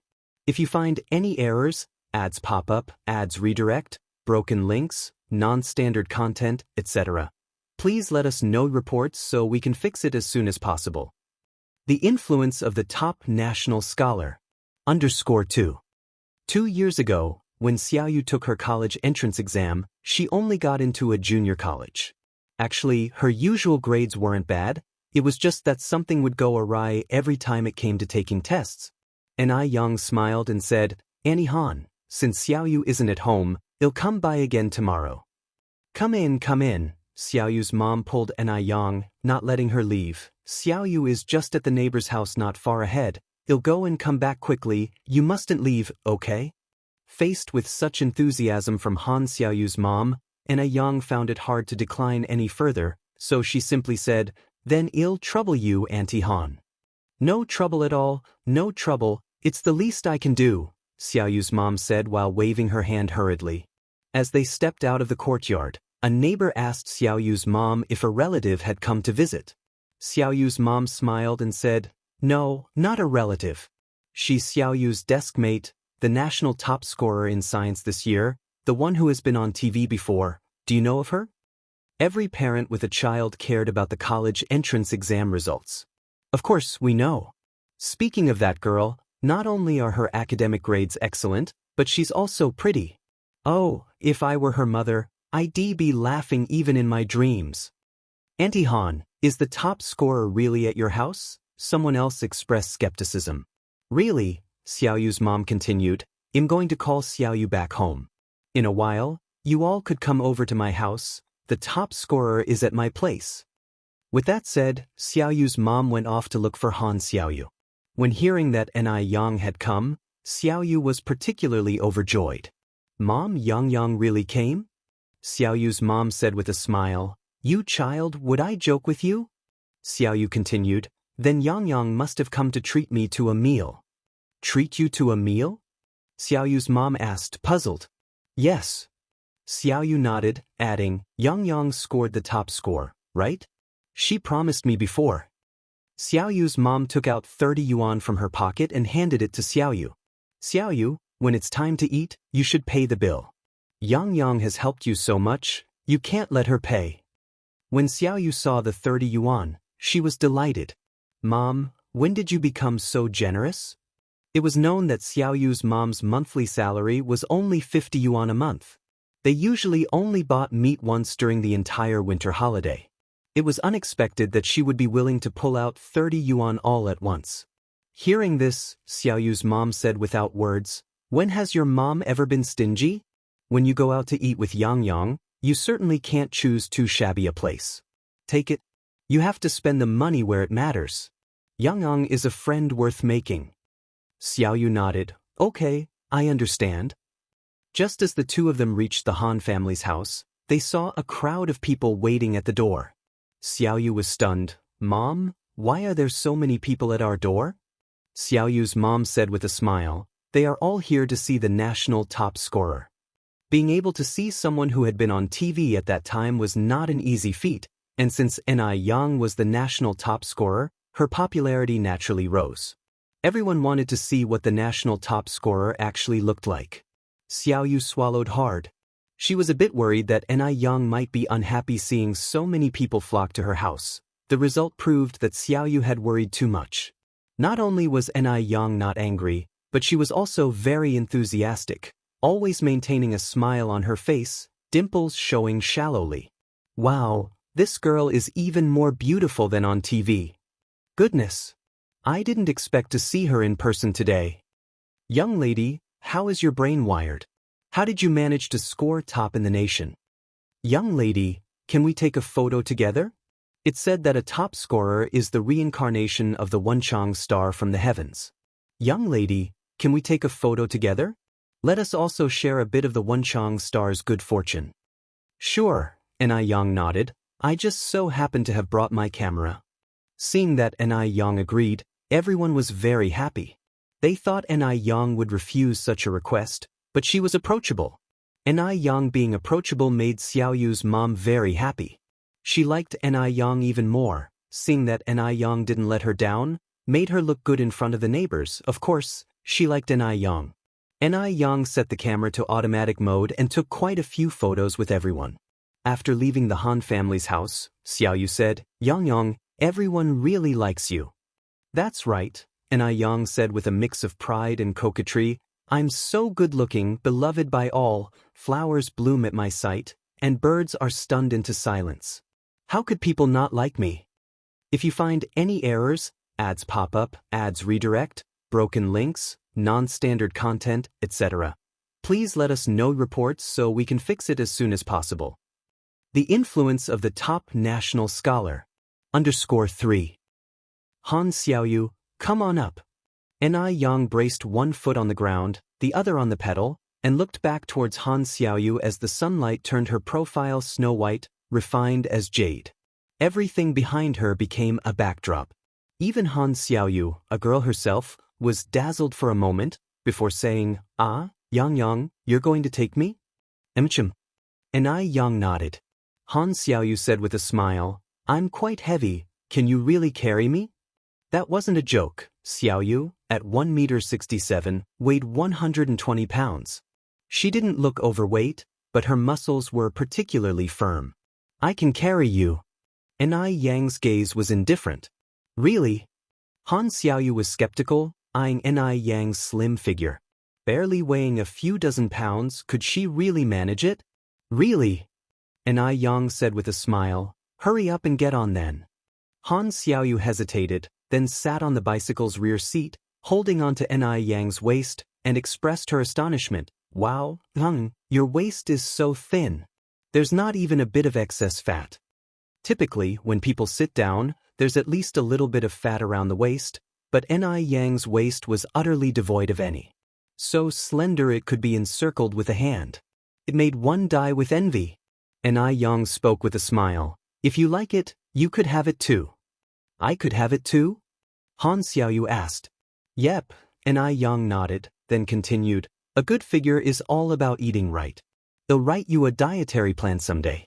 If you eat according to it, just give it 3 months and you'll have an unbeatable figure. Really? That's great. Han Xiaoyu nodded eagerly. Ni Yang pushed off with her foot. Hold on tight, we should get going. The sudden movement made Han Xiaoyu quickly tighten her grip on Ni Yang's waist. They were moving fast, and Xiaoyu hadn't expected Ni Yang to actually be able to carry her. Impressive, truly impressive. No wonder she was the top student in the whole city. The sunlight was just right, the years serene. The two of them, riding along, laughed incessantly. Isn't that my junior sister? Wang Ziki suddenly spotted a very familiar figure. Duo turned to look and saw a person cycling past, leaving behind just a glimpse of a white skirt hem. Before Duo could speak, Ziki went on, my junior sister is incredible, carrying someone on her bike and still cycling so fast. Let's go, Duo said, withdrawing his gaze with a cool tone in his voice. Ziki realized he had said too much and promptly shut his mouth, following Duo's lead. Ni Yang parked the bike in front of the Xianxia, and Han Xiaoyu asked in surprise, Yang, why did you stop here? I'm taking you out to eat, Ni Yang answered with a smile. Out to eat? Han Xiaoyu swallowed hard. This is Xianxia. At first, she had just jokingly suggested it but hadn't actually expected to dine at Xianxia. I know this is Xianxia. I wouldn't have come if it weren't. Come on, let's get off. We're going to eat here today, Ni Yang replied decisively. She always kept her word. Since Shed promised Han Xiaoyu to eat at Xianxia, of course, they had to come. Han Xiaoyu got off the bike. Yang, but I heard Xianxia is really expensive, and you need a membership card. With this long queue at the door, if we don't have a card, how long will we have to wait? Though Xiaoyu had never been to Xianxia, her cousin from her aunt's side had. Her aunt's family was much better off than hers, but her aunt didn't have a membership card. They had only been to Xianxia once, and though it was just that single time, they had bragged about it repeatedly, mentioning it every time they met. Ni Yang propped up the bike. No worries, I have a membership card. Really? Han Xiaoyu's mouth hung open in surprise. Really? Ni Yang took Han Xiaoyu's arm. Let's head inside. The moment they stepped through the grand entrance of Wuxia Xiaoyu was stunned. The dining hall was packed, yet it wasn't chaotic. Instead, it was orderly, with waiters decked in hanfu darting between the tables, the surroundings and decorations beautifully arrayed, dreamlike and enchanting. So beautiful! Han Xiaoyu couldn't help but exclaim. It wasn't until they reached a private room on the third floor that Han Xiaoyu understood what a true paradise on earth was. Yang ordered many dishes, all of which Han Xiaoyu had never tried before. As each dish was served, the waiter would introduce it. This one is called Flowers of Wealth and Honor, with the wish that both of you will have a bright future, full of wealth and honor. With those words, the waiter tapped gently with a small spoon. If you find any errors, ads pop up, ads redirect, broken links, non-standard content, etc., please let us know reports so we can fix it as soon as possible. The influence of the national top scholar. _4. Snap. The round, eggshell-like item cracked open, and as the smoke dispersed, a strikingly lifelike peony flower emerged. Is this a real flower? Han Xiaoyu asked. No, the waiter shook their head. It is carved from cream and pudding with a layer of mango at the very inside. You should try it. Han Xiaoyu scooped a small piece and tasted it, squinting her eyes with satisfaction. Oh my God! This is delicious. Yang, you have to try this. Yang also took a bite. Indeed, it's good. Han Xiaoyu held a spoon in one hand and the dessert in the other. Yang, take a photo of me, I want to show it off when I get back. It wasn't easy for her to come to peony flower, so of course, she wanted to boast about it. Yang picked up the camera and snapped several photos of Han Xiaoyu, not minding the cost of the film at all. After the meal, Han Xiaoyu intended to pay the bill, but upon touching her pocket, she found only 30 yuan and thought better of it. This amount wasn't even sufficient to cover the loose change. When she graduated and started making money, she resolved to treat Yang to delicious food from all over the world. After their meal, the two left the restaurant, and Yang took Han Xiaoyu to the photo studio. Han Xiaoyu asked in surprise, Yang, you have a camera, right? Why are we going to a photo studio? I'm here to pick up some photos. Yang said, a few days ago, I left some film here for the boss to develop. The photos Yang had developed were from the recent graduation photo session at school. Oh. Han Xiaoyu nodded in understanding. The young lady is here, your photos are ready, said the kind, elderly boss in his 60s. Thank you. Yang took the envelope with the photos. How much do I owe you? The boss said, 300 photos total up to 3 yuan and 50 cents, but 3 yuan will do. Han Xiaoyu quickly pulled out 3 yuan and handed it to the boss. Here you are, boss. The boss accepted the 3 yuan with a cheerful smile. Yang said with a smile, you don't have to pay, I have money. Han Xiaoyu replied, you've already spent quite a bit at Peony Flower, it can't always be just you paying.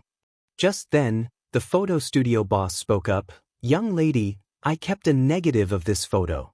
May I display it in the studio as a sample? It was a photo of Yang and Han Xiaoyu together. Yang smiled and said, I'm okay with it, Xiaoyu, what about you? Han Xiaoyu said, I'm fine with it too. Thank you.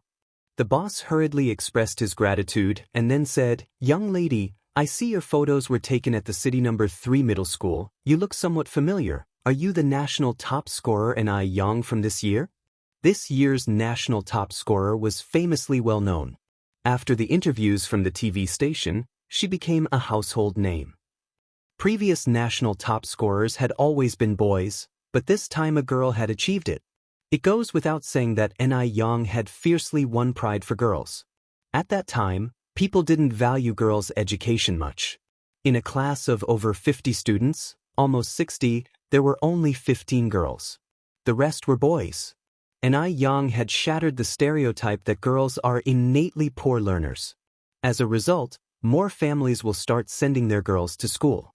It was precisely to set a good example with Yang that the TV station came over for several interviews, and she was even featured on the national news broadcast twice.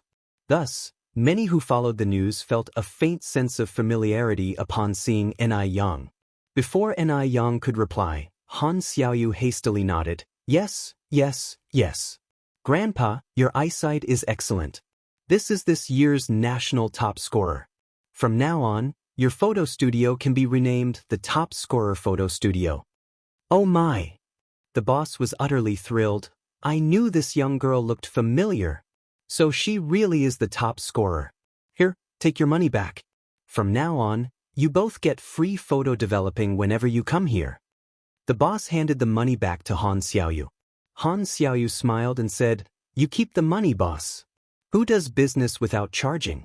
We can't have you losing money on our account.